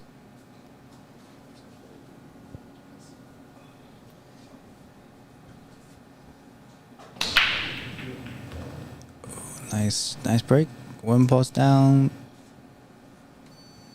Long shot on the two ball. Yeah, so two ball doesn't have to be on the back. It has to be on one of the 3 spots, which is back, left wing, or right wing, according to matchroom rule.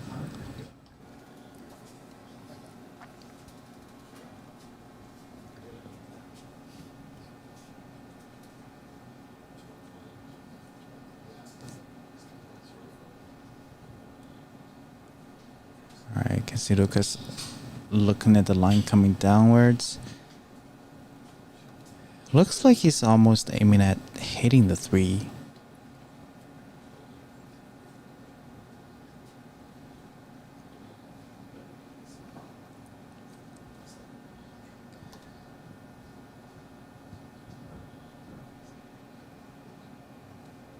He will need a very smooth stroke, top spin, and some left probably. Let's see. Ooh. Wow, overcut it.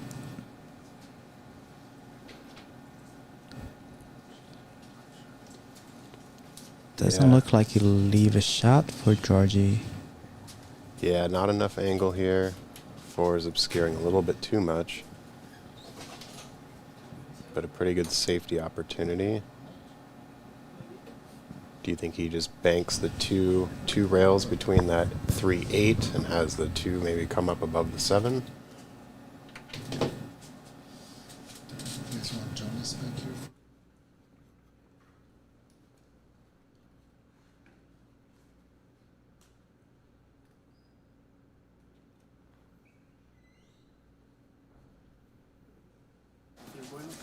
All right, ladies and gentlemen, we have a very, very special guest joining us now.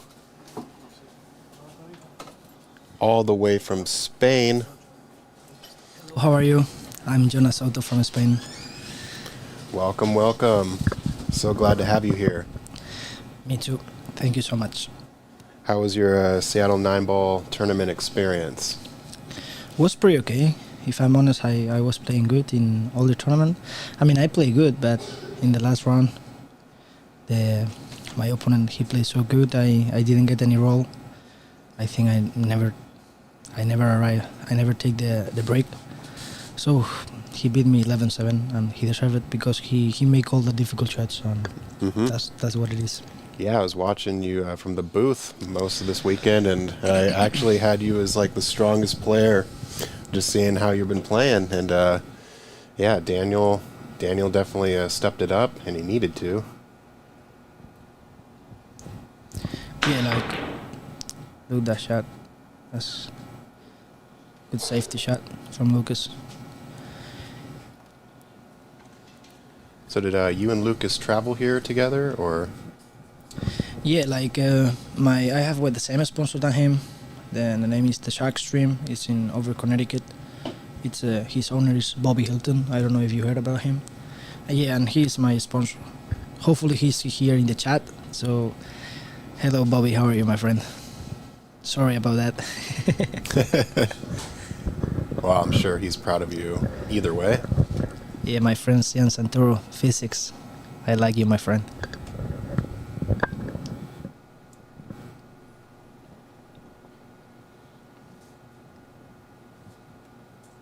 All right, so what do you think about this cut? Do you think he's going to go in the top right here, or maybe the 5's blocking the pocket a little too much? Yeah, like this is a safety shot. He's gonna try to shoot thing and put the 2 ball behind the 6. Yeah, I mean this is a good shot. It's enough, but I think here Lukas has a really like easy kick shot, and let's see if he can put the cue ball behind the 6 or under the rail. I mean, right now for me, these 2 guys, they are playing so good. I know Georgiev. He's from Europe. I play with him. We are really good friends. He plays really good, and if he's focused, he's really dangerous. And Lukas the same. Lukas sometimes he struggles a little bit because he's not focused all the time. I told him a lot of, but when he is focused, he can play really good. For me, it's one of the players he can go to the Mosconi if he focus. You know what I mean? Yeah, absolutely. I mean, he was down quite a bit against Oscar Dominguez earlier, and must have regained his focus because he was down 9-1, Yep. came back and won 11-9. So, yeah, definitely looking like a future Mosconi team member for sure. Yeah, he only need like know like what he wants. You know what I mean? If he wanted to do it, he can do it. Absolutely.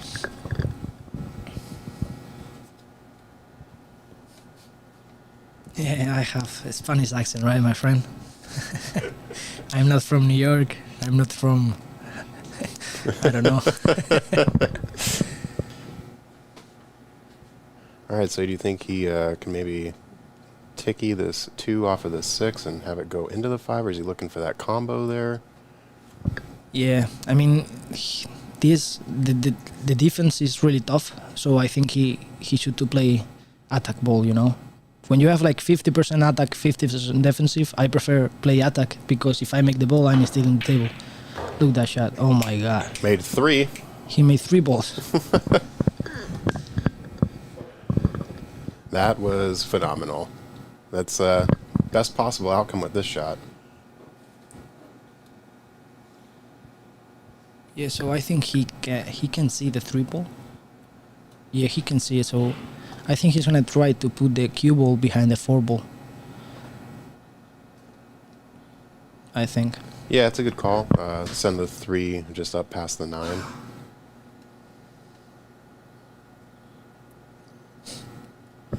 Maybe able to run into the 4 just a little bit on the bottom side.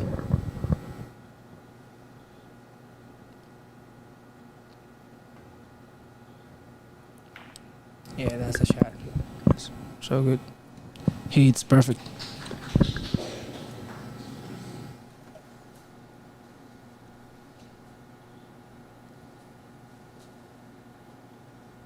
I don't know if he has space here for jump.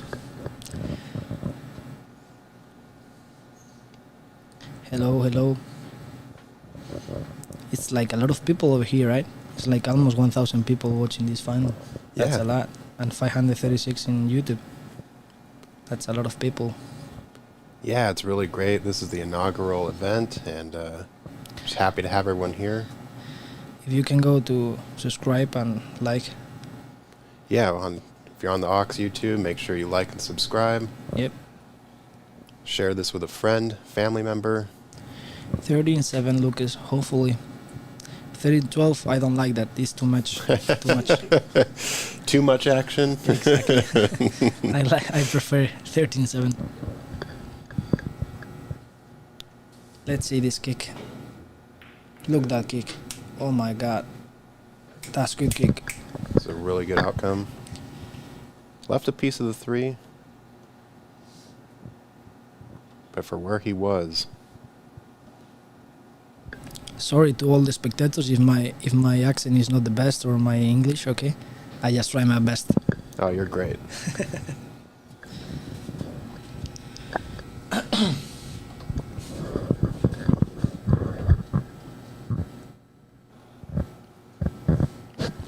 All right, so I think he has enough to go 3 in the top left.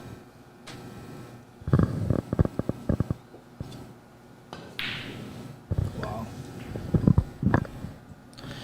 So he got the roll. He got the roll. I mean, this is really tough shot for Lukas. I don't know if I can see it from here if he's gonna play it right or left. But if he plays to the left corner, he can play defense shot. So if he miss on the pro side, and if he's gonna play to the right corner, he's gonna go for all in. You know what I mean? Mm-hmm.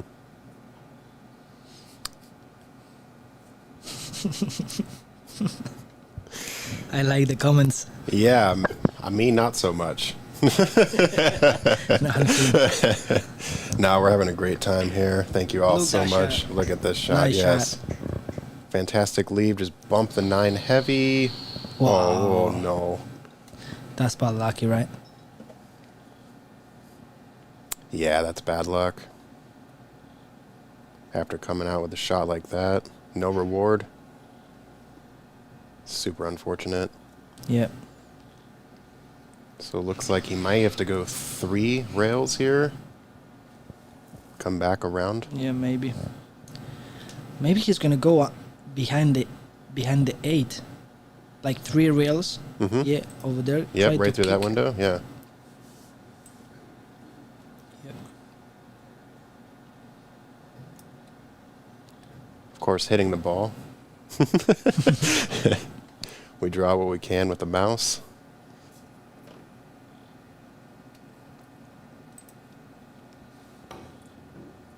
That looks good. Oh, Nah, that's fault. no rail. No rail. Yeah. It's okay. It's gonna be a good final. Yeah. It's just the beginning of the game. Still very early on. Yep. All right, so after the Nineball Open, what's your next event? So my next event is gonna be in Pennsylvania. The Okay. Pro I Am Tour, I think is the name. Yeah. So, you know, it's a lot of tournaments. Almost like 1 week each. Okay. Yeah. So when you are playing all these tournaments, you can't like struggling a little bit because you're gonna play another tournament the next weekend. Sure, yeah. So- It's not going to linger. The loss isn't going to linger too long because you've already got it Yeah, prepared I don't know for if the the next one. 7 ball goes to the side pocket. Yeah. Oh my god. That's really big mistake. So this mistake probably I don't wanna Oh, Talk too say soon. what you want to say. You know, there's no commentator but curse for here. example here, Yeah. if Lukas take like a lot of confidence right now and he take a lot of advantage, Hmm. can be really favorite for this final. Yeah, I noticed a little bit of that when he was playing Oscar and even Daniel in this previous match. As soon as somebody made a mistake, he was really, out for blood. Yep. So good for him for capitalizing on that, bringing this match 3-0. Yeah, finally in this, when you arrive to these kind of rounds or these kind of tables of matches, you have to be like super focused all the time. You know what I mean? Yeah. Because a little detail like mistake can change everything. Can you know? start sort of stacking up, right? Exactly. Like that mistake leads to Yeah. this mistake, and Yeah. So maybe this now Lucas is 3-0 up, but imagine Lucas. Hopefully not, but he made a easy mistake or something. Maybe the roles they're gonna change really quick. You know what I mean? Mhm. It's like craps. You played Yep. craps? Yep. Okay, so I think it's the same. Yeah, so that's why all the pro they like the tight pockets. You know what I mean? Because finally, one guy under pressure normally he is gonna miss a little bit more. Right. So if the pockets are big, maybe they don't miss, but when they have to be precision. Yep. So Precise. exactly. Yeah, the bigger pocket sort of allows a bit more leeway with your accuracy. So, Yeah. Exactly. all right. So going into rack 4, Luke is set here to break. I'm not living here. I'm living in Spain, the best Mhm. country in the world. Sorry, guys. I have no argument there. I'm kidding. I'm kidding. Nah, that's really good break. But he gonna play push out maybe. Looks like he's got a piece of it, but probably can play defense here.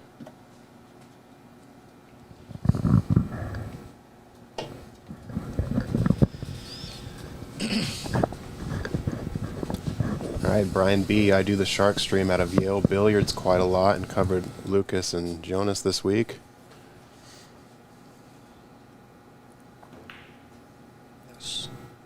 I like the safety. He needs to run a little bit more. I don't know if he, Yeah. I think he can see it. I Yeah. think he can see it. Yeah, he left it open.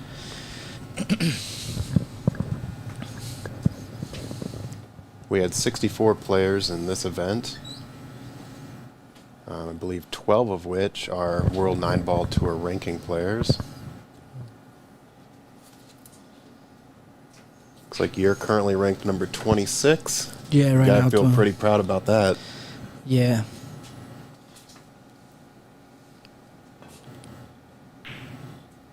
Nice shot.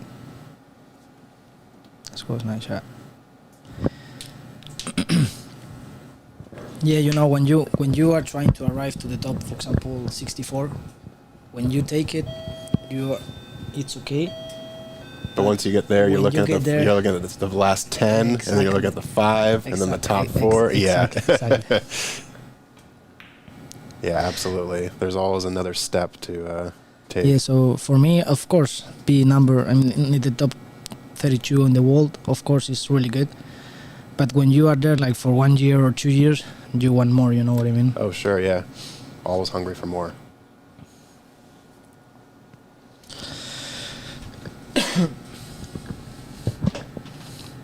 So once you're done in the States, you're going to be going to the Hanoi Open, or? Yeah, I'm gonna play the Perry Open first, Mm-hmm. and later I'm gonna play the Hanoi Open. So it's like first to fourth. It's the Perry Open is in Da Nang, in Vietnam, Mhm. in one city, and I think later, 2 days later, 6th until 13 is the Hanoi Open. Okay. Yep. So So- what do you like to do most when you get to a new city? Are you always looking for like best cuisine, or? Yeah, like if I'm honest with you, I'm not the best guy for travel, like for do tourist things. You know what I mean? Sure. When I go to a tournament, I like pay attention for the tournament. I like, of course, I like visit the most famous places or Mm-hmm. foods from the city I am. But when I'm playing the tournament, I try to be focused on the tournament. Yeah. And if I'm out of the tournament or I have like 1 day free or something, I try to do something. All right, Georgie taking that rack. We're going to go ahead and play a short video for y'all, and we'll be back in just a moment. Yep.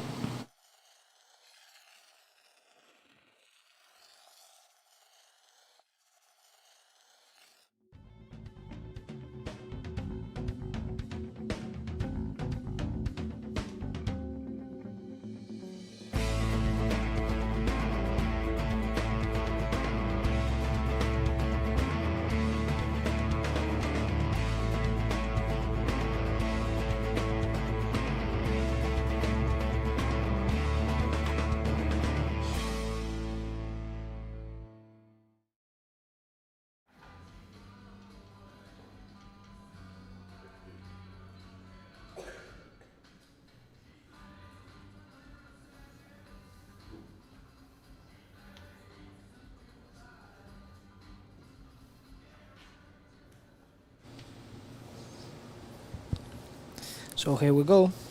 Break from Georgiev.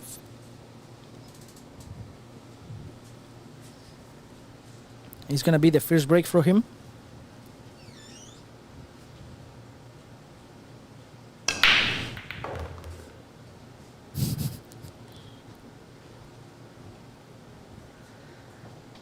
That 3 has the ultra spin on it.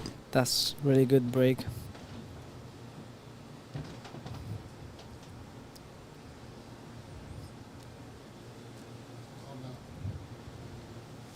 So he's gonna play the 7 ball over here in the combo.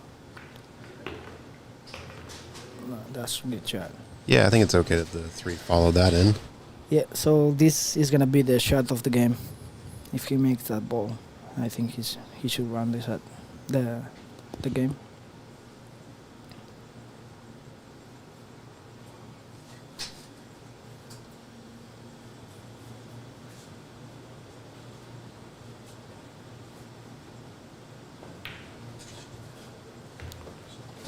Yep. Perfect. Probably just draws out a little bit off of this 5. Yep. You know, this is good. I like, for example, this format like winner break, because finally when you're down, you are 3-0 down. You know, if you make like 2-3 packs, you know, run back, so you can come back really easy. You know, if the break is alternate, Mm-hmm. it's really tough because he has to make dry for comeback or something. You know. Yeah, then you have to start winning racks on your opponent's break. Exactly. Right? So.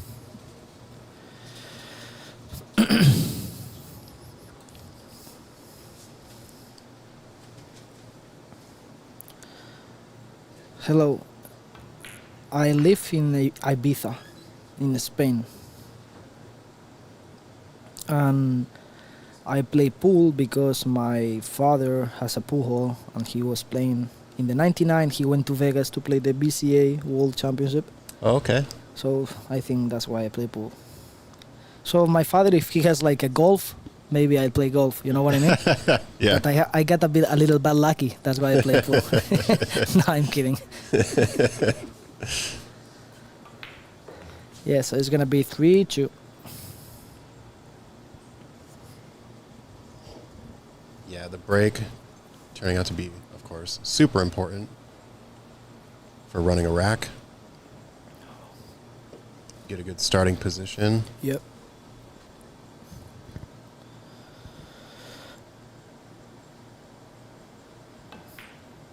Yeah, so 3-2.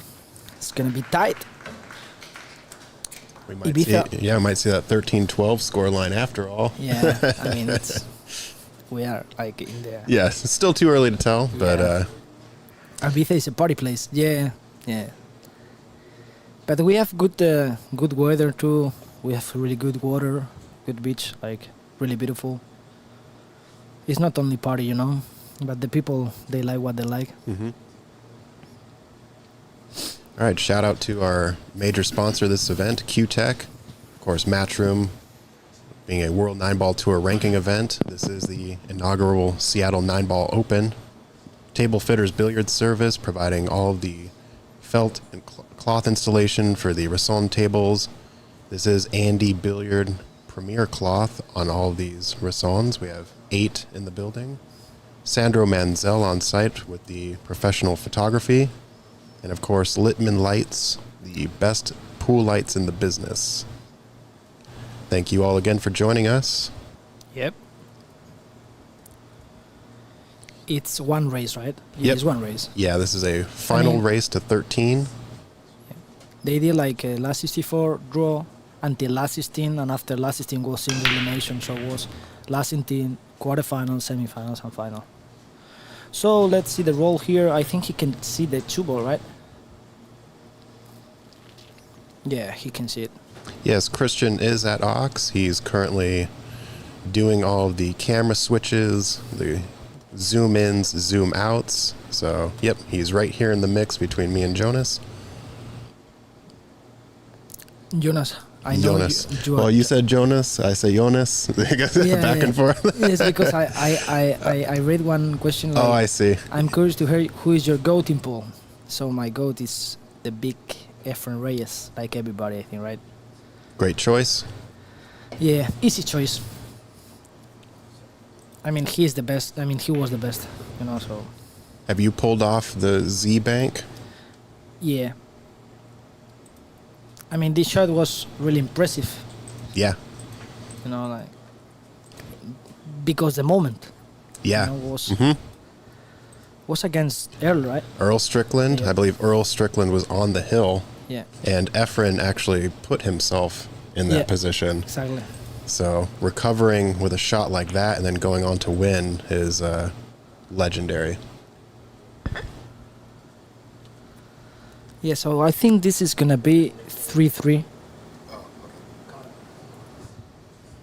It's gonna be 3-3. So Georgi, he didn't lose his confidence. So But speaking of Z Banks, we are going to pull out a Nick De Leon Z Bank of his own in this tournament.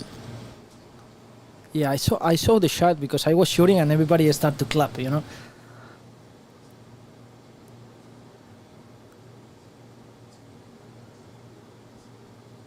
Wow, look that shot. Yeah.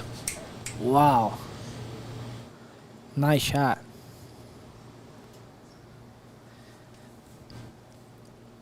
So let's see here. Thank you so much.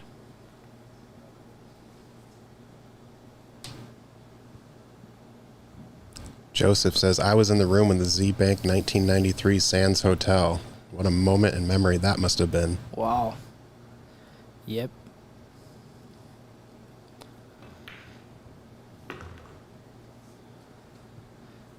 Yeah, so they have plenty of confidence, right? They are playing good. Georgiev looks confident. So Tricia Nielsen asked me if I play a lot with Francisco Sanchez Reed. Yeah, he's my really good friend. We are so, I mean, we travel a lot together, and we don't practice too much because he lives close to Madrid. I live like 1 hour plane from Madrid. Yeah, but sometimes I'm go there to practice with him, with David Alcaide, with Alberto Delgado. Yeah.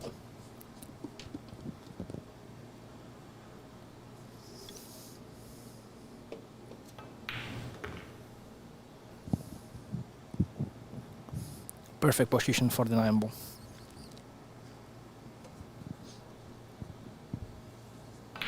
And just like that, he answers back. Got ourselves a 3-3 game. Yep. All right, going to be playing another short video here, and we'll be back in just a moment.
All right, couple questions in the chat as Georgie is here to set to break off this. Who did Oscar lose to? He lost to Lukas Fracasso-Verner after being down 9-1. Lukas came back to win 11-9.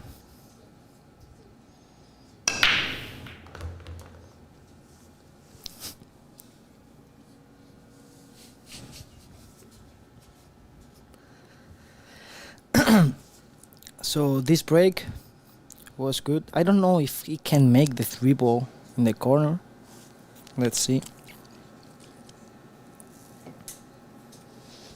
He could, I guess, also opt to bank the 3 sort of towards the 4-7 and then maybe draw the cue ball back a little bit. Or is that too much? Yeah, I think here he should play defense, right? Yeah. I don't know how, but I think like he's gonna. I don't know if one rail or he's gonna play draw shot in the 3-ball and the 3-ball behind the 9 or something like that. Yeah, I was thinking maybe just sending that 3 up behind the 4-7 and then maybe drawing this cue ball back Yep. behind the 8.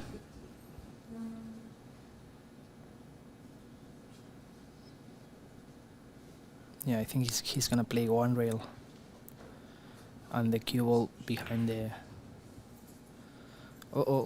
Was short. Yeah, didn't quite get the coverage he wanted. Ah, no, I think it's good.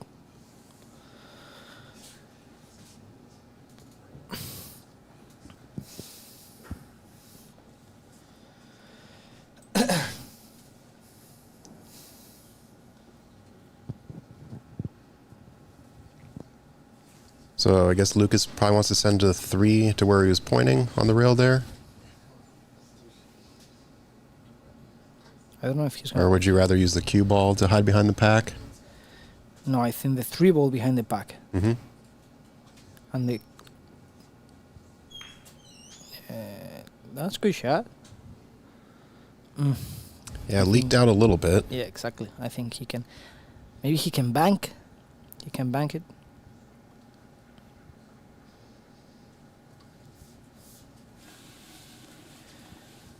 Or no, he's gonna try to put the cue ball behind the 9-ball.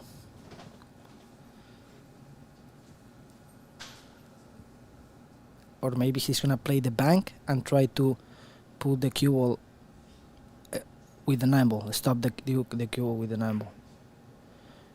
Oh no, he played this. That's a good shot. So now Lukas, he's gonna try to kick 2 rails. and try to make it.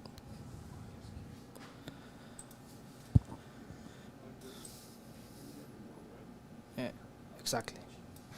I mean, it was not too straight, but it's okay. Physics, if it worked like that, that would be Yeah. amazing. But Yeah. unfortunately, they don't.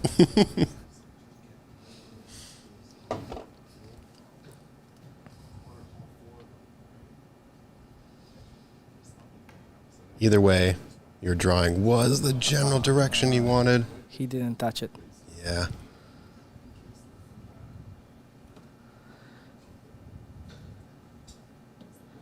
He didn't touch the ball.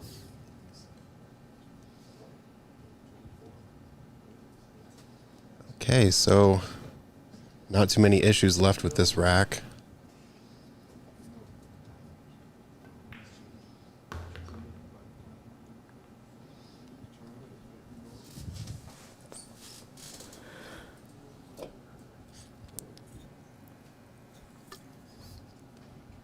Four in the top right corner, 5 in the right side here.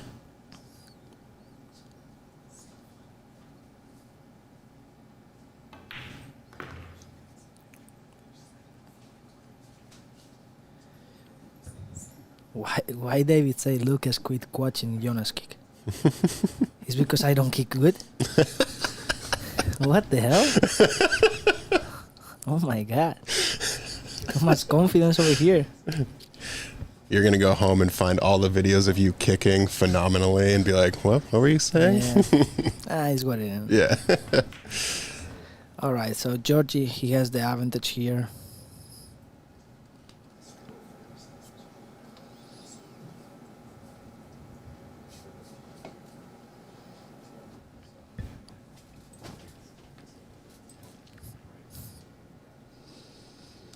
Yeah, a little bit of draw off this left rail. Yeah. Get position for the 7.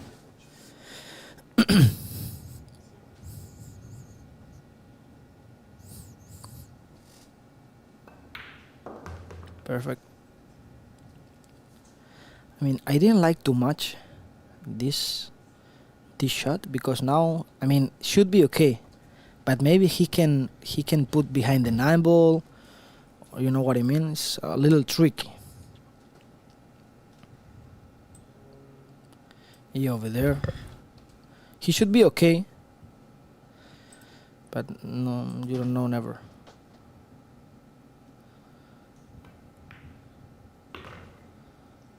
It's perfect.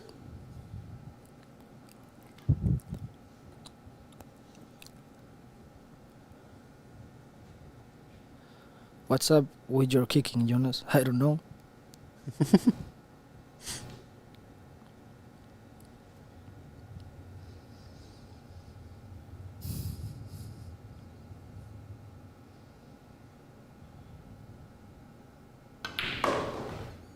That's a good shot. Yeah, good stun out to the rail. He's playing so confident, so he's like the breaking. So when you have the break and you have the rolls in the break, is your confidence is totally different. You know what I mean? It's go up so fast. So that's the difference. Yeah, when you've got the opening shot, you know, you're not having to Exactly. worry about kicking or, you know, pushing out. Yeah, definitely. So we arrived to 1,000 spectators in Facebook. That's really good. Thank you all for sharing this. Having a really exciting time here at the Seattle Nineball Open. Got Jonas Soto in the booth with us, along with Christian Youngers doing all of the video production. Shout out to our sponsor, Q-Tech. Of course, Matchroom, this being a World Nineball Tour ranking event. Table Fitters Billiards Service, providing all of the Andy cloth fitting on these beautiful 9-foot Rasson tables. Sandro Menzel on site for the professional photography. Check out his socials later to find all the photos of the World Nineball Tour pros as well as local players. And of course, Littman Lights, the best lights in the business.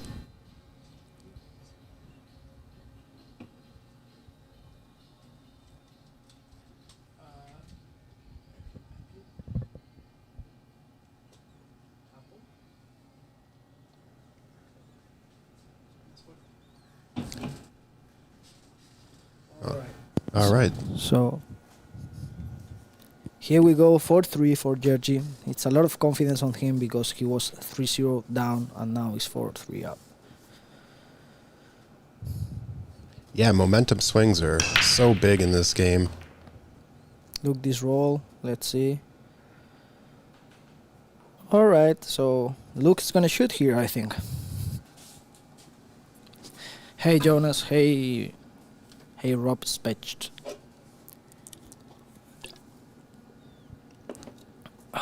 Hello, Christophe. Thanks for joining from France. Various viewers all over the world. So glad you're tuned in to this exciting match. This is the final of the Seattle Nineball Open.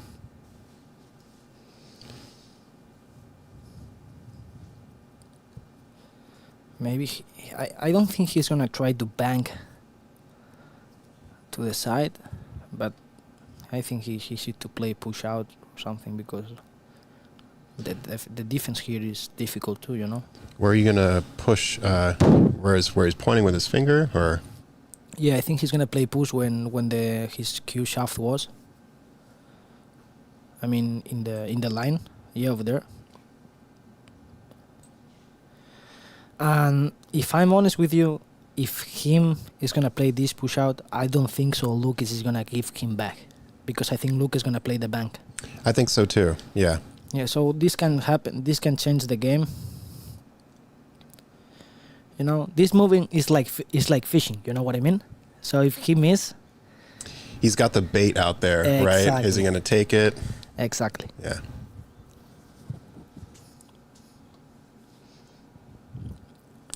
Yeah, if it were me and if it were you, I think I would go for it. Yeah, of course I'm sponsored by McDermott. I only have I signed up last November. So yes. Okay, so coming up on a year. Yep. I also shoot with a McDermott cue. Really? Mm-hmm. Nice. Yeah. Which one? I think it's the G250. That's good. Yeah. The new ones?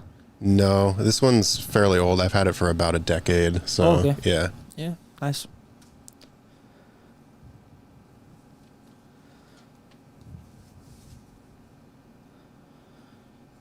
All right, so he did give it back. Yep.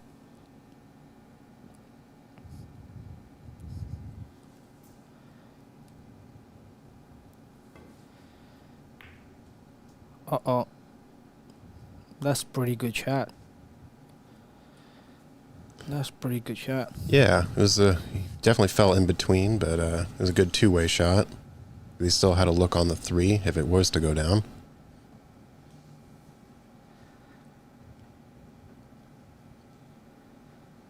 What do you think of the kick into the top right corner? Yeah, but the cue ball is dangerous, you know. Mm-hmm. He can scratch in the side. He can scratch in the top corner pocket. Jonas' cues are pretty, especially his jump cue. What that means?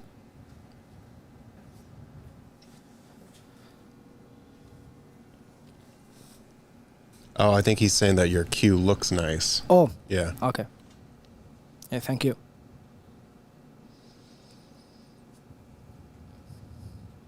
So if I'm honest, I don't know what shoot here. I think close my eyes and shoot harder, you know what I mean? I feel that. Whatever, I'm professional, but when I feel that, I have to do it, you know? Sometimes you have to do it. I'm not kidding. A bit of a hit and hope, right? Yeah, Yeah. because if you don't know what to do and it's really different.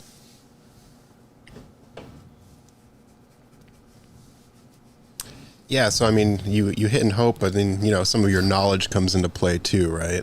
Like, Yeah, okay, the exactly. cue ball will react this way, so I'm not taking a huge risk. but, Exactly. yeah.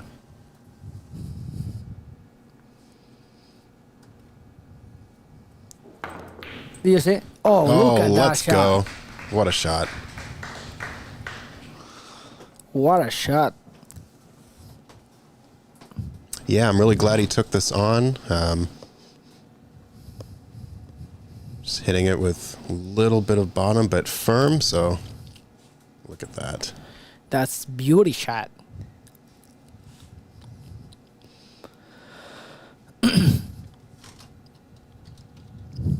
Yes, Lukas is also sponsored by McDermott. Is that right? Yep. Yeah, exactly. Yeah. Oh my God, he missed Oh that ball. no. So this is not good for Lukas. He lost, his chance to go tight. So let's see if Georgiev take that opportunity to take 2 games advantage.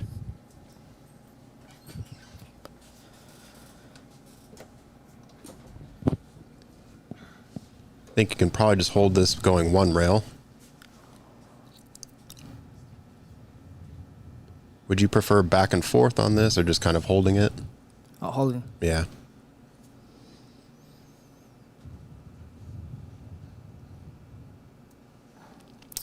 Lukas, I think he needs to make a break, Mm-hmm. go to the bathroom, refresh, and put a little pressure in Georgiev. Yeah, so sort of speaking about strategic breaks, He went back and forth. how important is the strategic break, at least in your experience? Exactly.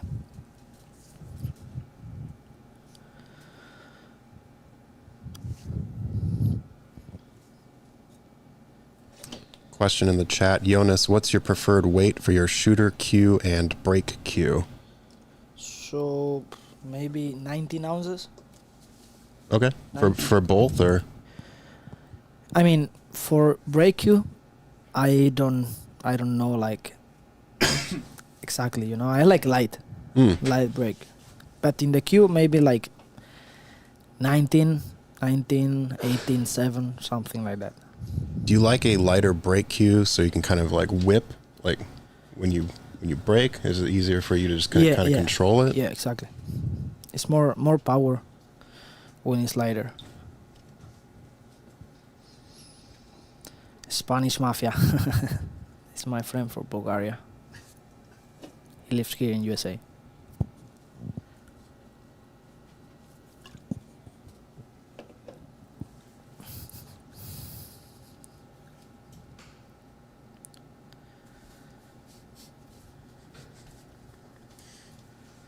Let's see that shot. 2-rail shot. That is perfect.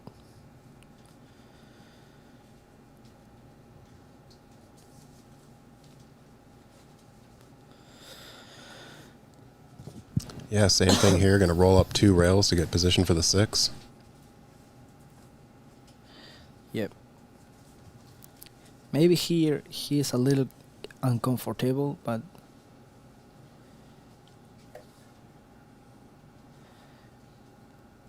I think he can do it easy.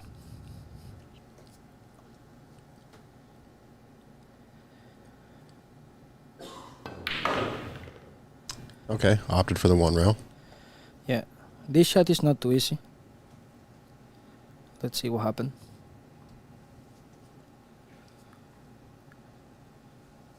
Seems like he can follow. He is trying to kind of look at that path between the 7-9 to get on the other side there. Yeah, but this is dangerous because You're heading towards that corner pocket. exactly. Yeah. And when you play in this kind of shots, if you are playing like to pay attention to the cue, well, maybe you miss the ball. You know what I mean? Mm-hmm.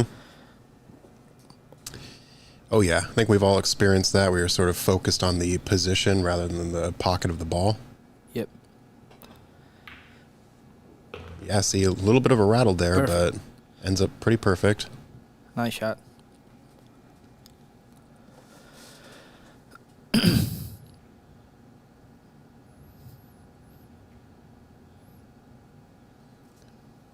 It's like he's sort of pointing to draw back and have the 8 ball in the same corner here.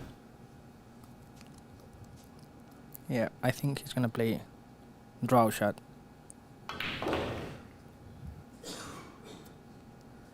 Yeah, for the side. Georgie is playing confidence.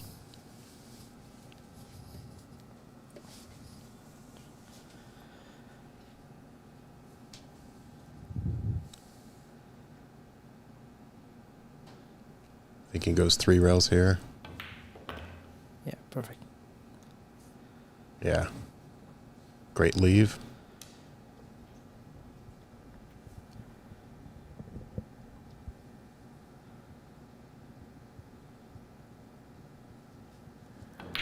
And just like that, after being down 3-0, is now up 5-3 over Lukas. We're going to go ahead and take a short break here, and we'll be right back.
All right, folks, this next set is going to be in Spanish, brought to you by Christian and Jonas, so take it away, folks.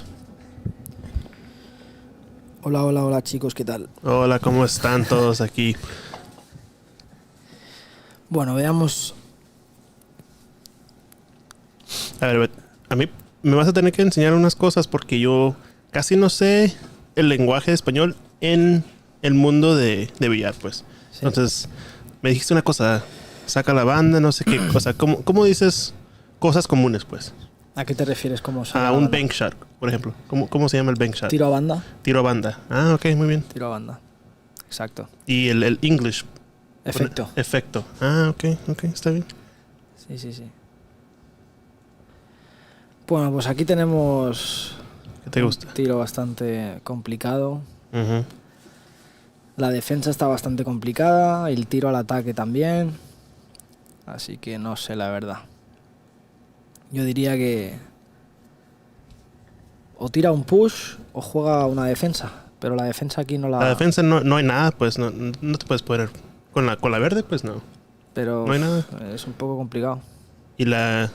A ver, a lo mejor se juega el 2. El 2 de... puede ser que se juegue el 2 de fina. Arriba. Ajá. Y luego se pone 2. Ya está. Y si la mete, casi seguro que termina. ¿Y la morada sí pasa o no? Sí. Sí, sí. Ok. Es Sale, decir, que pues. si mete esta bola y coloca para el 3. Eso es lo que fue que intentó, pues. Pero no la metió. No. We only gonna do one rock in Spanish. Don't worry, guys. A lot of tension in the chat there. Everyone's freaking out all of a sudden. Yeah, this is Christian Youngers and Jonas. Subtitles. Entonces. What the fuck is Cristiano, you guess. is going on? Only one rack in Spanish, okay, guy? Don't worry about that. Listen, that's good. You are not paying any dollar for Spanish lesson. You know what I mean? Yeah. Para aprender. Exactly. Entonces. Sí, entonces la morada no es problema, pero la rosa, el 4. No, el 4 entra al medio fácil. Al medio, ok. Lo más complicado ahora es la colocación de la 2 a la 3. Ándale, ok. Ustedes no usan ándale, ¿eh? Ese es el mexicano ese. Pues lo puedo usar. Ok. Está bien. Ándele. Ándele, pues. El mexicano es un acento bonito, me gusta. Sí, muy bien. ¿Cómo se dice to rack en español? ¿Cómo se dice? Racking. Racking like... Hacer el rack, pues juntar las bolas en un Colocar. Colocar. Coloca. Ok. Ajá. Efecto es English. Yeah. a la banda es bank. Oh, ¿cómo la falló esa? I think Lucas he's losing his focus. He needs to take a break. Ajá, se me hace que sí. He needs to take a break real quick.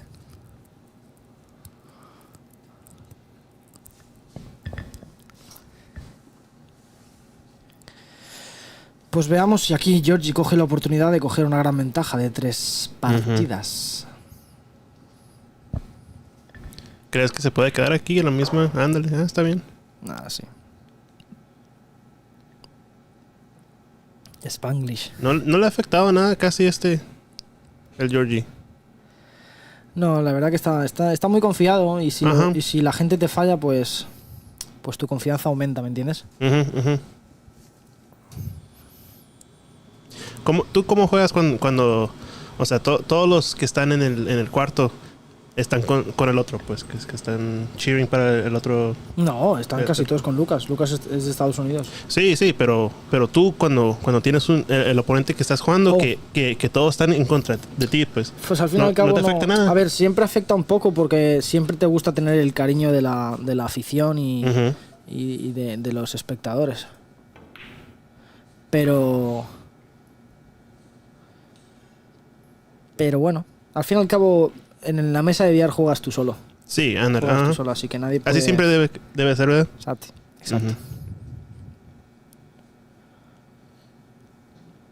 Entonces aquí nada más la línea, aunque no se acerque a la 9. a la izquierda. Sí. ¿Cómo se dice side pocket? Agujero del medio. Del medio, ajá, ok. El medio. Nomás con que esté puro el centro de la mesa está bien, ¿eh? Sí, al centro. Tiene que buscar el centro aquí. Perfecto. Muy bien. Hola, de Shark Stream. How are you, my friends? Pero bueno, depende lo de las palabras en español y en inglés y en tal, porque al fin y al cabo hay muchos dialectos en español. Sí, claro. Ajá. Está el mexicano, colombiano, venezolano. Y muchos países que juegan carambola, pues, entonces tienen sus propias palabras para todo. Exacto. Y esa es la cosa que casi, o sea, no todos saben, pues, especialmente aquí en Estados Unidos, todos creen, habla español, eres mexicano, y ya es todo. Exacto. Y de repente te quedas, ¿quién sabía? Pues sería bola 9 de saque. Bola 9 de saque, Nineball on the break. Yep. Ok, está bien. Una lección en términos españoles para... That shot was perfect, so... Me parece a mí que esto va a ser complicado para Lucas. Sí. Se está haciendo el hoyo más hondo y se me hace que sí, que estás correcto, que tiene que ser un break. Una temporada de relajo para cambiar el efecto del partido. Exacto.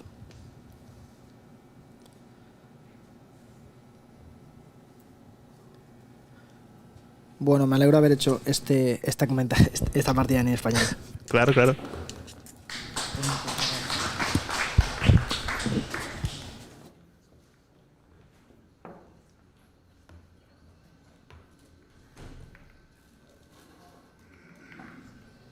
All right. Well, thank you, Christian and Jonas. It's always great to hear different languages on the chat because pool is worldwide and international, and we celebrate all nations. That's fucking hard. I don't know any Spanish words. All right, so Georgie here, up 6-3 over Lukas, has gone 6 racks in a row.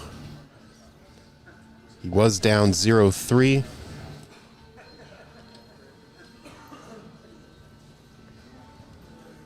Shout out to chat for watching this match with us, sweating this action. So happy you all are here. Shout out to our sponsors. Q-Tech is the major sponsor here. Of course, this is a Matchroom World 9-Ball Tour ranking event. This is the inaugural Seattle 9-Ball Open. Table Fitters Billiards Service installed all the premier Andy billiard cloth on these beautiful Rasson tables. Sandro Menzel on site for the professional photography of this event. You can catch all the photos on his socials. And of course, Littman Lights, the best lights in the business for your pool table. Thing I like about these lights is there's no glare. And looks like the players will be taking a short break here. So will we, and we'll be back again with the action in just a moment.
So here we go, back from the.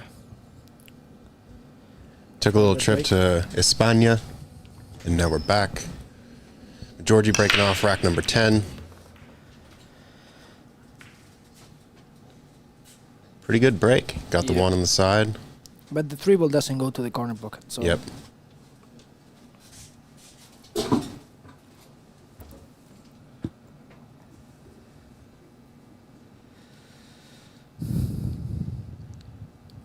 Trying to figure out the window and position for this 3.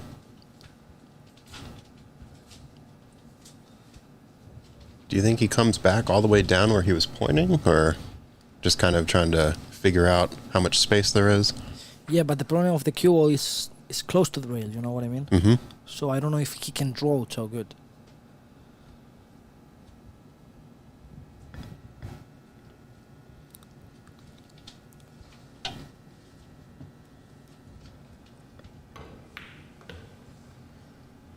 Wow. Looks like he got to Wow. exactly where he pointed. Yeah. That's good shot.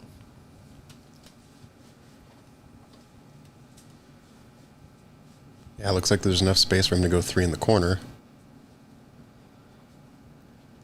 I think he's probably just, Yeah, I think he's gonna play defense. yeah, just figuring out if it's worth attacking here or not.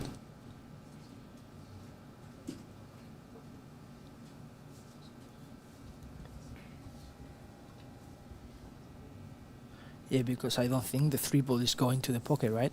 To the corner. I don't know. He's shooting, right? I think it does go by the 8, yeah. That's a good shot. Wow. So he's plenty of confidence. I don't think he's gonna meet that. He's gonna miss a lot.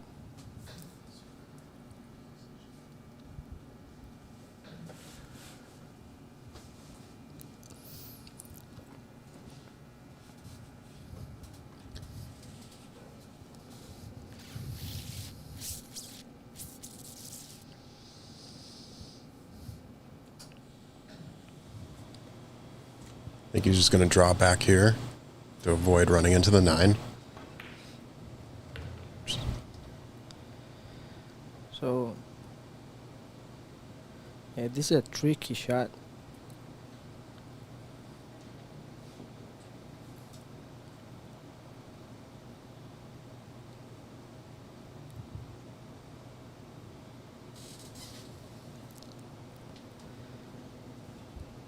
Do you think he comes back just sort of right where he is now, above the 6?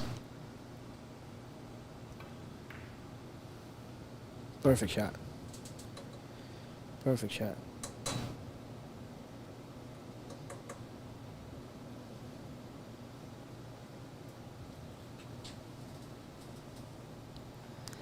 So I think it's gonna be easy run for Georgiev.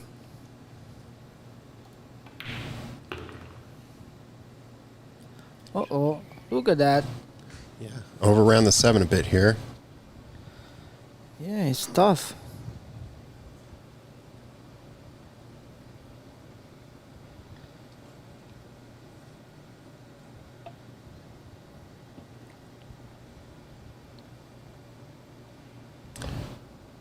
Yeah, if he decides to cut up into the top right, looks like he'll be bringing the cue ball down below the 8. It's perfect shot. Yeah, good execution. He's definitely feeling it.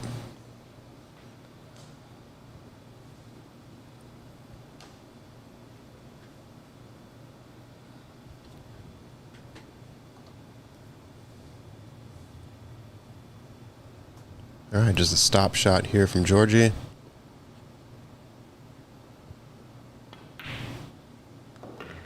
So it's gonna be 7-3 for Georgia.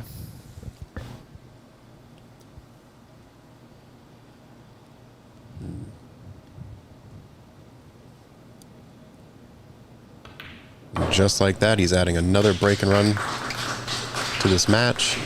Yep. All right, we're going to go ahead and play a short video here. My name is Zach Ross. I am going to be switching out here in just a moment. I'm going to be bringing you a couple new commentators. Thank you again, Jonas, for joining us here in the booth. Of course. It was a really great time. And continue watching this final here in Seattle. See y'all again.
All right, folks, it is me, Zach Ross. I'm actually back, so that was a fake out.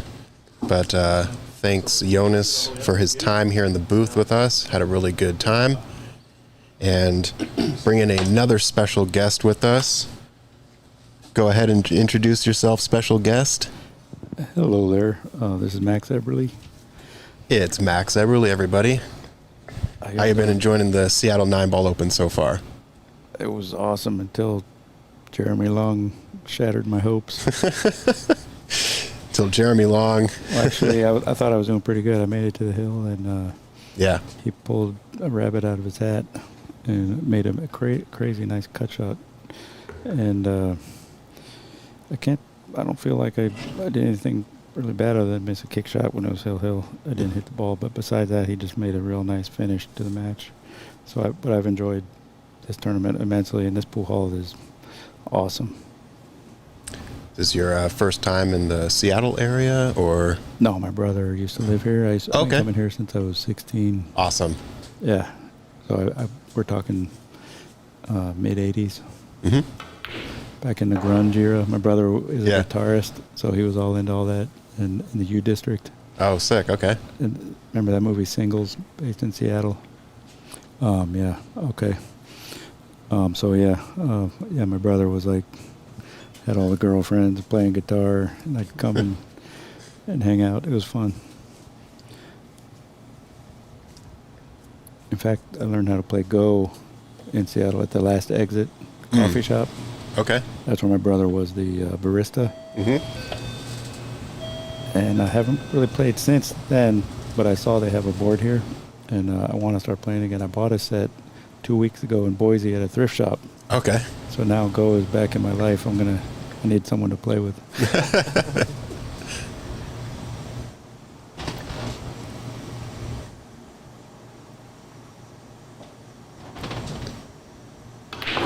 Now this kid is, wow.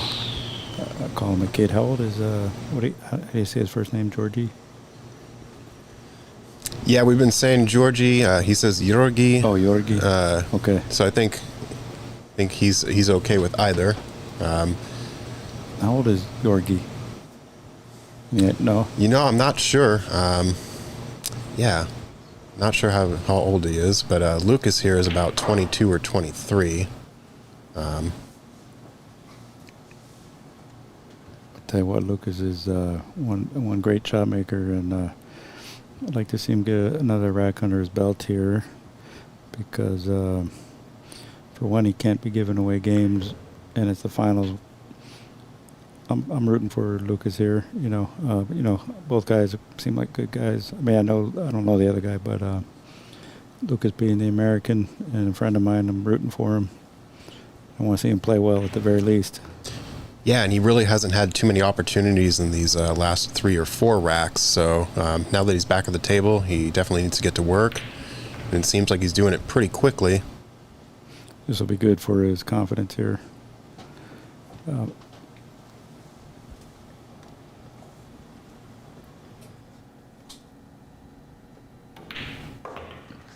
Good job.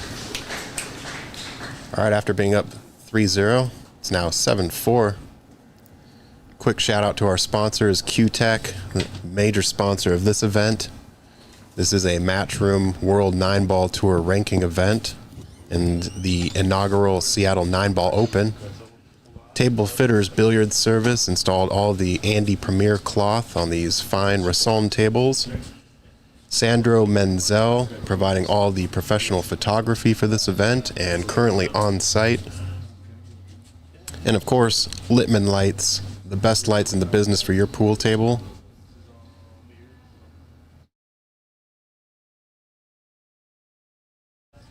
All right, folks. Zach Ross here. I'm actually going to be swapping out with Shu Chang Chow, so you can enjoy the rest of the match here with Shu Chang, Christian, and Max Eberly. Thank you all again for tuning in. It's been a pleasure, and take care.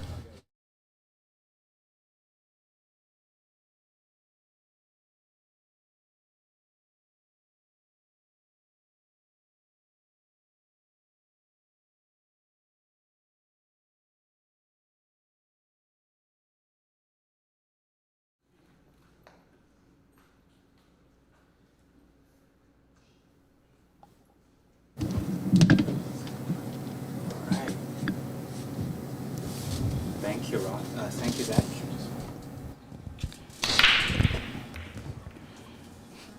Seven for Georgiev over Lukas Fracasso-Verner at the moment. Yep. Hey guys, so this is Shuchen in the booth, swapping out Zach Ross. Thanks to Zach for all the awesome commentating jobs. And joining me is Max Eberly and Christian Youngers, working on all the camera angles. Beautiful production, by the way.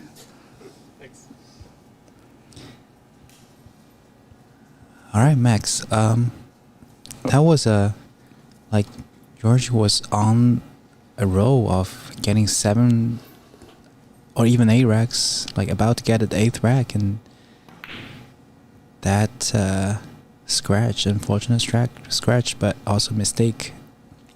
Well, yeah, and there were a couple of mistakes in there by Lukas. A couple missed balls. One was kind of a tough cut on the 3. The other one was a surprise 4-ball earlier. Yeah. And but meanwhile, yeah, Georgi's been playing pretty solid though. He's impressing me as a player, and I think we're in for a really good match here. Mm-hmm. Exactly. Yeah. Race 2-13, 1-set finals. I love this top view. I mean, this was one thing that got me into professional pool, is seeing this angle. It's just so beautiful. It fits into the TV screen perfectly as well.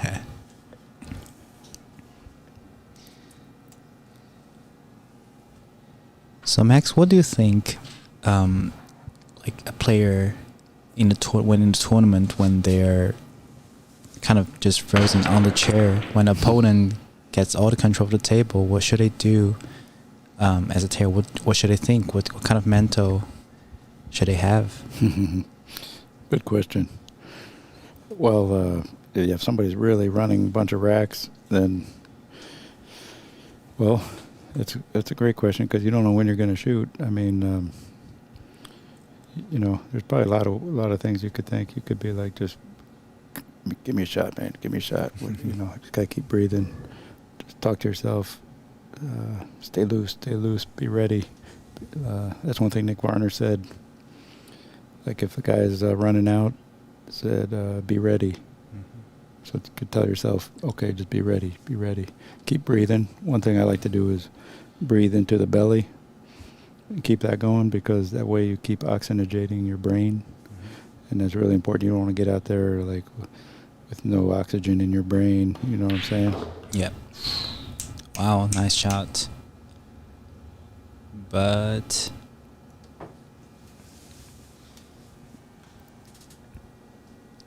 and that's another one reason.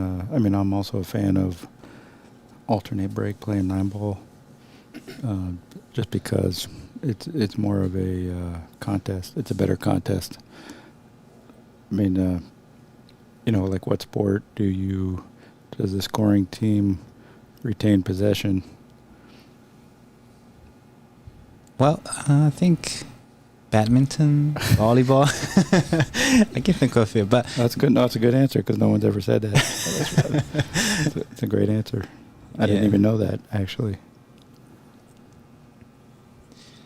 yeah, I think as long as, however, I have to point out, like, for badminton or volleyball, they're like, for each rack, not rack, sorry, for each little set, it's points raised to 21 or 25, which is quite a lot.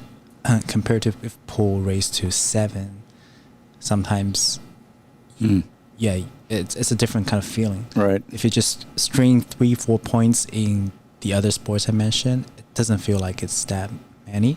But in pool, if you're 4-0, just get a jump lead ahead in a race to 7, it, like, mentally it's just different. Even though you know you will get a chance and you could do the same thing to the opponent, you feel like, oh, I'm that much behind already. Yeah. Yeah, so back to this one. I think Lukas just missed a safety position and left Georgie with a look. Not sure if he was really going for that Yeah, I don't think so. speed, right? Oh, he's leaving it. Looks like he might have left a window. Yeah, in between the 7 and 8. Yeah, to make this 3-ball. This could be a big opportunity here if he can make it. Because, right now he's trying to fight back into contention, trying to level it up, right? So every little window he can take to get back in the match is real important. If Georgi gives him the opportunity, it's important that he take advantage of it, put the pressure on him. Mm-hmm.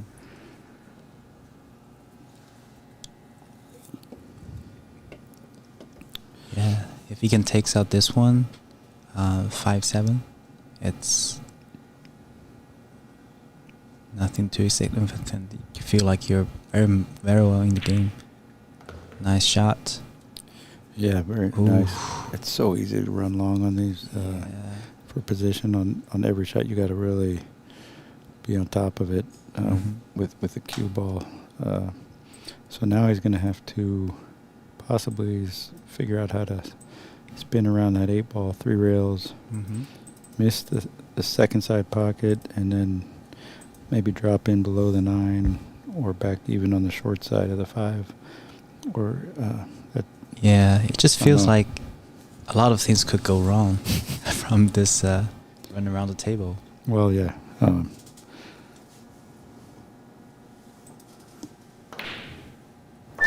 Whew, wow. Well, that was beautiful because Beautiful, yeah. He's a known very good banker in the pool world, and nice to see him, having faith in his banking ability, and it made the position a lot easier. So I've just got to keep it together, make sure he gets good on this 7, and try to get on the correct side of the 8-ball.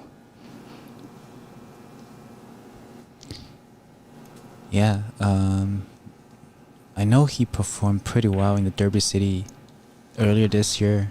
Not sure if not sure about exact rankings for. You're talking about Banks? Yeah, Banks. I know he finished pretty well in the 1 pocket division, I think.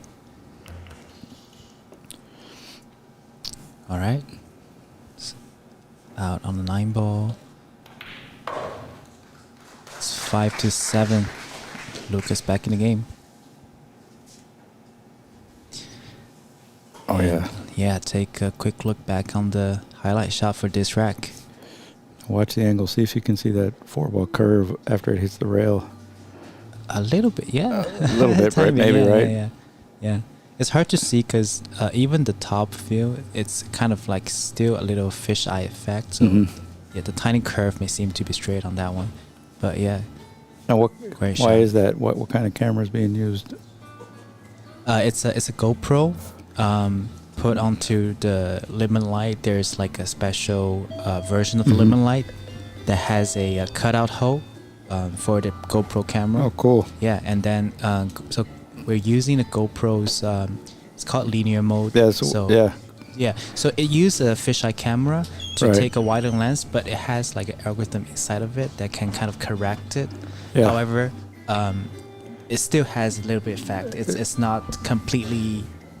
So a straight line is still not completely straight. Is that because it's so close to the table, maybe?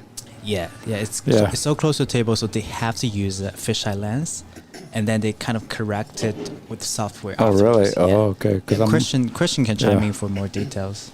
Yep. I do use the linear mode with GoPro, so I'm aware of that, but I've never tried an overhead camera angle. Overhead, okay, yeah. The main thing I've noticed with the GoPro actually is that you just need a certain amount of distance from the table, as long as you're at least about 5 to 6 feet away from the bed of the table, then GoPro does have enough distance for it to correct that linear mode, correct that sort of fisheye effect. Yeah, if you guys want to learn more about the technical setup here, you can always reach out to me, Christian at oxbilliards.com email, and we'll set you up. No problem. For $399, you get a 20-minute consultation session. Right. No, I'm just kidding. That's exactly right. Hey, yeah, no. And no, you no too joke. can be a live streamer for pool. You do. All right. Can everybody hear me? I'm real quiet because there's no glass over the front window here, so I'm always like worried about sharking the players. Is this okay right here? Oh, there we go. Nice. All right, important cut shot here. And position.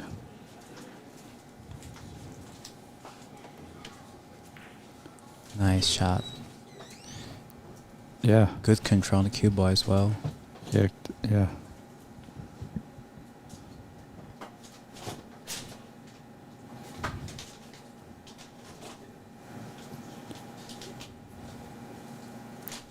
He's got the initials going, the LFV logo. And is that New Hampshire State? Is he from New Hampshire? Connecticut. Connecticut, of course. Yeah. Connecticut, yeah.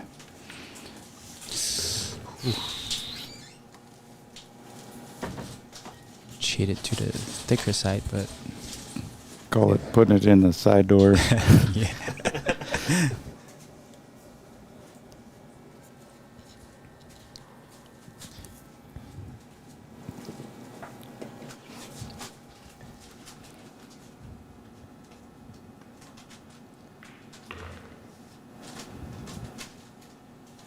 Nice one rail.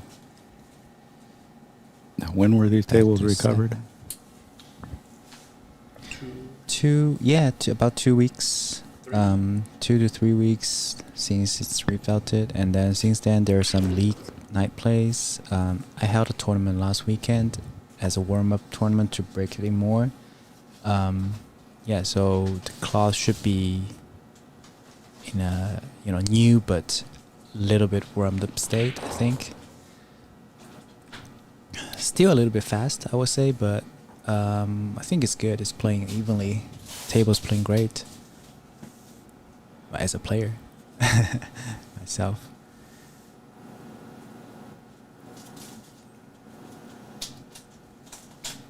Yeah, I really enjoyed the tables. I did make one little complaint. I wanted to see them a little more level, because that way you can do a little more slow rolling and be a little more confident in it, like Chinese 8-ball tables. That's one thing is like you look at the best guy, who I think is the best in the world, Gareth Potts. If you watch him play, you wouldn't believe it, because he's slow rolling like 80-90% of his shots, like slow rolling, and the balls just stay on line so true. Part of it is engineering, I think, on those Chinese 8-ball, but they do have the mechanics at the tournaments are constantly making sure that they're leveled up. But I like to see that in general in the pool world is in all these pro tournaments even is the mechanics out there leveling up constantly, Yeah. Yeah, that's right. I can definitely second that, because I watched a lot of Chinese 8-ball too, and yeah, thanks guys. The 7-6, yeah, yep. Yeah, and we do have one Chinese 8-ball table here at Ox. If you guys are around and interested in trying it out, feel free to. The table surface size is also a 9-foot table, but instead of most American pool tables that has 4 legs, it has 6 legs. And I think that is majorly because of they use thicker slate and a lot of the metal pieces inside there, so it needs more support. Right. Yeah. So yeah, but I do agree. If we could have like a mechanic on the scene, just tuning tables probably twice a day for every match day. Wow, that'd be nice. Yeah, I mean, these guys they're still hitting them soft here and there, so I'm just being a little nitpicky. They're still playing great, don't get me wrong. I just want to see them get even more and more level in general on the pro tours. But these guys look like they have confidence in the table. They're hitting them smooth and soft. So anyway, that's interesting though. That's a good point you brought up about the 6 legs on the Chinese tables. All right, what's going on here? We got he made a ball in the break. Yep. 2 balls. 3, maybe if he chooses to be super aggressive, kick 2 rail into the 2 and maybe a 3, even 3-9. Yeah, one thing about a great break is that if you don't have a look, it's harder to do a push out, I think, because they're just, okay, he's pushing the 9 ball away. Believing Georgie with a cut on the 2, I think. Yeah, looks like he did leave a cut, didn't he? Mm-hmm. Looks like it. Yeah, he might need an extension. I would say use a little bit of high right, go back up to the right above the 9 there, and then back up near the side, maybe 2 rails, hit the side rail before the side, and just float up for the 3. Just kind of up and down, right? Up and back to the middle. Mm-hmm. Yeah. That's what it looks like anyway, that he could do. And if he does, then the rack is pretty wide open. Pretty wide open, Yeah. exactly. Love those logos, by the way, the Nineball, the Seattle Nineball Open, and the Ox Billiards logo, the way that you got them up there.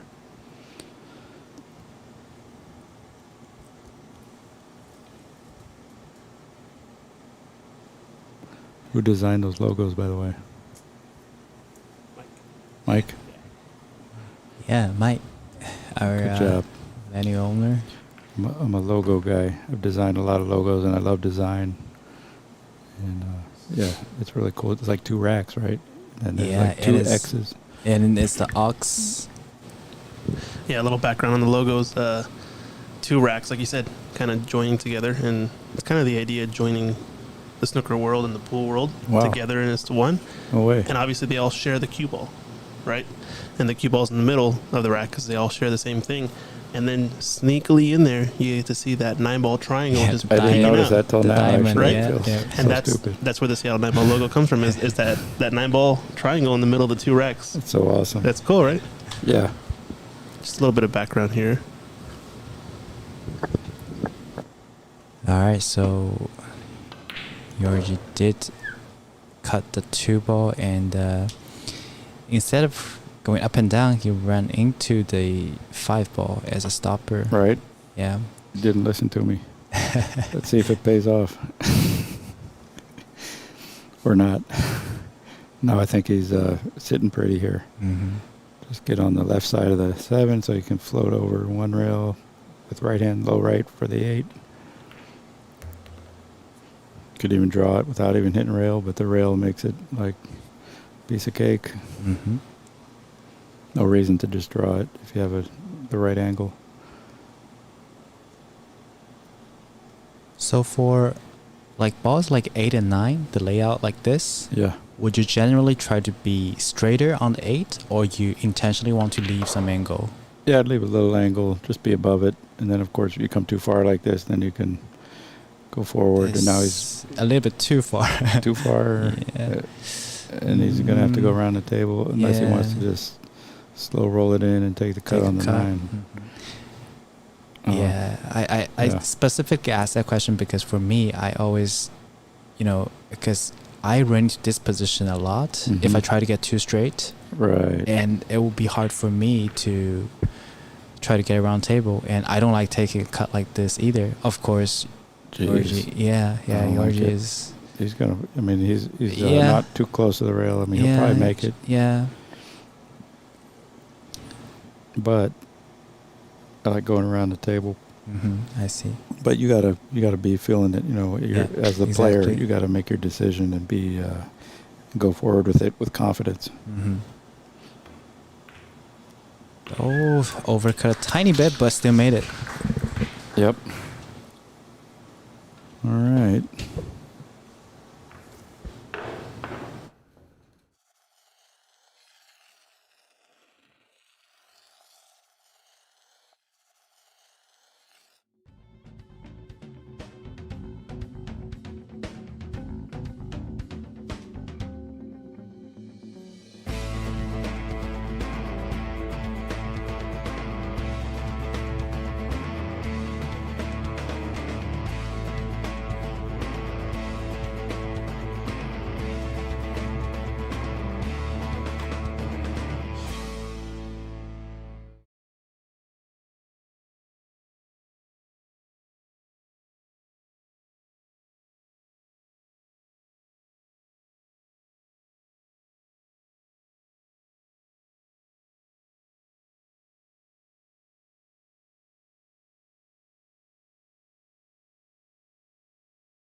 All right, folks.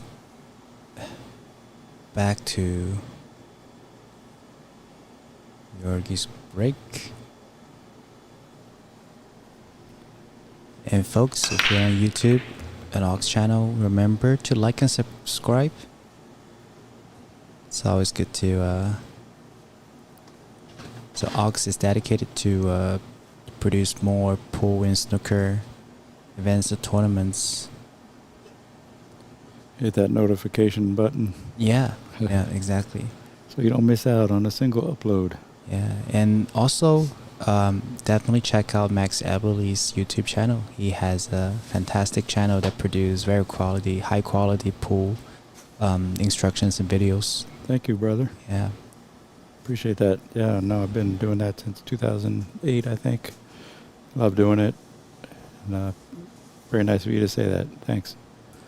Yeah, I definitely learned a lot from what I remember when I was starting to learn pool. I searched on YouTube, and your videos were one of the main ones I kind of watched and learned a lot of the pool ideas from those. Yeah, so thank you for coaching out. Yeah, You're very welcome. yeah. It's great to hear that. And good job in the tournament. I saw you were doing quite well. I don't know how you finished, but you were making waves. What was your final finish? Oh, I kind of I lost. So I lost the first round against Lukas-Verner, and I won the next one, but lost the hill again next round against pretty strong local player Stephen Weekly. Shout out to Stephen too. Yeah, so didn't finish pretty well, but I was okay with my own performance. We Pretty made a happy good with showing. it. Yeah, 'cause Yeah. Thanks. Oh, nice shot, knocking out the 4. That's one of the biggest problems of this rack. And suddenly, this rack looks super easy right now. Oh yeah, he's gonna come up one rail. He's looking at the 5, the purple 5 ball. The purple 5.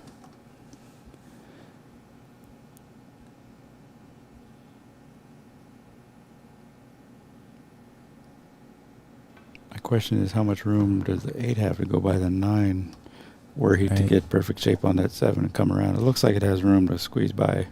Yeah. If it can go down to the bottom right corner, then the 7 to the 8 is much easier. Yeah, it looks like it can go past the 9 without a problem.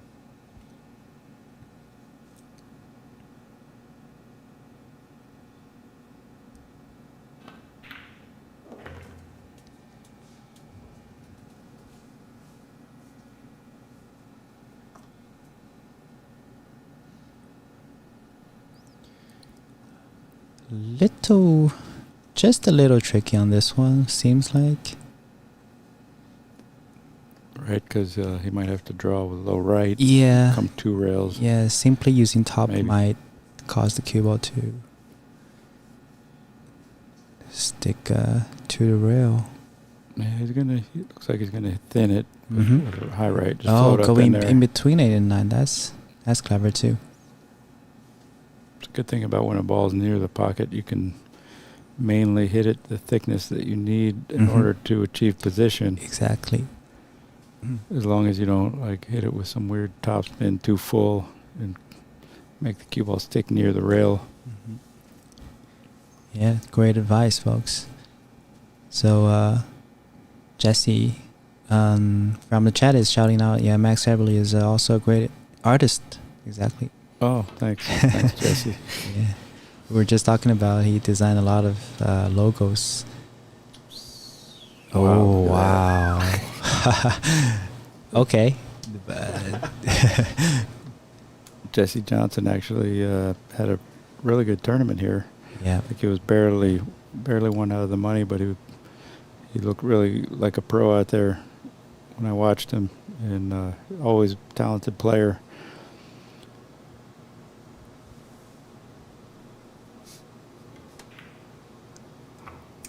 Oh. Wow. Wow is the patented pool player word. It has so many different meanings. It's all how you say wow, wow, wow.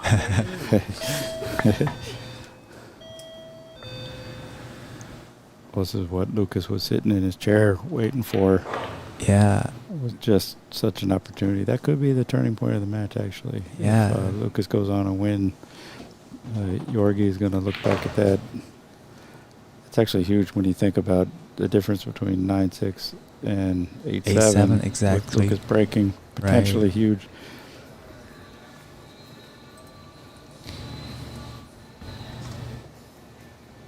Yep, that was a game changer. Lukas's dad is probably watching from somewhere. Connecticut? Connecticut, that's right.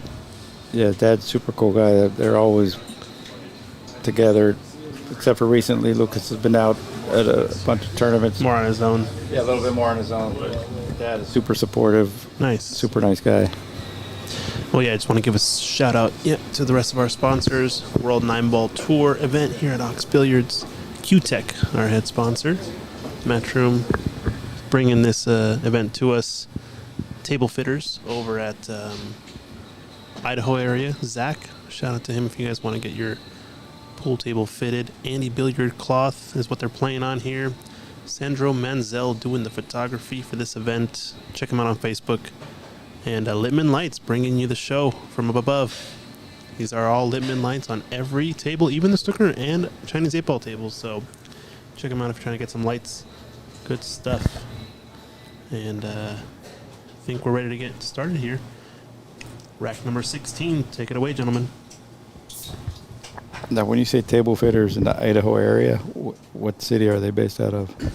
I think Zach is in Coeur d'Alene, but he does travel. Okay. So I know he does a lot of pool halls in the Arizona area. And he comes to us. Obviously, I think he drives over here since it's a little bit closer. No need to fly. But yeah, Coeur d'Alene, Idaho. Cool. Zach, check him out. See what happens on the break here. Yeah, we have the pool stat guy in the chat. Asking Max if you're going to Hard Times Billiards next weekend. Is that next Oh, weekend? no, that's 2 weeks from now. I'm planning on it. Yeah, I'm planning Yep, on it. yep. Brandon was my student back when he was 13. Oh, His dad hired me to teach him. wow. I even moved in with them for a couple months. Wow. In Bell Canyon. And wonderful family. Just, yeah, I mean, everybody who knew Brandon loved him, and his brother, Jefferson. Great guy, too. Just, yeah, tragedy that they're not with us anymore. So, but we remember him, both of them, very fondly. Yeah, Brendan's doing some weird stuff for the pool, too. Oh, Lukas, does he get a roll? Nope. Now, he stayed Oh. down on his shot, so he didn't jump up. It was just one of those, Oh. barely missed it. Yep. And creating an angle. And Maybe cheated too much. Try to create an angle Yeah, subconsciously. just- Yeah.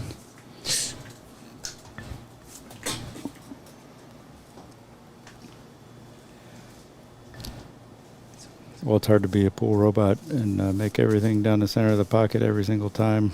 Exactly. So looks like Georgi's drawing the cube up back past the side pocket. Oh no. Doesn't have to. Just stay on the left side. It's amazing how much the cue ball carries on these tables with how fast they play. Yeah. Like throughout the whole tournament, I'm going 2 feet too long, 3 feet too long. It's like, okay. You know, not all the time, but sometimes it was like, my God. But yeah, it's kind of like when you're really settled in and you got the speed down, it looks real nice. It looks so easy. But then if you're even off a little bit on your touch, it's like amazing how easy it is to go long. It's almost Yeah. like the work is to underhit every ball, Yeah. right? Yep.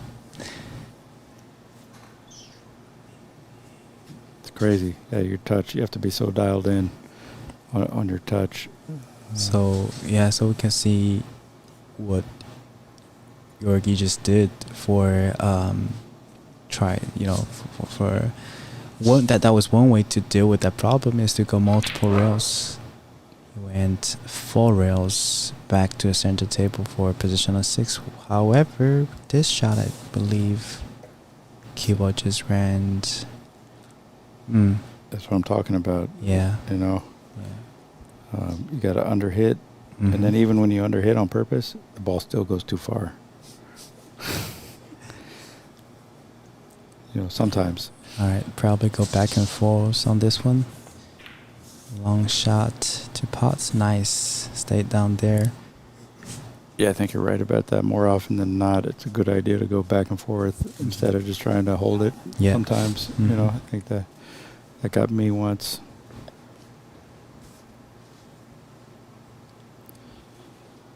So Max, when you realize that the cloth is super fast, Yeah. and you said that cue ball's running over almost every time, Mm. do you imagine where you want the cue ball to be somewhere different, or you still vision the cue ball to be somewhere it should be, but you tune down the strokes? Yeah, that's the answer. Is you know where you want it to go, but you hit it softer, and then you trust that it carries there, and it's just a feeling thing. I see. But then when you're feeling a little more pressure than normal, Yeah, it becomes harder to regulate. Yeah, And it's you so get easy pumped to up. go back to normal or something, and then just have a little bit more extra. You on the got to stroke. trust so much. It's a trust game. Pool is trust your stroke, trust your speed. In Zen Pool, I wrote an article. It's called "Trust: The Most Important Skill in Pool," and that's I firmly believe that's the most important thing above everything else. Is trust in what you're doing. You know what I mean? Once Yeah. you decide on whether it's your shot, your speed, your stroke, whatever it is, now you're gonna have to trust it, right? Yeah. Yeah, I totally agree. I feel it more and more. Like from when I was a total beginner, I focused a lot more on like skills, techniques. But when my skills got up, I realized the importance of, you know, confidence, trust, mental strongness, toughness, you know, stamina, all those other kind of aspects of pool besides skill, besides just the poor like stroke, pure strokes, or Right. yeah, all those other things are so important in pool as well. Even like taking much more proportion than any other sports, I think. It's incredible, isn't it? Yeah. That's why pool needs to be part of the curriculum of every youngster in America, but also around the world, and for all ages. You know, people in their senior years, it's great for their coordination and their mental. You know, basically workout mentally keeps your mind sharp, Yeah. and it's mind-body connection. Like I always said, if pool will be the number one sport in the world, as long as we don't, you know, as long as the world is still around, pool will be number one, guaranteed. It has to be, because it's that good. It's that great of a sport.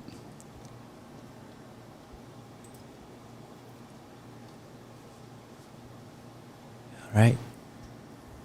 Well, yeah. What are you gonna do here? You're gonna just float it in, or pop it in real hard, and pull over to the side rail, come off 6 inches, and do it again on the 3. No, just float it in, right? Good Wow, shot. straight. Nice shot. The 7 is kind of in an awkward space. Yeah, what would you do right here? I think I can draw off of the upper part of the 7, I mean the left part of the 7 from the screen, and hopefully it would float down table. Swish. Oh, yeah, because Exactly. the 4 balls down there, that's right. I think you might be able to even avoid the 7, just low right, pull Okay, off. low right, yeah, I see. Draw right to the right of the 7, I think. Mm-hmm. I could be wrong, though. Maybe you're right. He's going to hit the 7. Yep, you Yeah, you use had the it. 7. Yeah, but the thing is, I wanted to say it's no guarantee if you hit the 7. I think you might have been trying not to hit it. I see, yeah. With the stroke he had, yeah. But you saw that the 7, how big it was. Yeah. But looks like he might have a still little have a escape cut? window here. Mhm. Oh, no, not from this angle, huh? It's tricky. You definitely can see full ball of the 4. Not sure how much. He's going to play safe, Yeah, huh? safe. Skim it. Think the right side. Yep. Nice. Hit it super thin. Too thin even, like too soft on the cue ball. That's another thing where he was playing it to go, figured it's going to go longer, and then it goes short. So, it's just one of those things. Mm-hmm. Very touchy. It's already touchy for making those safeties. Even more touchy than if you're playing those on the fast tables. Now, what's he going to do here? Probably another safety, or is he going to try firing the bank shot or double shot? Yeah, he might bank it. I'd probably go for just a safe swing around 3 rails underneath the 5, purple 5 up in the corner. With right, maybe that's just something that I see. My first instinct is to hit it on the left side of the screen. And the cue ball goes up table and use the 9-ball as a blocker. Probably cue ball if I'm lucky I get back to the 5. You mean put the 4 ball over by the 8? Just cut it up to the 8? No, cut the left side of the 4 so the 4 floats to the right rail. Yeah, that's what I was 9. thinking. Yeah. Right, put the cue ball out down by the 5. Yep. Use the 9 as a blocker. Mm-hmm. Or he could actually cut that 4 over to the 8. The 8 will be the blocker on the 4. And he could hide the cue ball behind the 9.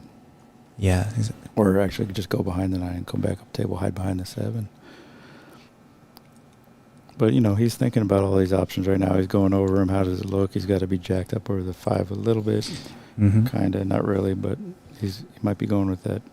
Yeah, it looks like he's doing the shot I mentioned. Right spin. Ooh. Try to use the 9-ball. Wow. No. Wow. Really? Well, there's definitely a rail first for sure. He hit it a little fat, I think. Yeah.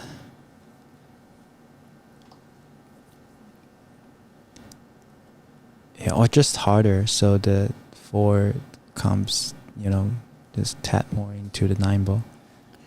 Lukas reminds me of a young Mike Siegel. Oh. He just, has that look, a little bit skinny pro. They have a similar look, actually, I think. Now you say that. Right. I never seen Mike Siegel this young, but now you say that, I can kind of tell the similarity. Mike's probably bass fishing right now with his boys.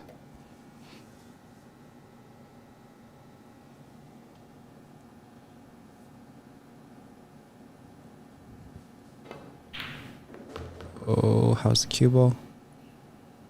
Does it have enough speed? No. Either that, or he hit it too hard or too soft. Yeah. I'm guessing too hard. Too hard, yeah. Or too soft. I don't know. I think that the cloth looks slower than yesterday already. The speed, because with that speed of the cue ball, like I think even last night it would roll probably 4 or 5 inches more from this. All right, jump shot from. Nice shot. Wow, he hit that. Oh, amazing! How's the roll? It's so thin. Yeah. This one goes. Wow. This will cut, I think. But he's going to have to hit it real thin. With draw. Yeah. This is the replay of that shot. Yeah, what a nice jump cut shot on 5. It'd be like an 80-degree cut, if I like going for him. If I can see the cut, I'm usually going for it. As long as I can control that cue ball in some kind of way. The one thing for everybody out there is plan something for the cue ball. Even if you got to plan it to go 2 rails, hit the object ball, a different ball on this side, then carry them off the rail and spin off another rail and go right towards your ball. You'd be surprised at what you can actually plan and come real near to what you were planning, right? Yeah, I totally agree. I mean, whether you eventually achieved it or not is another story, but definitely have play with intention You know, think of how the cue ball would perform, because even if like at this point of stage that you couldn't 100% achieve what you imagine in mind, it's a good practice and calibration process, because the next time you know, oh, last time you know how far off the cue ball was, and you know what to adjust from there. If you didn't do that at all, then you don't have a baseline. So that's how I look at those shots. Yeah, absolutely. And starting to look like he doesn't really have a good cut shot, so he's just going to try to roll up behind the 7. Yep, another touchy shot. Yeah, you got to control the speed of the 6 and the cue ball. Try to put that 7 right in between them. If I were shooting this shot, I would be super not so confident, just because I just like missed the speed for 2 shots in a row. Not him. Definitely not him. He performed perfectly. Well, the thing is about that jump shot, he didn't really miss speed so much. I mean, because he. No, really I mean the control. 4 ball before, like the 4 to the 5. That he kind of either underhit Right. or overhit.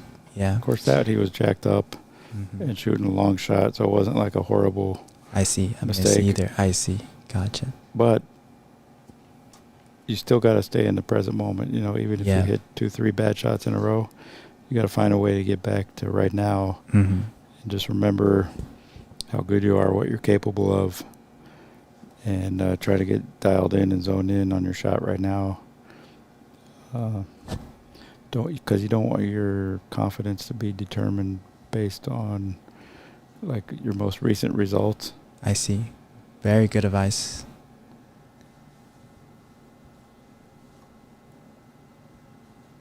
Looks like Lukas is jumping as well. Oh, it's actually very close to making it.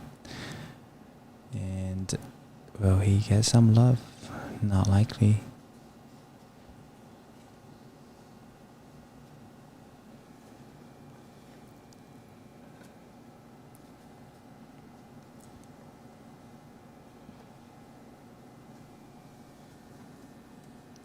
This is a Dan Louis shot. Oh. Push out to a cut shot. And like that's what I heard Dan used to do a lot when he was in his early 20s. Uh-huh. He would just push out to some even much more tough than this cut shot, and they would give it back to him. He'd just cut it in and run out. Wow. Dan Louis, he has my vote for the BCA Hall of Fame whenever he's up on the ballot, which should be already, you know. Yeah. Whoever's running that, take note, please, and put the legend Dan Louis where he belongs on that ballot, because everybody's going to vote for him. Oh. And you know that right there wasn't super easy. No, by not any at means. all. And there was a lot of distance, right? Yeah, exactly. And he didn't give the smoothest stroke I've seen of this tournament. But this is Lukas is up, right? Yeah. So that was huge, because we're getting down to the nitty gritty here.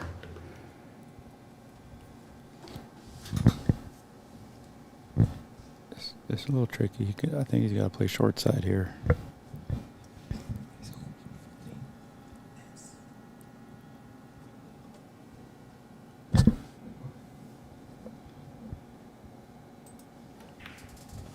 Yeah, I didn't think he could easily float to that side of the side based on the angle, so he handled that pretty well. Now he's just got to basically make this with good pace, go up and down. Looks like he's putting some spin on it. I don't know what he's doing. Oh, he's trying to use left spin to Tell you check what, it. Wow. To me, I like that. That shows me a confident player Yeah. at the moment. You know, Yeah, I'm going up yeah. and down maybe on that. Like, Yeah. maybe. Because the left spin, I think I've swerved that swerved that shot with left spin Right. more times than I actually made it. Yeah, no, that was a really good shot. Yeah. Right there. Looks easy on the screen, but That not talk that about easy. trust. That shot takes a Yeah. lot of trust. Exactly. All right, we can see our It's 8-9. Lukas, I think he's taking a quick break. Yep, a quick timeout. And we'll be right back.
Back at it again.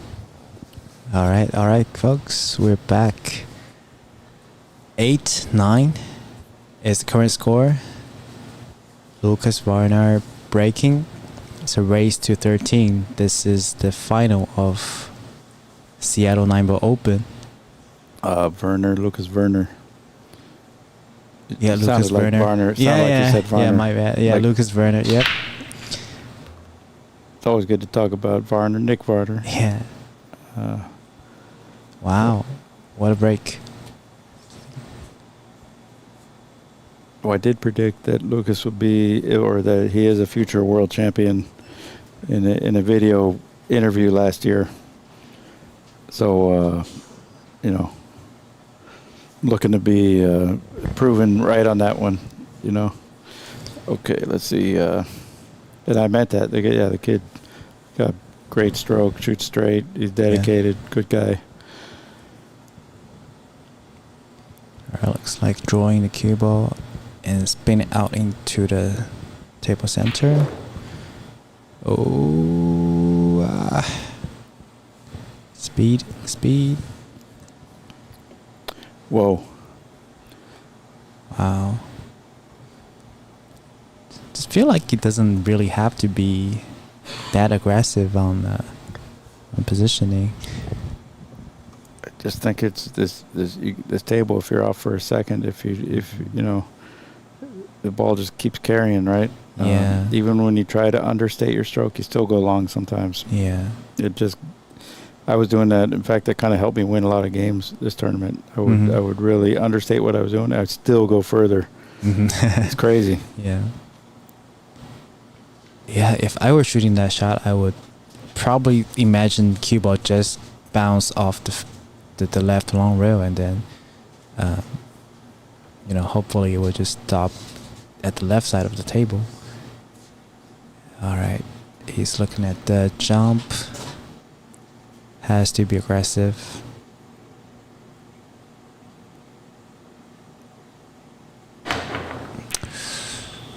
Tell you what, this Georgi kid is. You look at him, it looks like you can tell he's feeling the pressure a little bit. Because you look at him, and it looks like he's like 5-time world champion. He really carries himself well. It looks like this guy looks like he's supposed to win.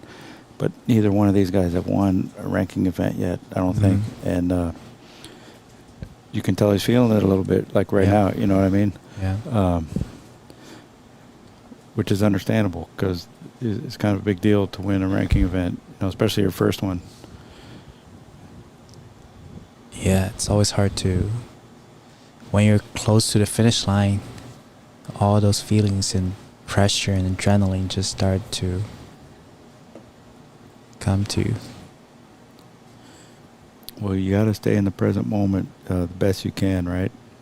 And all right, yeah. So sounds easy. Quick shout out to our referee. What's his name? Lance Bromland. Well, let's see. Okay. A little short on this one, I would say.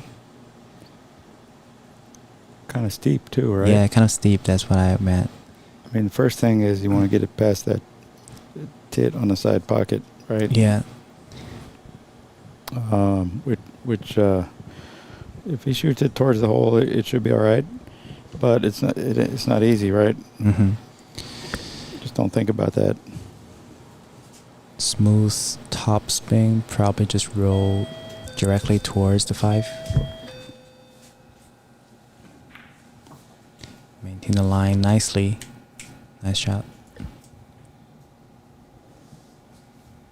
Well, this will be interesting.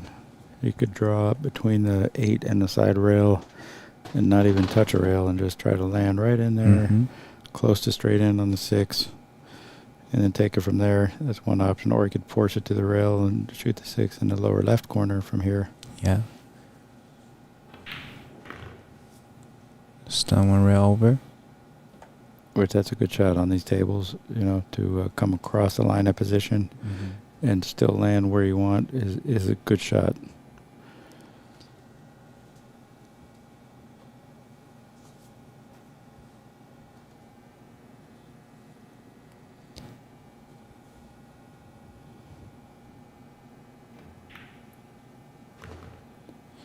What do you guys think about this trend of pool player tattoos on the bridge arm?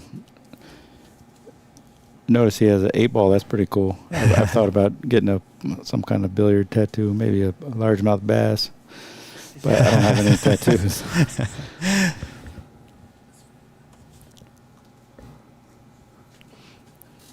Mike just showed us his Ox logo tattoo on his arm. Very nice. Nice. Great logo. Yeah, I don't mind the tattoo at all. I think it shows you're sticking out your bridge hands 100 times every match. So why not use it as a billboard to showcase your personality? Yeah, characteristics. I mean, you gotta love it if you're a Viking, because world champion Ronnie Ocano has a Viking logo really big on his arm. Oh. I don't know if he's sponsored by them anymore or not, but that's why Viking should be forever grateful, because Ronnie Ocano is a great player, and Yep. he's still playing over there in the Philippines. He is still. I think he came out to play in the States for some recent tournaments. Oh no, that was not Volcano. Yeah, but I've seen some of his earlier year matches. It's very nice content. He's been to the States several times. I don't know if he's been recently, though. I think No. he's spent a lot of time in Manila. Mm-hmm. I haven't talked to him in a couple of years.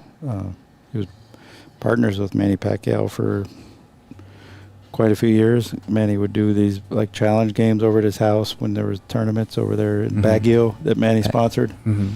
And then Manny would invite the players to come over to his house and play pool. He had 2 tables set up by his basketball court at home, Oh wow. and then another table inside the house. So if you got invited to play in the house, it was like a really It's cool deal, right? Yeah. And there are pictures of him and what's her name, Hilton, the blonde chick. Oh. Famous, Yes. gorgeous blonde chick, Hilton. It's been a couple years. Anyway, yeah, he met her and had pictures with them together, and his wife, of course, Jinky. But see, Manny used to be a gambler at pool, play for big money, but he became born-again Christian, where he's been a real devout Catholic his whole life, but actually changed to born-again Christian. Wow. And along with, in that process, quit gambling, but he still loves the pool community. So all the pool players, if you play against them, if you win, you get $1,000. If you lose, you get $500. So you can't lose if you're playing. Wow. If you go back to that table in their house, you can't lose. Wow. I mean, you're only going to win money. But I mean, you could still lose the match. It's always him and Ryan Ocano and you versus and somebody else as your partner, and you play doubles. That's cool. Yeah, it was fun. Need to head back there to the Philippines. Just always a great time. So many great players too, and what they're doing with the Sharks billiards right now looks really fun. All right. So back to the rack. Actually, do a quick shout out to our Secret One, our tournament director. She's been putting a lot of work, making sure the tournament goes smoothly. She does a great job. I talked to her in Spokane for the first time. Uh-huh. She loves pool, and she's told me she's not doing this for the money, the tournament directing.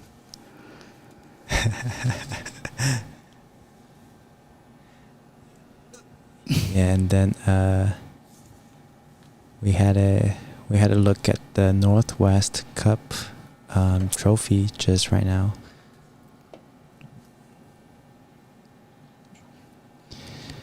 All right, back to this rack. So this is after the break. Tough look. I wouldn't know what to do. Well, what about the carom on the 7? Is that on? Oh, yeah, probably. Looks like you have to hit a. I don't know if he can hit thing enough. I mean, it's Or more of sticky a enough? question, really. I don't know. Yeah. But if you think it's on and you can make it Yeah. without maybe. scratching, then maybe you just push the cue ball up a couple Mhm. inches and let the other guy refuse it. Caroms are often overlooked in 9-ball, whereas if you play a lot of straight pool, Mhm. there's certain caroms that come up that you're going to win games because Yeah. you know how the caroms operate. Yep, exactly. Wow. That speed. Wow. Nice shot. Yeah, that was a nice start. It's good to be able to take a safety, either go for the shot or take a safety instead of just pushing out after the Mhm. break. Yeah, Right. And yeah. now you're taking control right Yeah. now instead of giving it up to the other player to make a decision. Well, that's a fun part of the game, actually, the strategy Mm-hmm. of kind of coaxing the other player into shoot or not to shoot. And then you jump up and do something amazing. Yeah. Like catching a big fish, Yeah. Christian was saying. Pictionary. Oh, no, charades, right. Sure. All right, well, so see, now Lukas is forced to shoot. He doesn't have the option to give it back, so now he's going to have to try kick safe or kick a ball in or kick into a double shot. Would you prefer to go from the left or the right? Or in this case, from, yeah. Well, the 8-ball is kind of big if you go to the left. Mm-hmm. Yeah. But you can draw into Little that too or bit. hit it kind of hard. So, the unobstructed path is over to the right. Mhm. 2 rails could be a scratch, maybe. But it doesn't look like... Oh, he's jumping and kicking. Yeah, jumping into a kick shot. I did that earlier, actually. It's a good option once in a while.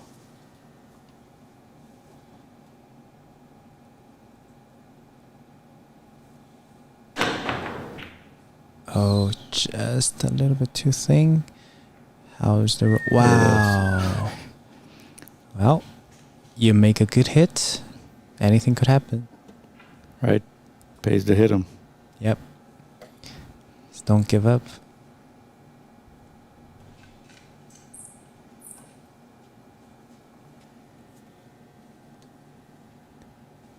How many different ways can you say wow? I can sing different notes.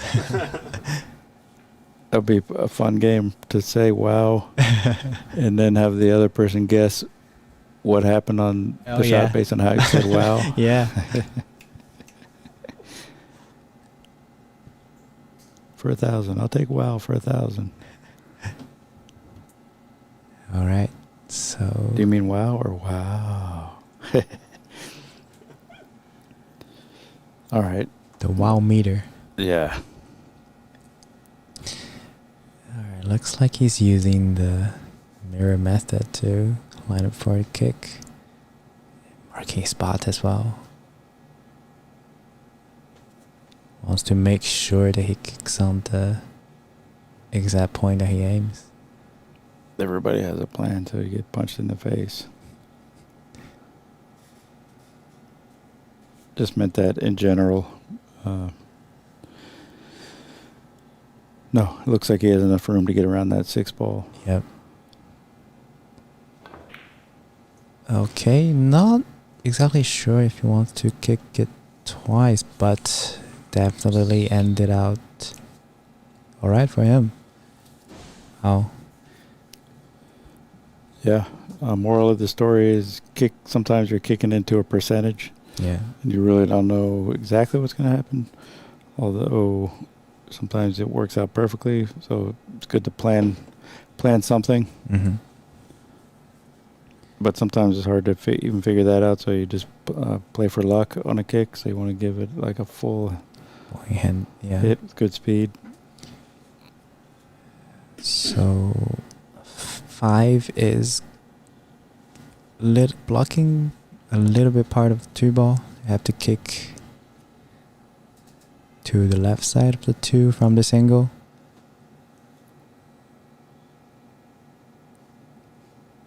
You could even make the 9 if you hit that 2 into the 9. Yeah, You could bank it or cut it in. So. yeah, 9 could move. Oh, he kicked it full in the face. That's a nice shot. Wow. Little risky because the 5 was right there.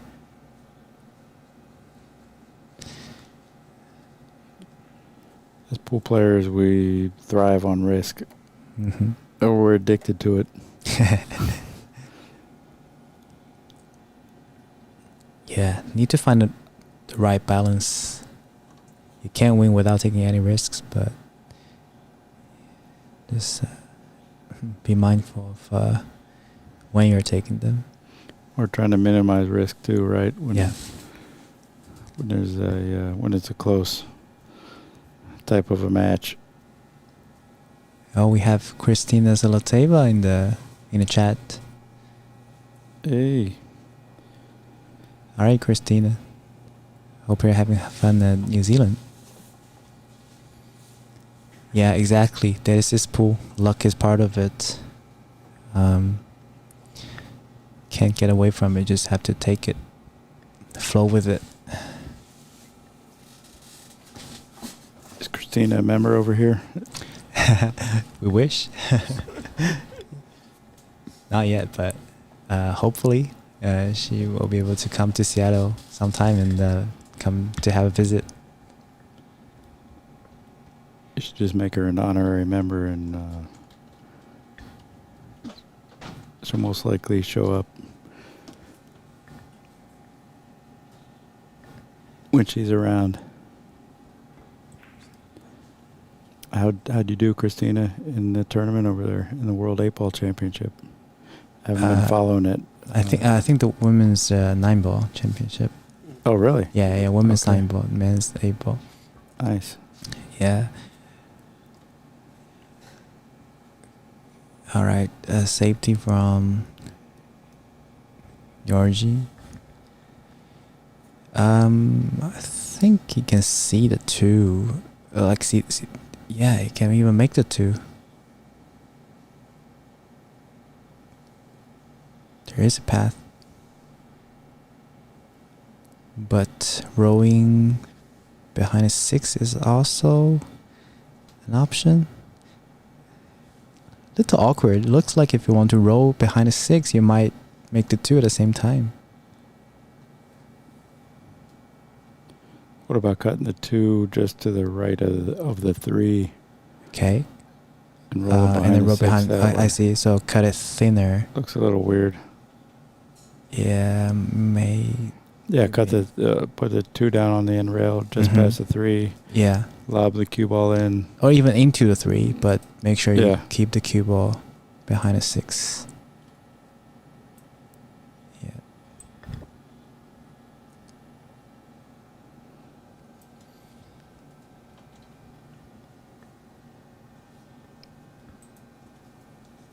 But that 7 ball looks like it's blocking. Can you shoot right into the 2 ball from here? I think so, yeah. It's just I think he's looking at the angle. He's doing... Oh. Yeah, from this angle it looks like 7 is blocking more of it.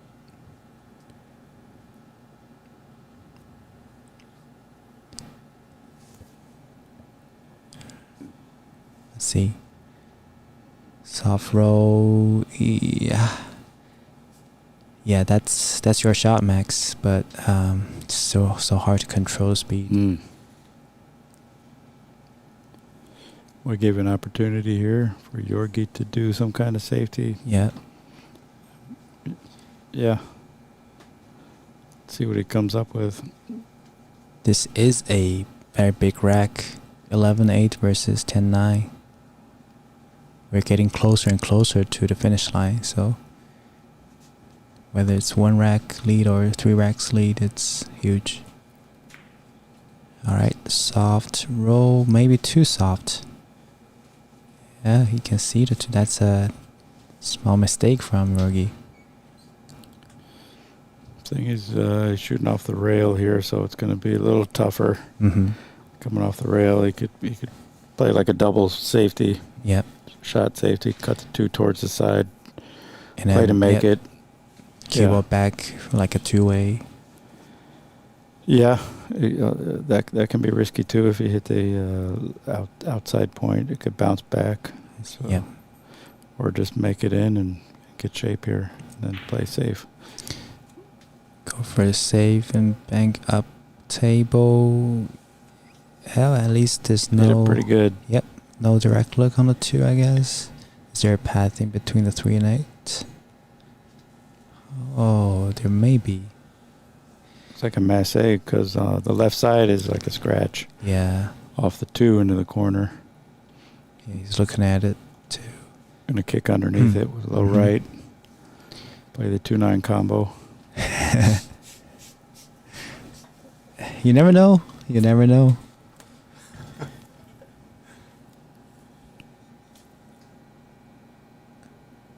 Alright, a lot of right spin. Nice kick. Nicely done. Yeah. How is the 2 going to find a gap between the 5 and 9? It looks like it is.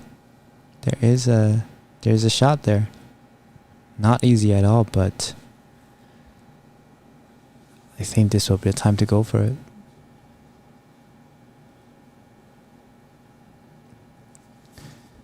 Yeah, because the position is kind of natural from 2 to the 3 if you can make it.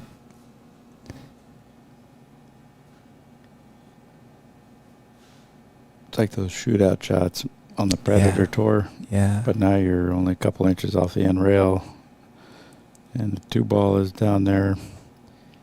And you got to make it. And you got to hit it soft and roll it in and pocket the Position 2. for the 3, yeah. Don't get behind the 6. You don't have a lot of leeway here.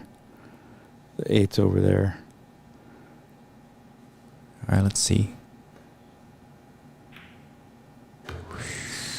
What about a cue ball? Oh, yeah, just as you said, getting behind a 6 is a big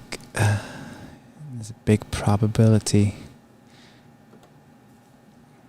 I think he was hoping for probably just kicking hit it, 6. Yeah, just to Yeah, hit it. so close. Yeah. Can he jump it and make it? He's right-handed, so this will be a little tough for him, I think. If he's left-handed, then this will, like at his level, I think I would fancy him making it. But since he's right-handed, it's not that easy.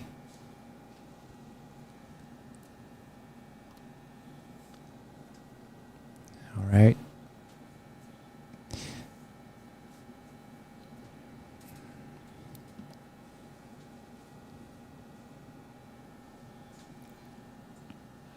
Who's Lucas's sponsor, by the way? McDermott Kill, I believe, for sure. Oh, yeah. I remember Yeah. he told me about that a couple months ago. There are a couple of other logos on his jersey that I couldn't recognize, but yeah. In the box, he's on his shirt, clothing. Nice shot. Wow, with Yeah. the draw. What a shot. That was amazing. That's amazing. That definitely. Yeah. Little shrug. Make sure you have the line. Man.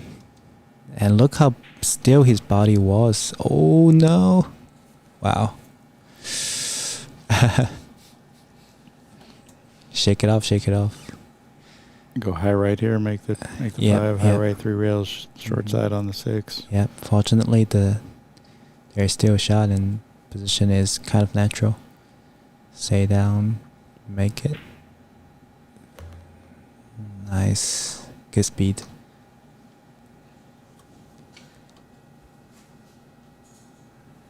All right, just roll past the 8, I think.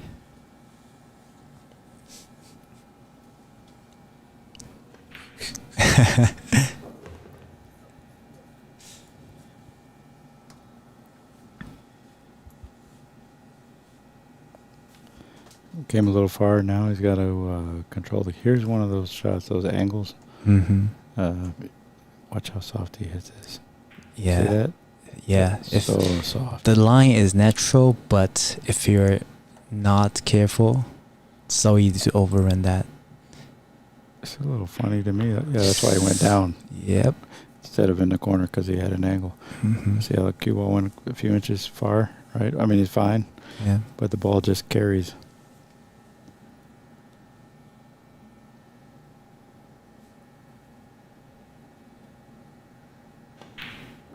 Nice shot. Big rack here for Lukas. It's 9-10. Now, Lukas did come back from down 9-1 against Oscar Dominguez, right? And he ended up winning 11-9. Incredible Yeah. comeback. I didn't watch any of it. I was busy playing. But yeah, sounds like quite a score. And Oscar, what a year he's had in general. I mean, it's like yeah, last year. Yeah, I think Oscar is starting to get more into those traveling around the world since end of last year, especially this year. He did really well in the UK Open. Yeah. He's got a couple kids too, a couple of daughters, and he's fine staying at home, but he's pushing himself, or they're pushing him, or allowing him. I'm sure they love rooting him on, you know. All right, folks, we get more than 1,000 viewers on the channel. Make sure you subscribe and like the Ox Billiards channel. And a quick shout out to the sponsors. We have QTech as our main sponsor.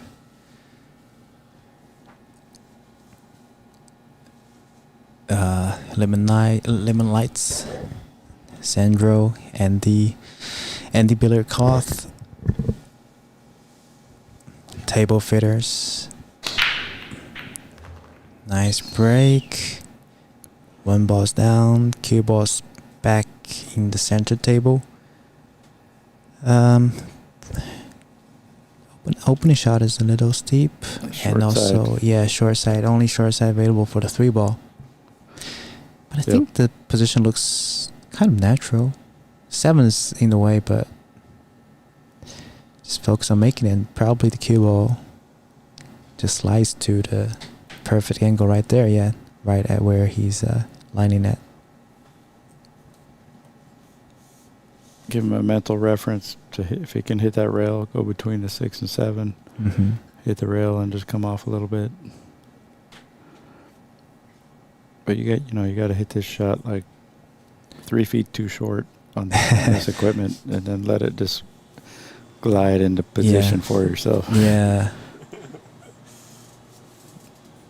Let's see what he does. First thing, you got to make that 2-ball, right? So Yep. It's not an easy task. get your routine, do your routine, believe in it, hit it, correct spin, and just float it.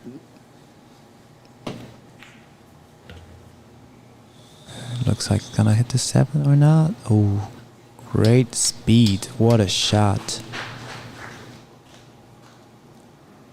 Finds the gap, even landed on the correct side of the 3. Well, I like that because, yeah, even 1 inch further, it's a different shot, right? So Yeah. he's just on that outside edge of it being like, Yeah. more high percentage. Yeah, now he can control the cue ball pretty comfortably. This is a big swing shot here in the rack, right? It gets good on this 5, and everything else is right there for him. He's crossing the line. Of course, you go too short, you're fine. You go a little Yeah. long, you're fine. You can always draw back with low left. Right. Just a tad awkward. I think he's a little straight. Has to stun. Oh, he's fine. Yeah, Great now shot. here you could do low left off the rail, come back out for the 7. You could go high right, Mm-hmm. go 2 rails. I kind of prefer the low left one. It's just a more standard routine shot with the low left. but the high right puts you on a nice line towards Towards the 7, yeah. Yeah.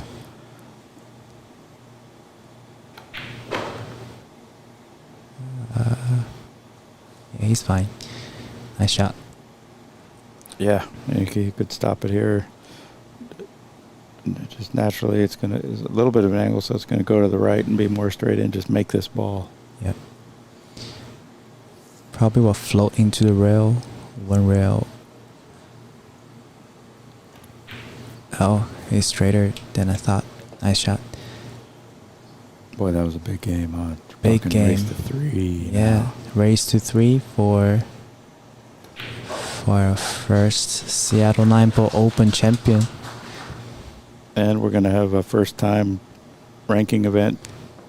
Yeah, the World newly Nineball Tour crowned- ranking yeah, event yeah, champion exactly. here. Whoever wins, Mm-hmm. be first time. So it's a good feather in their cap. So we will play a short video and then be right back.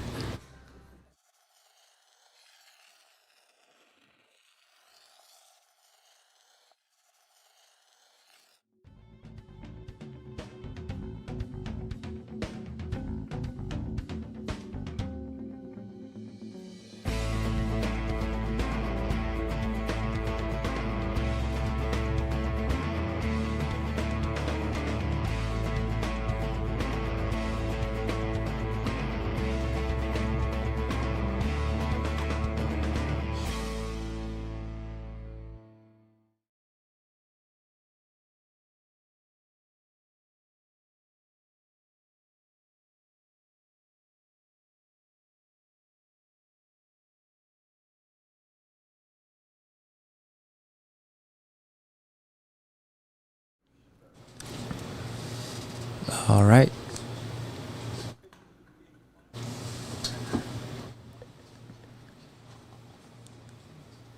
Back to the action here. Exciting match. Speaking of logos, that little Q-Tech logo, I was looking at it. You can see it's CT. It's a pool table, but it also CT. Yeah, Q-Tech. Yeah, It has very, little very cool. clay. With the little dot as a looks like a rack on the table as well. Mm-hmm. All right, he had a super nice break from the last one. Let's see if he can copy that one. Good cue ball. Good cue ball. Yeah, a little lower than last time. How is the 2 ball gonna line up? I think he can still make it. Looks like he can. Now Yeah. he's got a. Well, I'm not sure anymore from this. angle. From this angle, yeah. It's gonna, even if he can make it, it's gonna be a good long shot, almost straight in, but with a mhm. draw. Maybe play a short side, maybe, or draw into Maybe. the 3. Yeah, I was just gonna say 2 to 3 looks pretty tough. I had one shot in my match, like I tried to do, I like draw back to short side and the cue ball just can't stop and just glide into the corner pocket perfectly.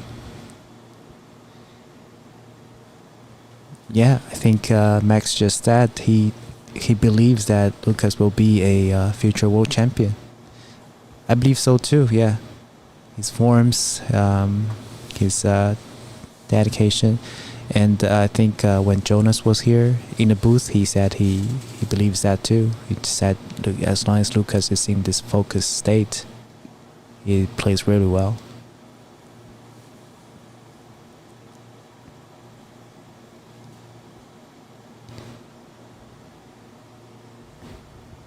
First time I saw Lukas was at Griff's, Las Vegas, like 7-8 years ago. He was a junior player playing one of the junior events, and just doing his thing. Now he's out here with the pros trying to snap off his first ranking event. Boy, he is a Not pro. only he can. Wow! Don't do Good that. Lord. Don't do that. Oh wow! What a follow shot. Unbelievable. That's what I'm talking about, carrying 3-4 feet too far. Yeah. You know what I mean? Like, Yeah. what a shot he hit. And Yeah. Not those only. tables, it's gonna stop. That's tough. Wow.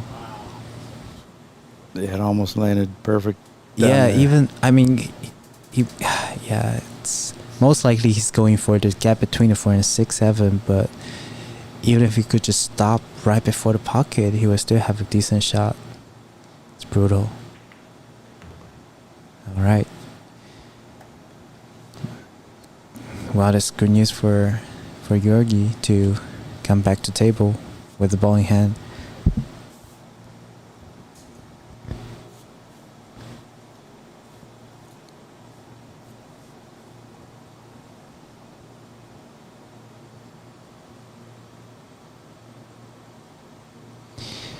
Yeah, and we can see the 6 does go by the 7.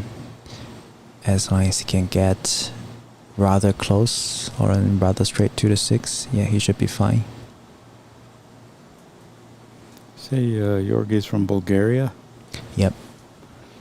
Never been there, but I know there's a lot of artists, good artists, famous artists from Bulgaria.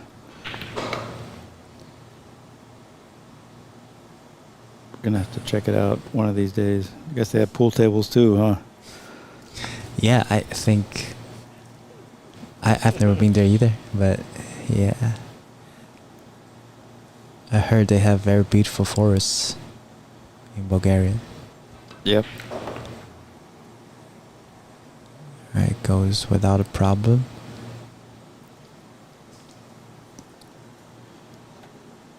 And the ladies are looking beautiful as well. For sure.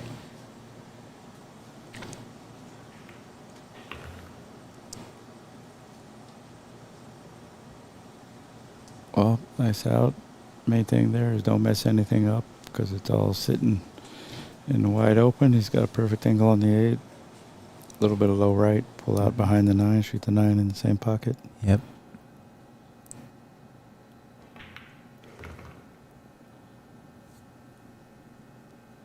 Nice.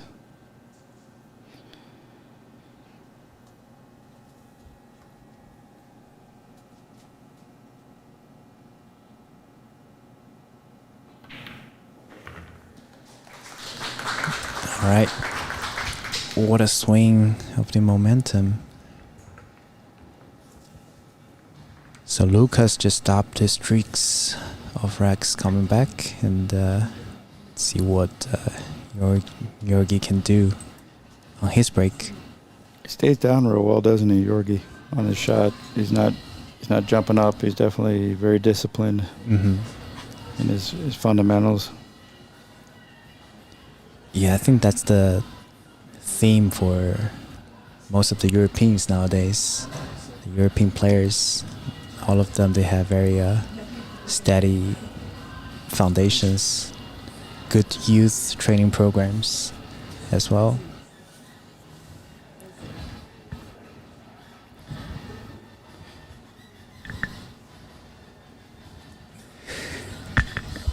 Youth training program that you put a board over the kid's head where if they stand up, they're going to hit their head.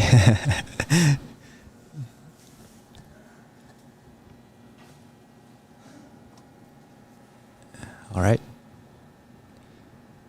Both players are choosing to break from the same side.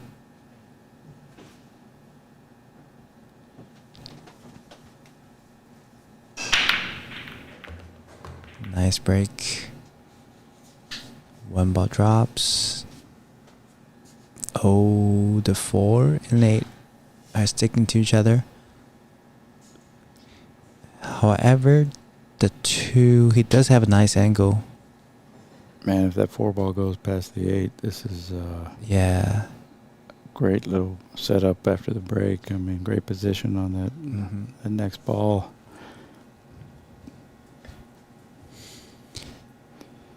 Looks like it might not, huh? Might Looks like not. he's Yeah, trying looks to go like he's behind it. lining. Yeah, looks like he's lining up the line to break it. Yeah, the 8 ball just came to stick onto the 4 ball Break it up or get behind it and shoot the 4 into the side. in the side. Yep. If No, it doesn't go I think this you're right. way. I think it's a break shot. Yeah. All right, break it up. Nice shot. Well controlled. Yeah, couldn't hit that any better.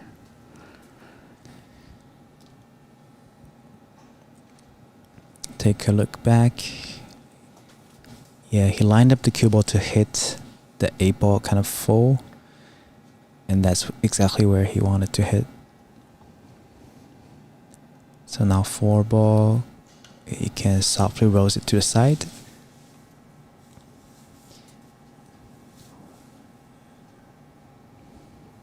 Still not a super easy shot. Has to stay down, stay focused.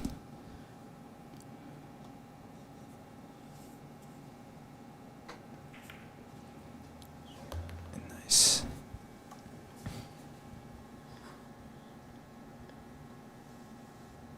You think he was playing right into that 8 ball? Or maybe he was playing into the 4? To the 4? I mean, I'm Four. just saying, like, sometimes Yeah.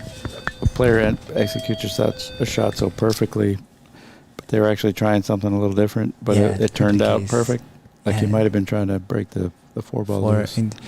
I was judging based on the speed he hits into the cluster, because he wasn't. I think if I wanted to hit the 4, it would hit a tiny bit harder. Probably. Could be. Yeah. However, so I remember when the snooker champion Sean Murphy was here. He was talking about when he plays, like, cause snooker players has to run the cue ball into the clusters a lot. And they said sometimes you see like world champions, they like Ronnie or himself running into break out the shots so perfectly, but they're doing the probability games a lot of time, most of the times. They don't know how exactly it will happen, but they just kind of pick a spot, know how visualize what it might happen, Mm-hmm. and and then just go into it. Well, it pays to hit them, right? I mean, Yeah. to hit the cluster. Yeah. Because if you miss the cluster completely, then,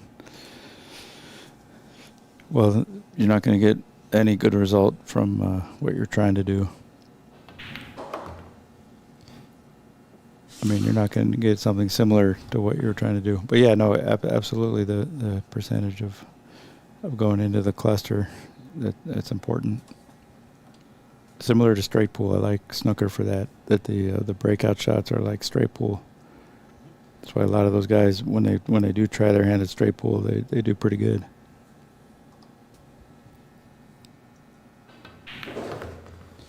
Swing the cue ball around 3 rails. That scratch Perfect. by Lukas is looking bigger now. That That's huge. Georgie's taking advantage and broken and run Yep. a rack here. All right, this Nineball for getting onto the hill.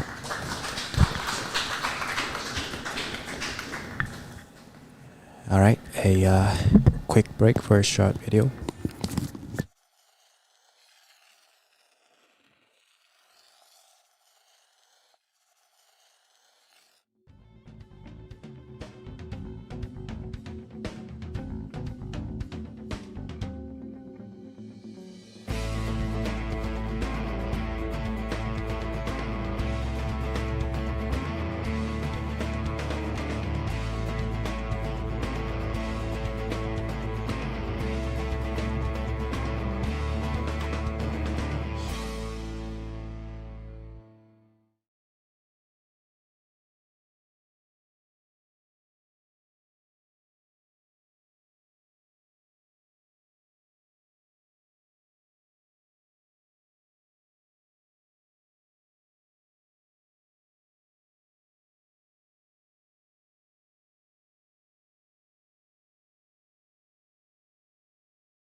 A little while ago.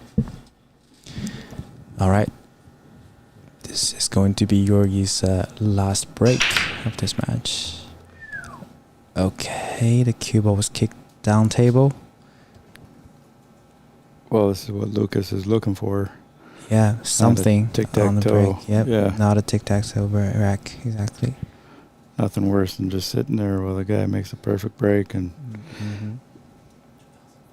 plays a perfect rack or stumbles across the finish line with a perfect rack while you just sit there and watch.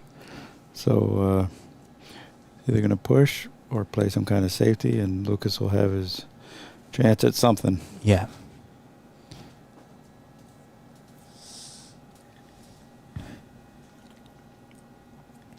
Yeah, we have almost 1,000 viewers on the Ox Billiards YouTube channel. Oh, we just hit 1,000. Thanks to everyone that's tuning in. Don't forget to like and subscribe if it's your first time here. And share. Yeah, and share. Turn Facebook. on notification. Send to your friends. 12-10 score here in the finals. Drama. First time champion. Whoever wins here. First time ranking event champion.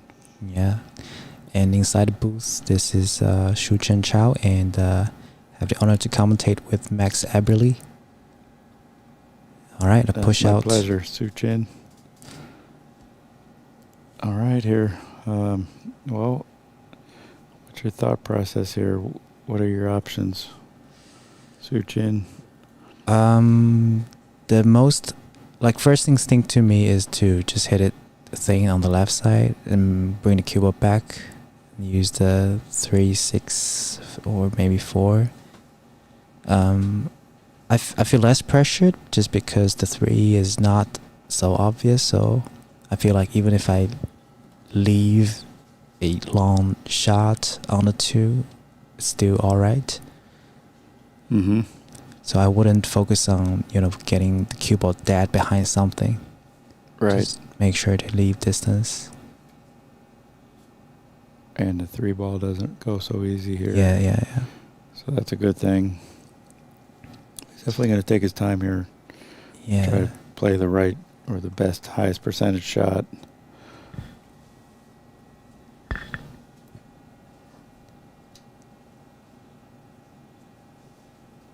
Good fire at the 9. Just bank that 2 ball right into the to the 9-ball. Let it fly. Put the cue ball around low left. Come back around underneath the 6.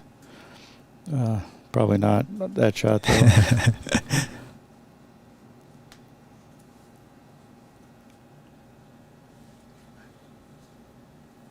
Yeah, I'm liking your shot though. To thin the left hand side of the 2. Oh yeah, there's option to give it back too, because it's a push out. Yeah.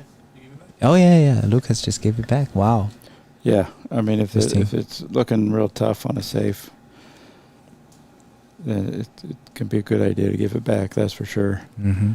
And you're probably going to get a good jump shot at Yeah. the very least, most likely. Yeah. The only thing is I always have the fear of if I give it back, because the opponent is already on the hill. If I give it back, will I get even a better chance or have a better look at it the next shot? It's always the fear lingering in the mind. Well, he must not have liked it. I mean, there is a lot of distance between these balls. Yeah. Let's see. It's hitting kind of full. Just plating, containing safeties, plating it to both long rails. Did a quite nice job using the 9 as a blocker. I mean, all things considered, that's a pretty good shot. Didn't leave, Mhm. didn't really sell out. However, Lukas can hit the side of the ball. He could kick underneath it, play a little safety that way. So, Just looking at the kick and stick. And Cubo could stick to the 9 if he did really well.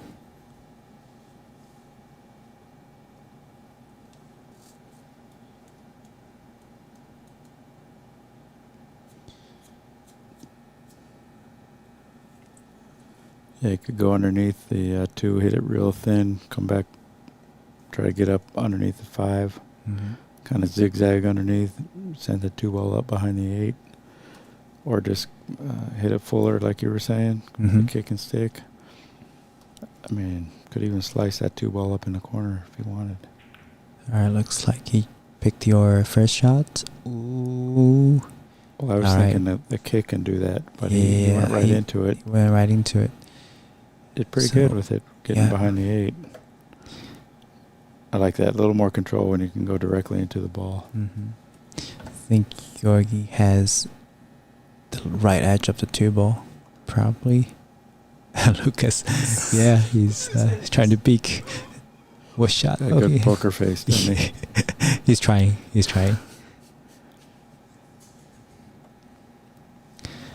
So Max, I think I asked this question to some other players as well. So when making safeties during a match, will your safety plans be different against different opponents, like different level of opponents? Yeah, I think so. Not so much on this level, pro level, Yeah. and especially towards the end of the tournament.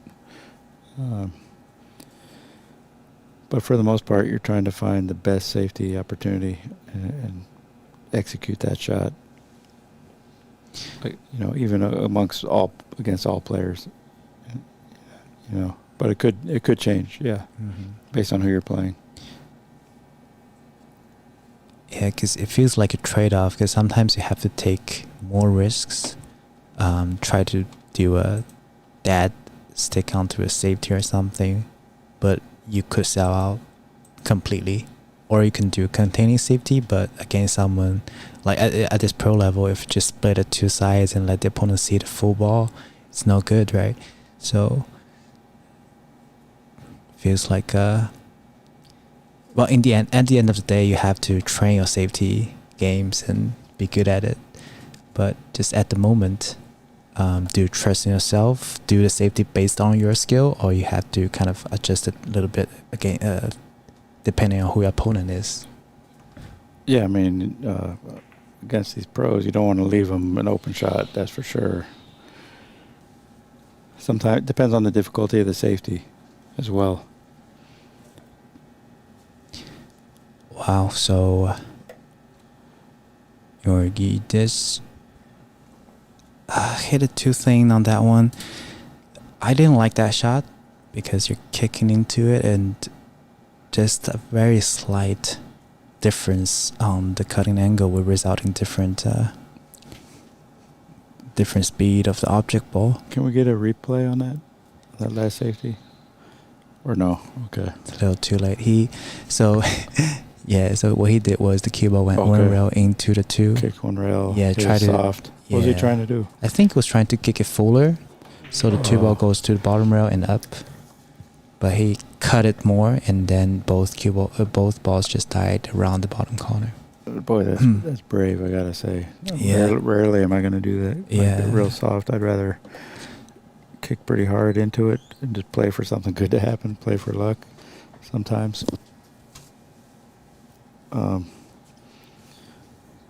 But when you hit them soft on those kicks, some good things can happen also, according to Santos Sambajon. And he's right. When you kick soft, good things can happen. So a little bit of positioning error from Lukas. He went slightly too high on that three ball, so he had to run into the 6 and deal with this long cut shot on the 4. I'll tell you what, if he can go around that 9, no problem, then he can probably bend forward and go 3 rails. I see. Shape on this, around into, yeah. with a real big position zone. Yeah, but you gotta make it first as well. Well, that's the thing. This is all about making the shot. Yeah. Getting in that big gap between the 9 and the side rail. Unless he wants to try to float in there 1 rail on the 5. But the first thing is make this shot. Exactly. And if you do, you got a good chance to run out here. So, folks, just a quick heads up. We are getting close to the 8-hour limit. Oh, wow. He nice. chose to. That was a bold move because there's not a lot of gap between the 9-ball and the side pocket.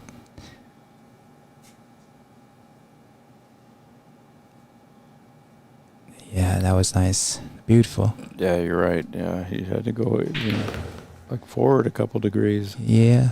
And then hit just close enough to the side where he can come out and not hit the 9. So he hit this one earlier with soft spin with a lot of confidence. Mm-hmm. So I'd look for him to do that again now and float up one rail.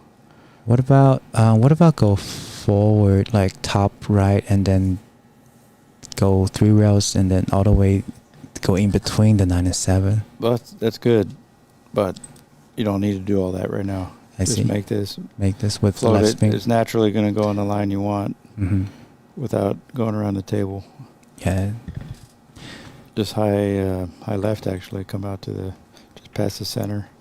I see. Oh yeah, you can take the cut on the not 7. even past the center, but Yeah, right up to the right. center. Yep, just past the 9, like the line 9 is blocking. Yeah. So, folks, we are getting close to the 8-hour limit on Facebook. So, unfortunately, if it gets to there are like 15 more minutes. We will have to restart the stream on Facebook. But if you're on YouTube, you're all good.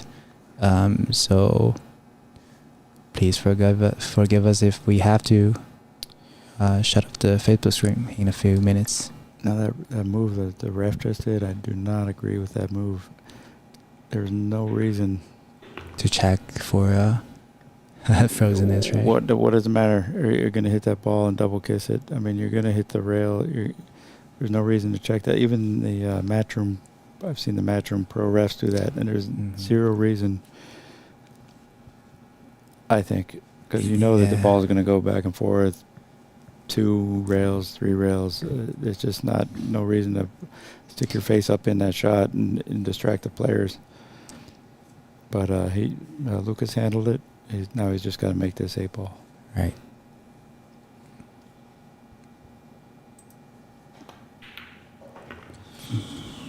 Yeah. Nice and still. Yeah, I agree. I agree with Max there too. So, I think, however, I understand because it's like a protocol versus being reasonable. Because what if he really double kissed there, and if you didn't check, then there could cause some nice out from Lukas. It's just one of those things that nobody's brought up to them, to their attention. Yeah. They're not thinking about it. It's something that I would do. I would pull them aside and have a meeting with all the matchroom refs and say, hey, you don't need to go up to this shot because it has nothing to do with what's going to happen whatsoever at all. And don't get up in there. They're going to make a good shot every time. You don't have to check if the ball's frozen. But nobody brings it up because a lot of the promoters aren't pool players and they don't understand the game, and the refs, they don't realize that. That's exactly right. What needs to happen, yeah. I think that's the main point is that the what do you call it? The context is kind of missing there, I think, right? From the referees, they don't necessarily fully acknowledge what the context is. They maybe just taught a protocol, simple, basic, do this, do that. But if you're a player at the highest level, you're never looking at that ball, like you said. You're never looking at that. You know there's no chance that there's ever going to be a scratch scenario, barring some, crazy miscue and then, super. It's never going to happen. Yeah, of course. And if it did, they probably wouldn't even call a foul on it. It would be the ugliest shot ever in the history of pool. And it would be dead straight in the side. You'd be buying them. You'd be buying them a beer saying, sorry, buddy, for that ugly miscue. You wouldn't even call the foul on them. Yeah. Yeah, folks, you can share your opinions in the chat as well. All right, we are around 1,200 viewers on YouTube, and we are getting close to the end of this tournament. Wow, what a break from Lukas. Yeah, and funny position on the 2. Yeah, just funny. 4 balls on the break. Wow, yeah. He didn't even... That's just precise hit. He didn't even hit super hard. It's just that all balls just seem to find a pocket. The keyboard ran into the 9 ball. And the 2 Yeah, it's not easy. You might be able to just cut that two Just in cut and it, yep. miss Miss the the corner, four, go to the uh-huh. bottom rail, and then back up. Uh-huh. A close call into hitting the three, but if you could, well, he doesn't like it. He's looking to cut it over there. And if he can, then and he makes it, then he'll at least have another shot to do something. But it's not going to be easy landing great on this three ball. Yeah, the good thing is the table is pretty open, so as long as you can make it and bring the cue ball out from scratching, then most likely you'll have a next shot. What about the other corner, though? Cutting it to the right. And can you make it to where you don't scratch? I think so, but since the cue ball is almost on the rail, it will not be easy to dig into the cue ball either. Well, just with top and go Just down with to the top? bottom rail, I see. come back up towards the three. Either hit it or miss it, but if you can make that too. You could even do it where if you miss a little bit On the thin side? Yeah. On the But pro side. obviously, that it's better to make it. Yeah. Yeah, that's a good point. And if not, if you can't do that, then he's going to have to figure out some kind of safety. You could even bank the two up to the middle of the table, Mm-hmm. put the cue ball down. All right. Looks And like rail, he's side shooting rail. on the right edge of the two. Oh, he's second thinking of that again. Yeah, even if he can avoid the corner, that four ball's pretty big. Yeah, that's what I was looking at.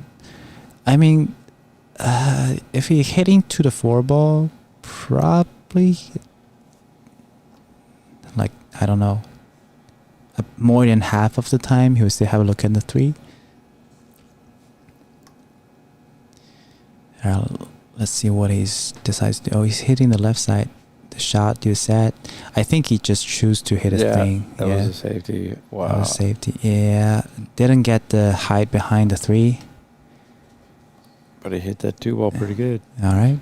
In the audience, we can see some guy that seemed to be chilling.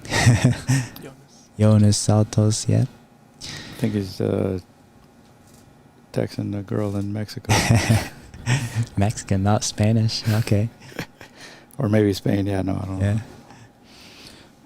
Yeah.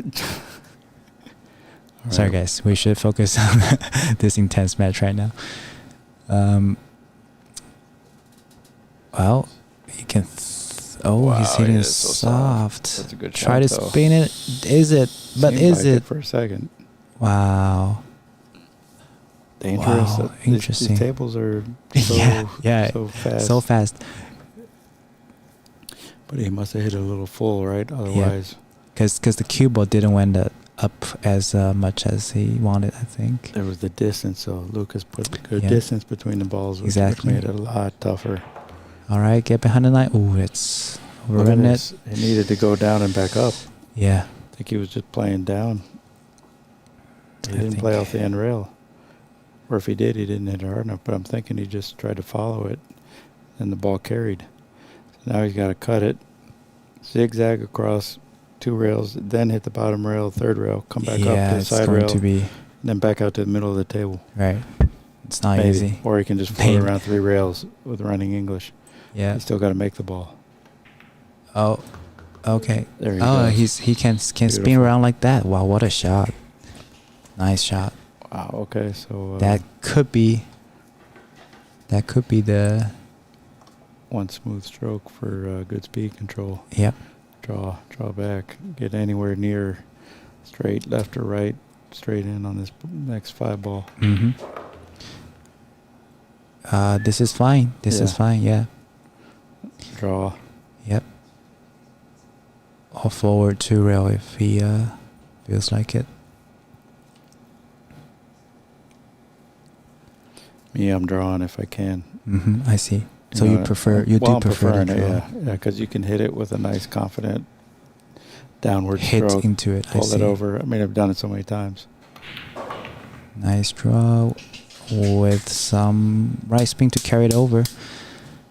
All right, let's go. Hill on the Wow, way. this is crazy. Yeah. Still got to make this. Just float it in. Calm down.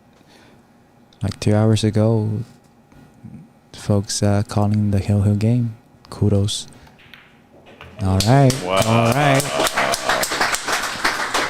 Incredible. Ladies Incredible, and incredible. gentlemen. Wow.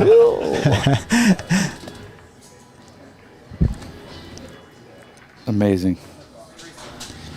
All right. Guys, we'll be back soon.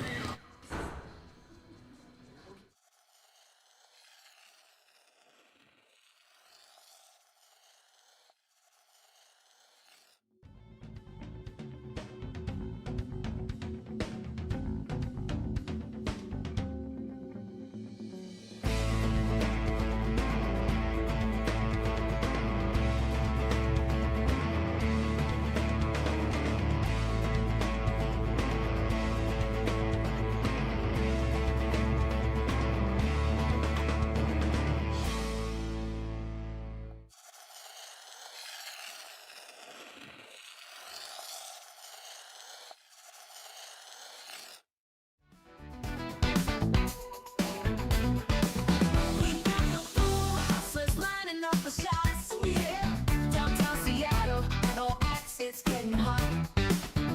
Mark your calendar, September 6th to 8. 442 Broadway, don't you dare be late. Shoot that 9-ball, rack 'em up right. Woo! Seattle magic under neon light. Spinning cues and breaking rules. Come on. Oh, that's billiards where we all get schooled. 8 balls, cousin, watch that 9 fly. Breaking in the pockets, crowds electrify. All the players know this is where you'll find the shots in the city also blow your mind. Shoot that 9-ball, rack 'em up right. Woo! Seattle magic under neon light. Spinning cues and breaking rules. Come on. Oh, that's billiards where we all get schooled. 20 shots, hear that clap. Keep all dance, watch the skill it pass. From Broadway's hot to the winning rack. Seattle 9-ball's where it's at. Crowd goes wild, feel the tension high. Oh yeah, every shot a story, heroes don't.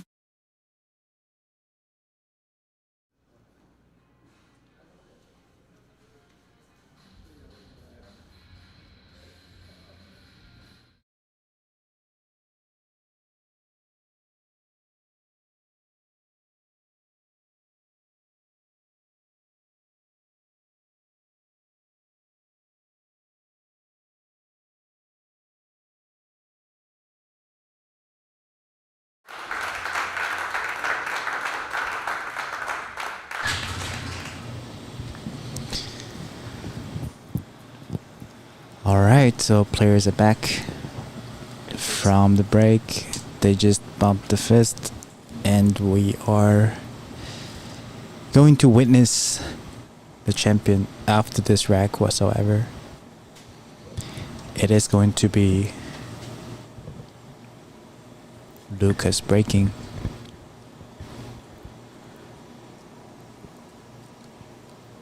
He looks focused, Yeah, in the zone. I like his routine of breaking too. Find a spot on the short rail and then move it up to make sure it's at the same spot he wanted every time.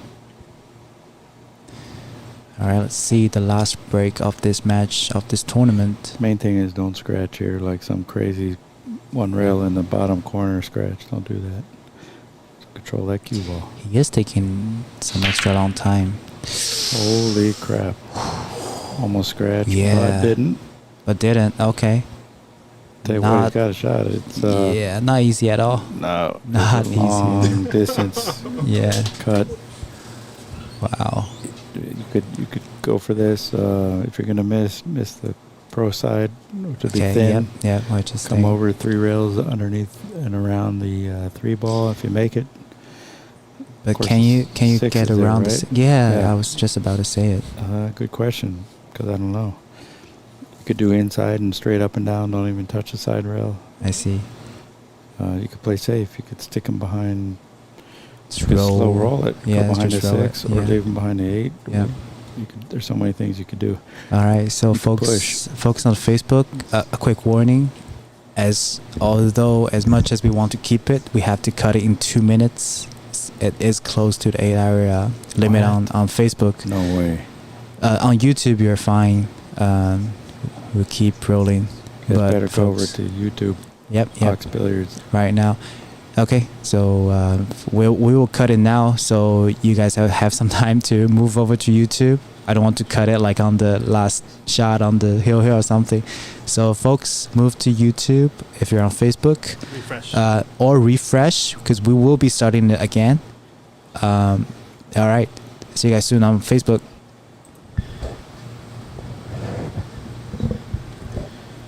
All right, you could just fire this 2-ball into the 9, bank it right in the 9, hit it hard, Well, you gotta try it once in the entire match, right? pluck the 9, and raise your Alright. hand in apology after you make it. All right, get focused. He's doing the right thing. Make sure Takes your that time. you're confident with what your decision is, whatever it is. Yeah, be careful about the bridge hand as well, because we are executing all ball foul while For he soft is safety. soft safety. No way. Oh, He hit it quite good. Yeah. Because the side rail's blocked I by don't. the Yep. 9. Yep. I don't think there's a. I don't think Georgi can see it directly. Wow, that took some guts right Yeah. there. I do think there is a gap between the 4 and 9. That he could just kick it one rail, most likely. Yeah, if he can hit that point or near the point on the side rail. But even if he goes for that 2, that 3-ball's blocking the 2 over to the left. Might be able to hit it thin and cut it up in the upper right-hand corner. If he's Mhm. going for something offensive, I could kick and stick and send the cue ball a couple rails and hopefully hide him behind the 4-8. Let's see. Good jump. Yeah, good jump. I mean, the side pocket is just behind it, but why not? Could kick a couple rails up there behind the 5. Mm-hmm. 1 rail, 2 rails. But looks like he's going for the 1 rail. Yeah, one rail kick it thin on the left side, probably. We're guaranteed to hit it, Yeah, over there yeah. anyway. But what are you going to get out of it is the problem. Looks like he might be trying to make it in the corner to cut it. Yeah, and even if he missed, most likely the cue was tracking towards the 3, so maybe we'll leave a hard shot for Lukas. Just don't kick it too soft this time. He's been kicking it soft twice from the last 2 racks. Both times left Lukas with the shot. It's a good shot by Lukas, I gotta say. He's put Georgi into a tough spot here. Yep. Going for 1 game now. So much riding on it.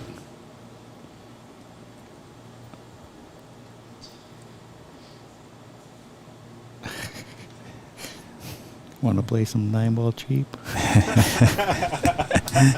The best caption. Caption chat. Hand is Give us a subconsciously caption, yeah. forming a bridge hand.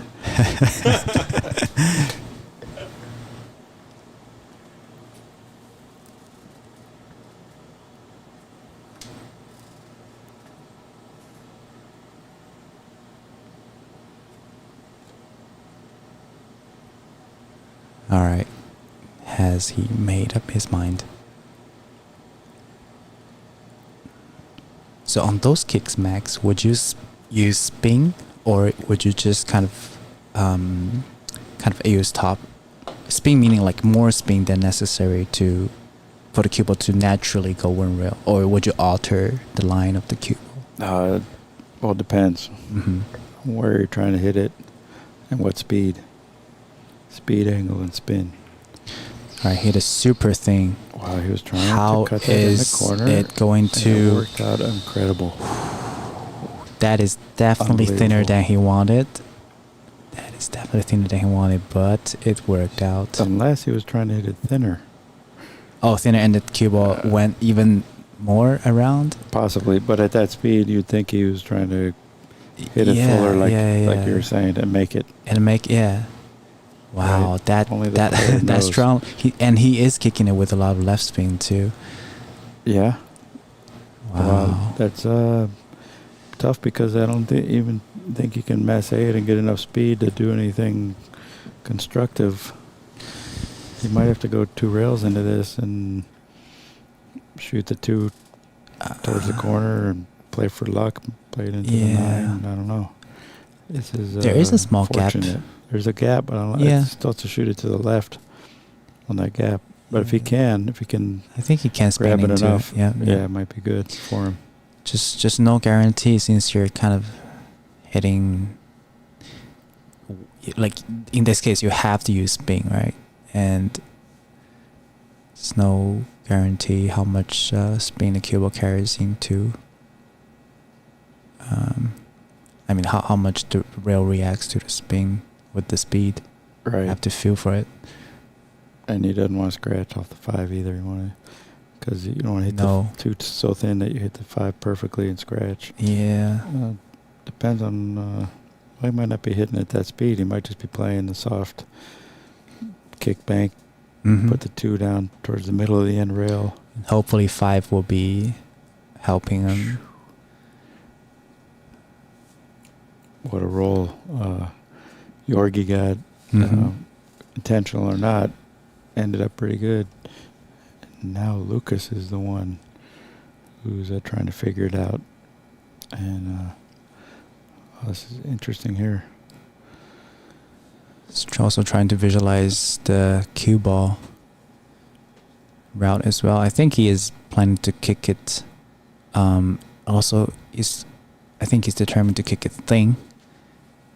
So he will hit with a lot of right and still just glaze the upper side of the cue ball from our the cue ball. I was worried about the scratch, but Wow. not directly like that. That's rough. Wow. That was the route he envisioned for the cue ball, but it is risky towards that pocket. Anytime you're going like a half a ball off a Of a hit. yeah, Wow. those pockets can be pretty big if it's in that direction. Yeah. And he had to kick it rather hard to send the cue ball down table, and he managed to did it pretty well. And if he not scratched, the cue ball would go to the right side of the table, so it would have been a pretty nice safety back. But all of those are what ifs.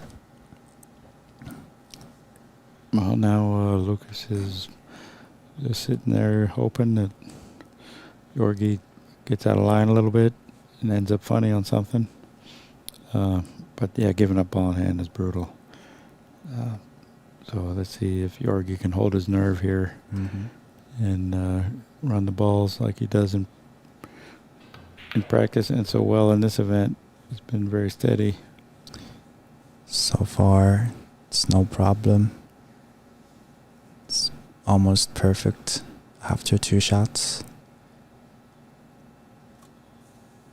And he's going to have to do a little work to get from the 8 to the 9. It's not like a stop shot. Yeah. So. Yeah, maybe just accept the short side position. If you can get straight on the 8 ball. Alright, getting up just to change the bridge hand from close bridge to open bridge on this one. It's funny. I thought the purple was the 4. I was all the way till me now. on that. Yeah, I was like, You'll get to use the Max one day. One day you'll get to use it. Well, Emily gave me a set of these balls, so once in a while I get a chance to use them. Thank you, Emily. That definitely helps. Oh, choose to go top. Nice. Wow. That's pretty bold.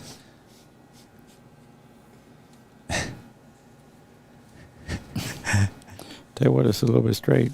He's almost got to go Yeah. forward to Yeah. one rail. To cheat a little bit and then go 1 rail. Or even 2 rails. I think he likes to go 2 rail into the line of the 6. Yeah, but then you got to put more right English and there's more deflection.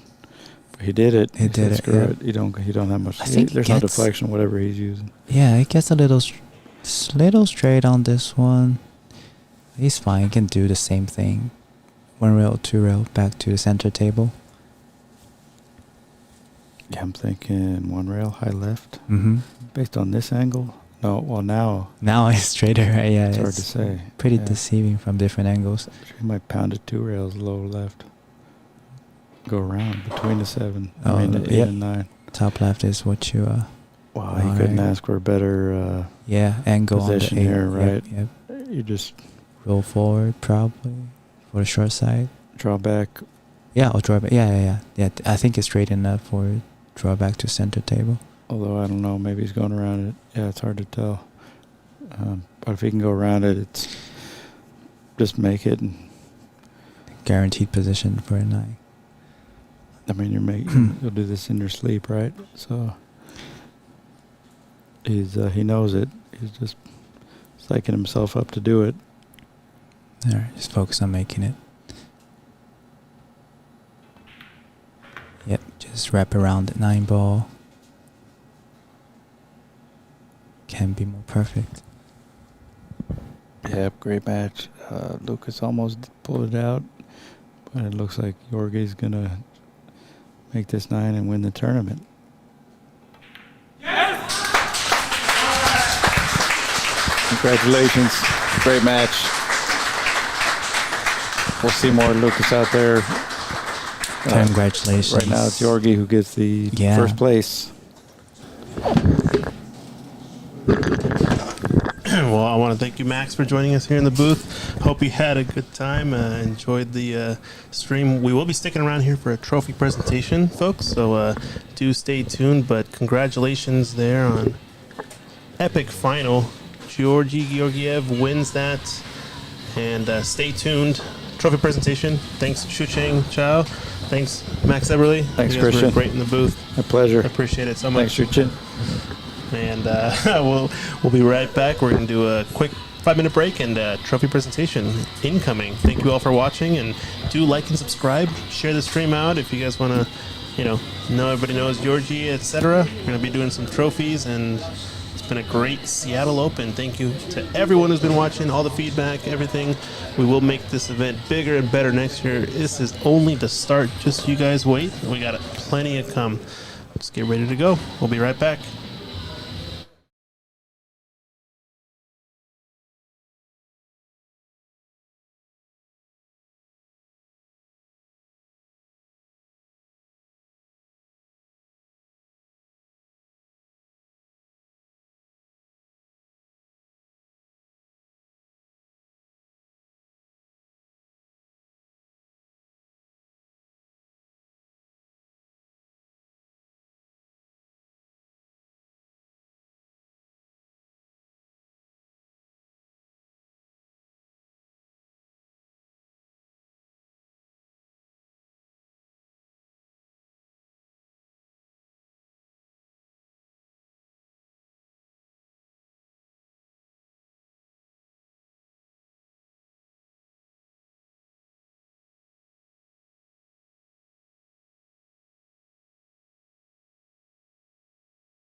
All right, folks, we're getting ready here to do the trophy presentation. Got Mike Dominguez ready to go here for Ox Billiards.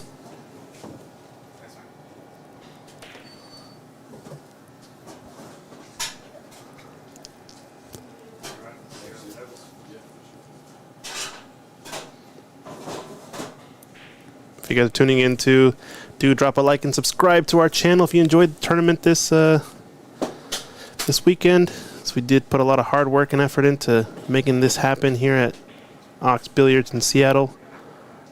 Do appreciate everyone tuning in and enjoying the tournament.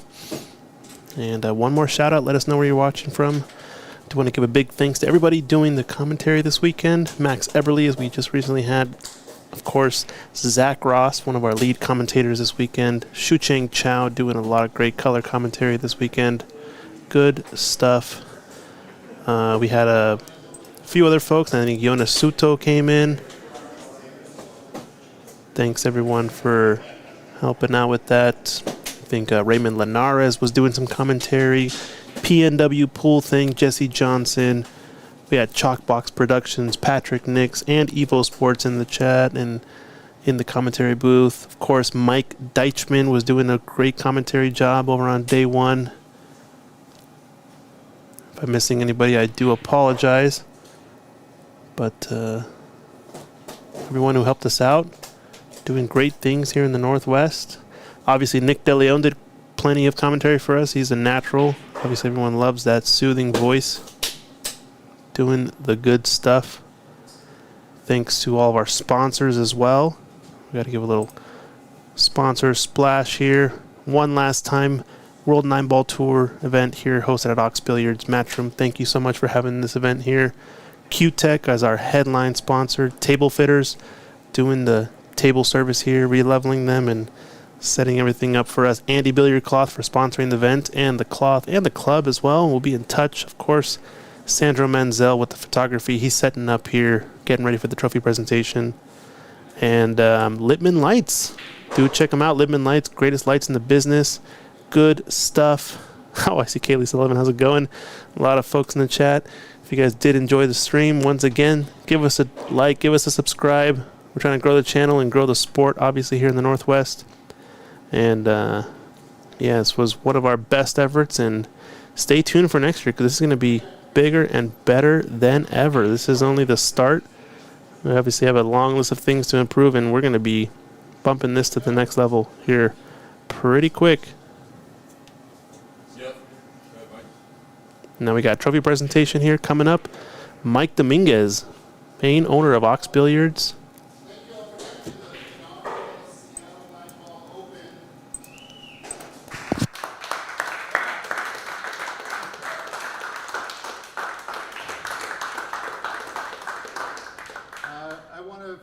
Thank all the players that entered. They made this possible. They made this happen. The energy was unbelievable for the past 3 days and even a few days before then. There was a buzz from beginning to end. We had massive stories, comebacks, heroes, underdogs, and how can you not finish with a hill-hill match? So what an amazing tournament. I want to thank Q-Tech for being the main sponsor. They really helped us out since pretty much the day we opened. So it was really fitting for them to step up and support this WNT ranking event. Same thing with Andy Cloth. Really fun to work with. Really great group of people. And as you all saw, this is a really nice and fine cloth. Everybody had good things to say about it. So thank you to Andy, thank you to Q-Tech, and then thank you to Sandro Menzel for being here and taking photos. Thank you to Littman Lights for always lighting the way. Mike, thank you very much. Thank you to the Zach Jonas Table Fitters, thank you.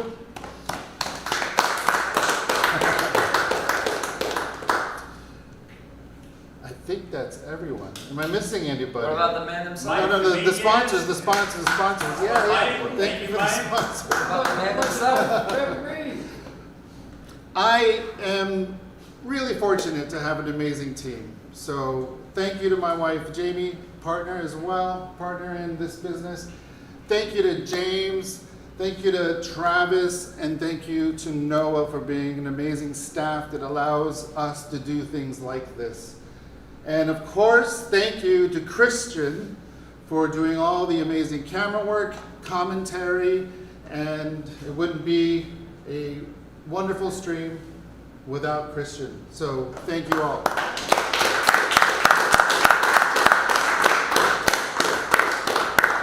And then I'd like to thank Sam Rabito. Come here, Sam. Stand up. Thank you, Sam. It's not fun being a ref. Sam has been doing this forever. He's a staple of the Pacific Northwest. We're happy to have him here as part of our team. Thank you to Lance Bromlin. Thank you, Lance.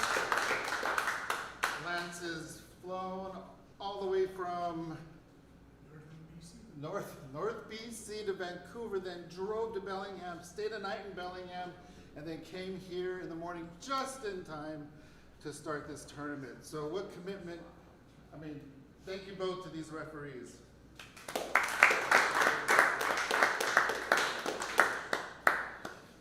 And then I want to thank the finalists, and I want to present the trophies now, so get your cameras out. If you want to take a picture. Lukas, thank you so much for attending. It's been a wonderful, wonderful tournament. Thank you for the runner-up. You guys ready? Okay, there you go. Excellent. Nice job. Congratulations.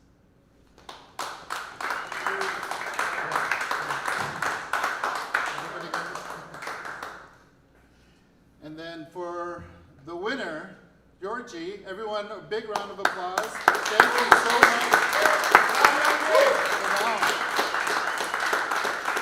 Drink out of it. Thank you, sir. Thank you. Well done. Well done. Pictures? I'll send them now. Oh yeah. I want to do some pictures before. Okay, go ahead. Yeah. Okay. Okay, step closer a little bit. Come towards the light. All right. I don't like this. Excellent. Thank you. Who else do we want to do? Who wants to get in there? Anybody? Peter? Peter wants to get in. Come on, Peter. Both of them together. Yeah. And guys, step close to the table so you're in the light. Oh, you guys look great. Ready? Peter, a little closer to me. Oh, yeah, that's better. All right. Perfect. Do we want to get the refs in and do a mic and the refs? And Yeah. You guys right behind- Can you take one more? Oh, absolutely. Just friends or something? Let's put you guys right here, the two of you, right in the center. And then let's put the refs. Get the refs All right, ladies and gentlemen, with that, we're going to conclude here the live stream of the inaugural 2024 Seattle Nineball Open. Thank you so much for joining us. If you guys enjoyed the stream, do drop a like and a subscribe. Of course, we're going to be releasing videos here of individual matches. And once again, thank you to everyone. Secret Wong, tournament director. Mike Dominguez, club owner. I'm Christian Youngers here. Zach Ross, our lead commentator. Shu Ching, our color commentator. Everybody in the booth who helped us out. Everyone who helped us doing things, events, everything. Appreciate everybody here. I'm Christian Youngers, and we're signing off here at Ox Billiards, downtown Seattle. Thank you so much, and everyone have a good night. We'll see you soon.